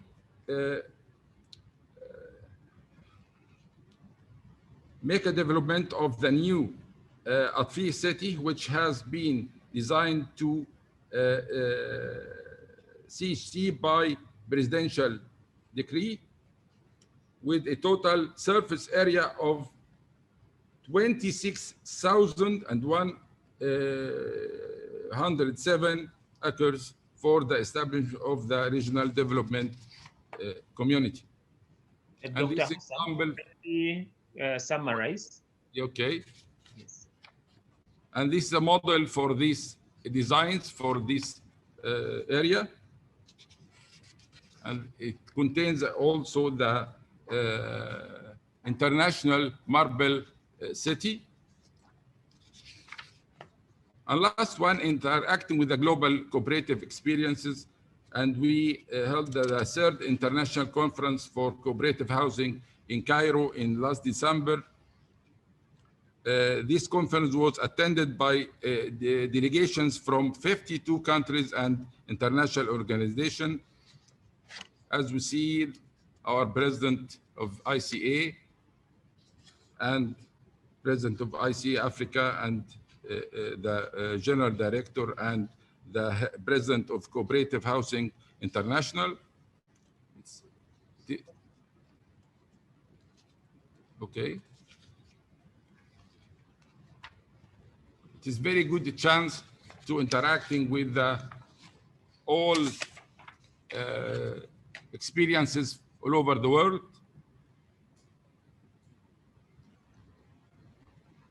Okay. Thank you for attention, and thanks a lot for all the co-op leaders and members and IT technical support staff who share in success of this important conference. Thank you. Thank you very much, Dr. Hossam Rizk, on your presentation on what is happening in Egypt. Yeah, we have seen very magnificent structures done by the CHC, and we really want to congratulate the great work that you're doing. Thanks a lot. So we will come to an end on the presentations, the country presentations. We were expecting a presentation by Morocco and also from South Africa, but we have learned that we shall not be able to receive them today. South Africa has also explained that the National Cooperatives Association of South Africa, NCSA, or NCASA, is back to lead the movement in South Africa and to take over from where Sanako left off. So we want to congratulate the NCSA and wish them all the best as they lead the movement in South Africa. So we want to wish all participants a wonderful, I hope you have had a wonderful afternoon of presentation. It has been long, but we are now coming to the end.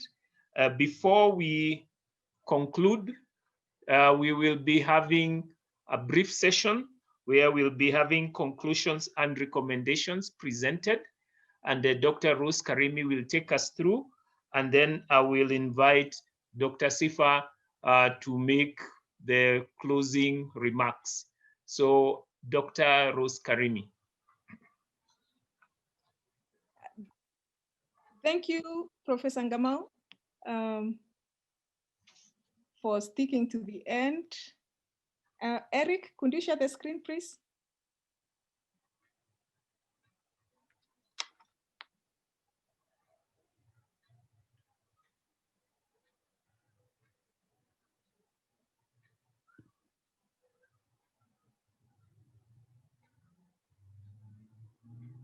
So, good evening, good afternoon, and good night to all the cooperators, especially those that are still with us.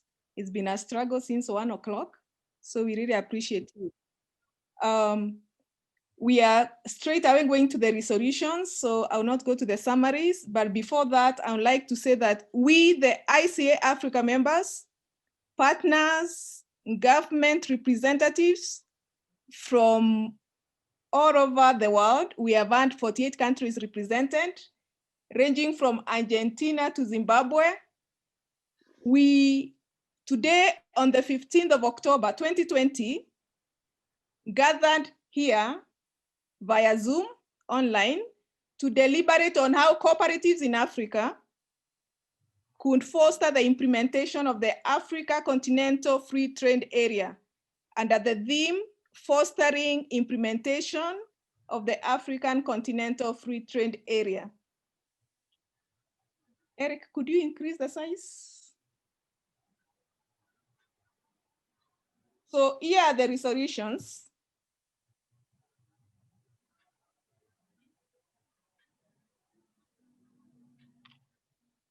In light of the observations made during the conference, we, the participants, are aware that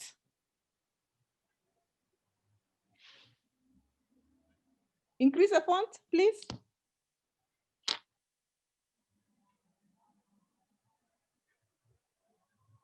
We are aware that by 2050, the African population would increase to 2.5 billion people. To achieve sustainable development, Africa will need to invest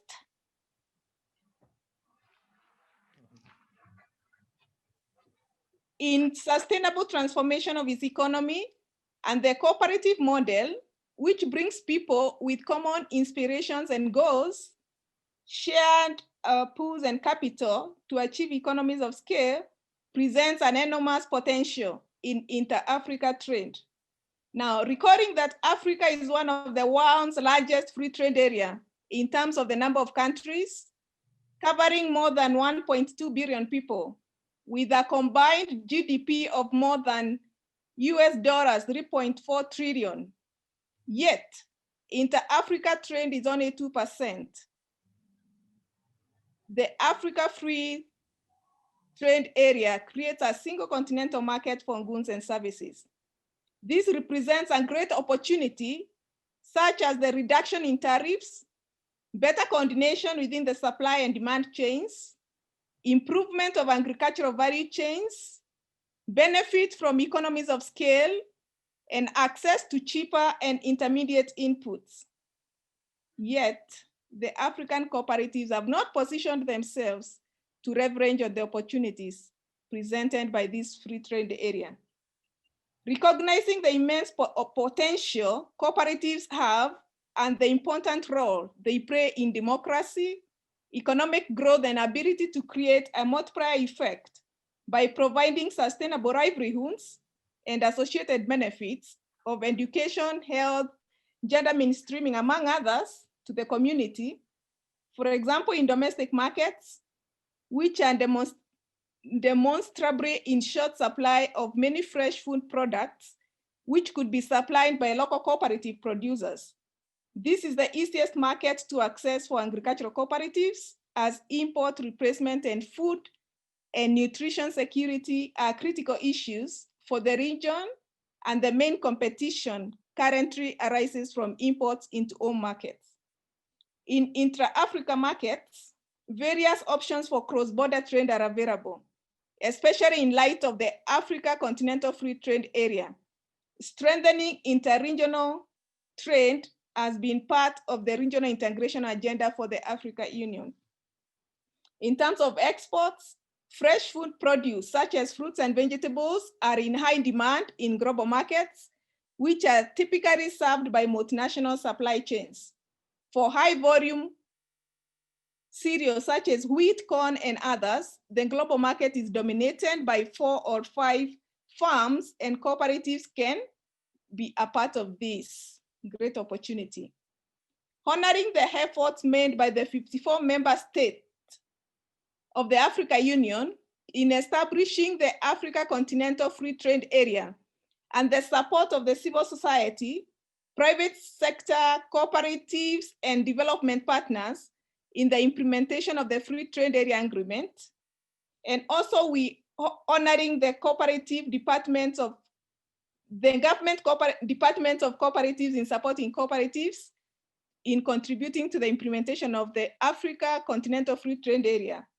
We are committed to encourage all stakeholders to redouble their efforts in fostering the implementation of the Africa Continental Free Trade Area through the cooperative business model.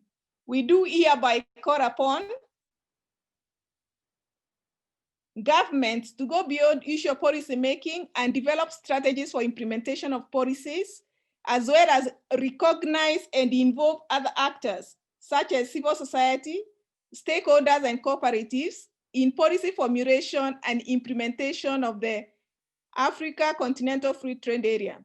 There is need to create an enabling environment and enact enabling policies to support small and medium-sized enterprises and cooperatives as they form the majority of the African economies. Key challenges around improving agricultural productivity, meeting time, quality and quantity requirements consistently, understanding market needs, setting competitive prices, building processing capacity, and managing logistics need to be addressed as a matter of urgency. We call upon cooperatives, partners, and stakeholders to promote and popularize the creation of cooperatives in such key sectors for trade, such as consumer cooperatives, producer cooperatives, among others. Cooperatives can overcome market barriers through mechanisms such as fair trade certification in the off-season or products that cannot be grown locally, including coffee, cacao, and a range of fruits. In addition, promotion of co-op-to-co-op trade where opportunities exist for the retail and wholesale cooperatives in inter-Africa trade, as well as developed country cooperatives trading directly with producer cooperatives in developing countries to shorten the supply chain. We call upon partners such as China, the AfCFTA to work together with ICA-Africa in leveraging technology to enhance COP-to-COP trade in Africa and the world, as well as the business-to-business opportunities. We call upon CCW to work with ICA-Africa in raising their voice and call upon national governments to improve national policy and legislation for trade, as well as call upon the Africa Union to promote and enhance cooperative statutes to conform with the Africa Continental Free Trade Area. We call upon partners such as ITC to work with ICA-Africa in assessing cooperatives, building capacity, sharing good practices, connecting cooperatives with other cooperatives and other relevant stakeholders, as well as improving access to the international trade. We call upon kibbutz to work hand in hand with ICA-Africa in enhancing cooperative network and building the cooperative ecosystem for intra-Africa trade through or to leverage on the Africa Free Trade Area. We call upon ILO to work with ICA-Africa in research. There will be need to review trending activities across the world in light of the post-COVID pandemic. We also call upon IFund to work with ICA-Africa and support cooperatives in providing support to SMEs with market regulation and finance. The financing solutions to be designed and tailored to specific value chains, both for de-risking and agri-SME financing, as well as cooperatives. For partners such as SIWA, we call upon them to work with ICA-Africa to work on South-South collaboration and cooperation in the Global Center for Learning. We call upon ICA-Africa to set up groups or working groups and trade committees on COP-to-COP trade, collect demand and supply information, establish B2B online platforms, create opportunities for cooperatives through holding trade fairs and trainings. Now, this communique was issued by the undersigned, the undersigned on behalf of all the participants, representing cooperators from across the Africa region and the world during the ICA-Africa Regional Conference held on the 15th of October, 2020. Thank you. Thank you very much. Thank you very much. Thank you, Dr. Rose Karimi, for that, the resolutions that you have read out. I think because of time, we'll just give 2 or 3 people to have comments, then we can have someone to propose that we adopt those resolutions so that we can be able now to conclude our session this evening.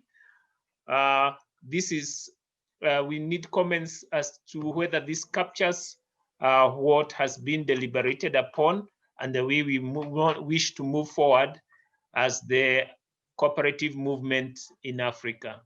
So if you're there and you wish to speak, just raise your hand, then we'll give you an opportunity to make brief comments. We can have 2 to 3 before having a proposer and a seconder for the same.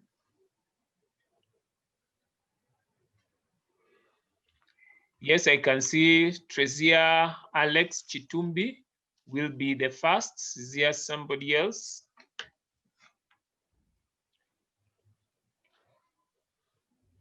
Okay, please go ahead.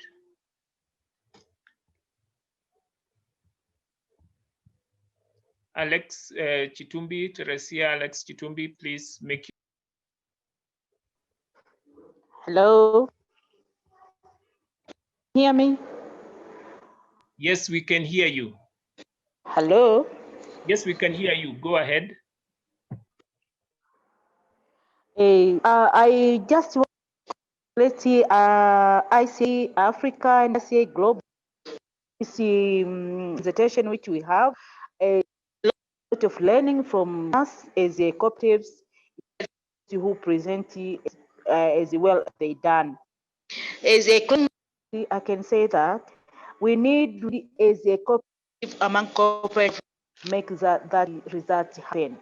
For example, I say that we need to put this cooperative in academic schools. That one, it will help us to have a cooperative, small kids, more young and women, so that over we can do cooperatives among cooperatives. Thank you so much. Thank you, Teresia, for those comments. Do we have someone else? Yes, Usman. Usman, please go ahead. Thank you very much. Really, it was very interesting. That's my comment and suggestion for the next, really, to bring our cooperatives to contribute for African integration and sustainable development. African cooperatives should get attention of the leadership. So the leadership matters. So to do that, ICA-Africa and the regional office, I think, need to work with AU and respective regional presidents, prime ministers, like that. Unless and otherwise, cooperatives, could not get proper attention, then the inefficiency will again recur. Then we can't achieve what we are planning. So what I want, we need to get attention of the leadership, high-level leadership. For that, the advocacy is one of the important thing to do that. So this is my comment. We need to the attention of the leadership. Yeah, thank you very much, Mr. Osman Surur, for those comments. One last one.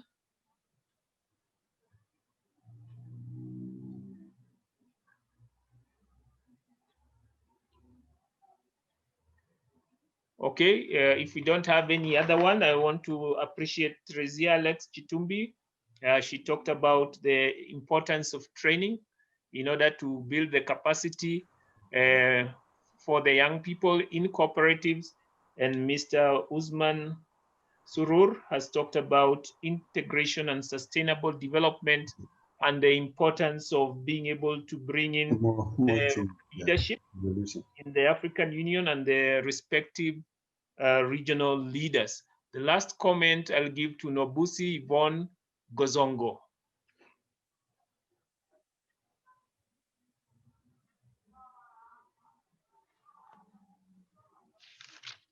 It's not going to be Dr. Sifa. Gozongo, could you please go on? If not, then can we have Mr. Zakaria Matsela?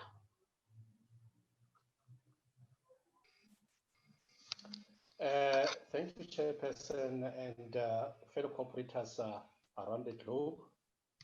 It is indeed an honor coming from South Africa to be part of this very important engagement. And we are hoping that this is the first of the most successful, even in the future, interactions coming from the cooperative movement to plan their own activities and also to look at the areas of collaboration globally and continentally. So we are hoping that moving forward and with the resolution that has been taken, we are going to begin to see stringent and a very, very strong interaction and working relationship between the continental or even the countries in Africa and globally. So the long and short of it is that it has been a successful conference, and we are happy that we'll be able to report to our respective sectors in the country about this particular success. For that short notice, I thank you, Chairperson. Thank you very much, Mr. Zakaria, for those very comments, which we really appreciate. They are very encouraging.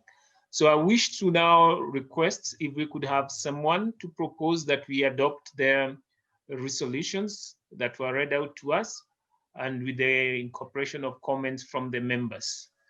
So can we have someone? You can raise up your hand in the chat and we'll be able to see it.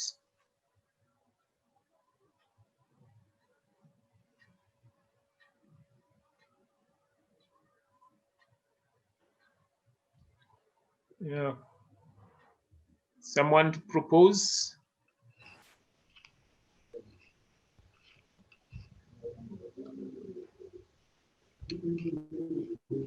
Yes, I can see Teresa Chitumbi has proposed, and we have Bernard Obaje, who has seconded. We really want to appreciate you and thank you so much for the support.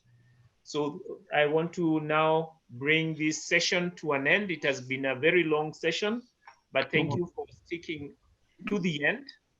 I wish to thank all the presenters. You have really done a very good job despite the challenges of time. And now to bring this session to an end, we want to invite Dr. Chionge Sifa, who is the ICA-Africa Regional Director, to make her concluding remarks. And then after she has made the concluding remarks, we will have a word of prayer from Professor Gisheru, Esther Gisheru.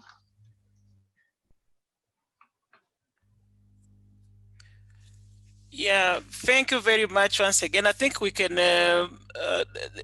stop sharing the screen now. Thank you very much. First and foremost, I would like to thank all the participants, especially those ones who are the die-hard, the 58 who are still with us.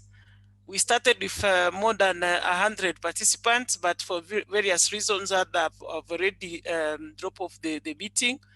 But you have decided to be here until the last minute, so we are very much grateful.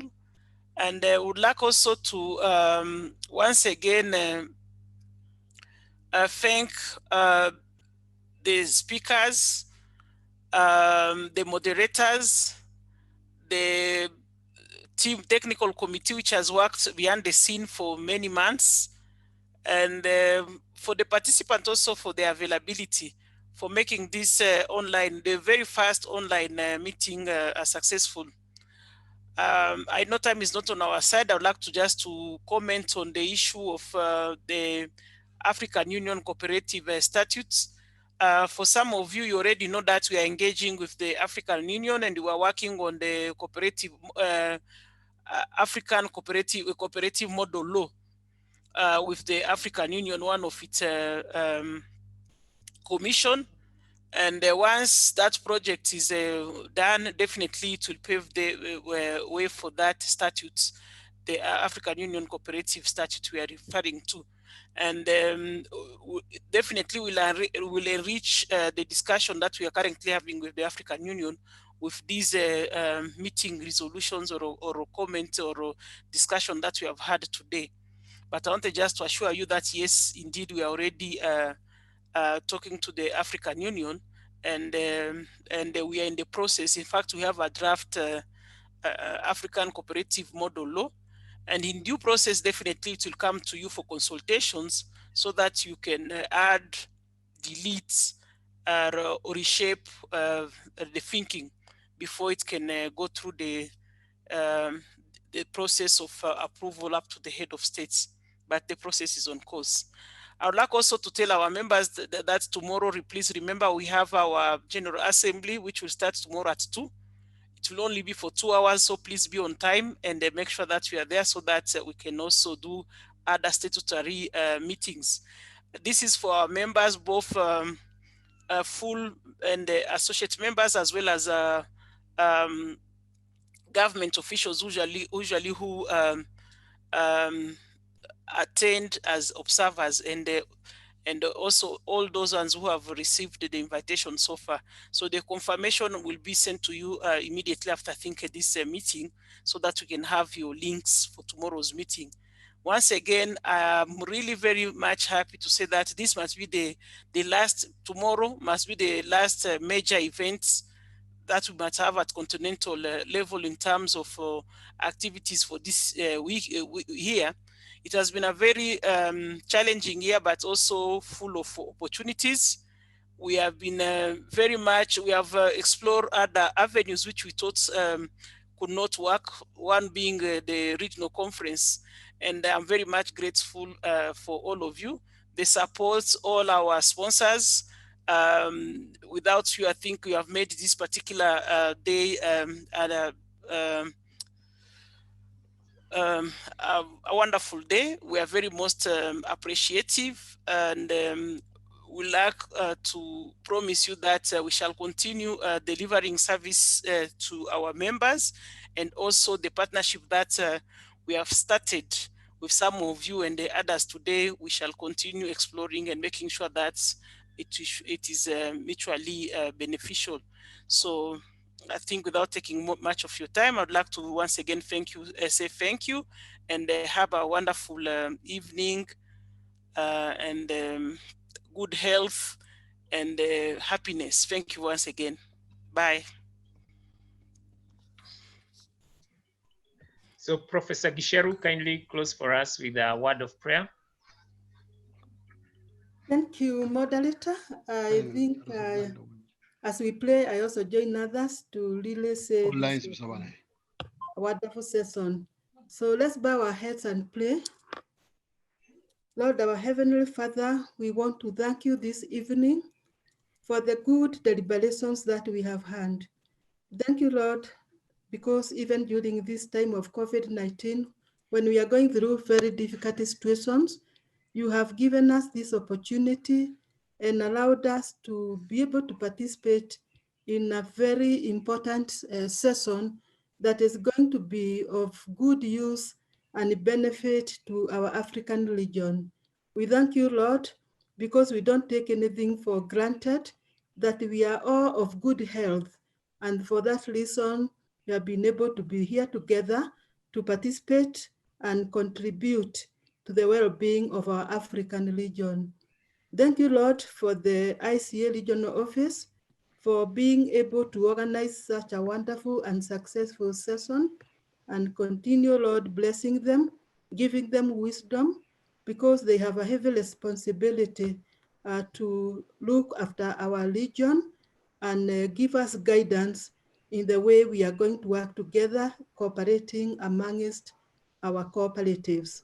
As we have discussed during this forum, Lord, we know the free trade area we are talking about is going to pave way for the betterment and success of our trade in the cooperatives in the region. We thank you, Lord, even for the presenters who have presented today. They have taken a lot of time to prepare. The moderators also who have taken their time to be here to ensure that everything goes on well. Bless all of us, Lord, even as we go back to our usual duties this evening and preparing ourselves for the Regional Assembly tomorrow. We know, Lord, you are going to continue guiding us. We pray this in the name of Jesus Christ, our Lord and Savior. Amen. Amen. Amen.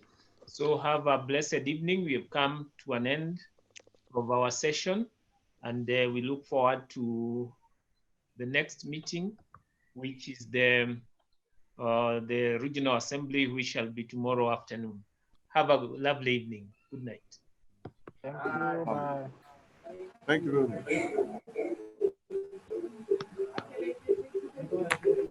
Bye. Thank you very much. Bye. Thank you very much. Bye-bye. Bye, ladies and gentlemen. Thank you.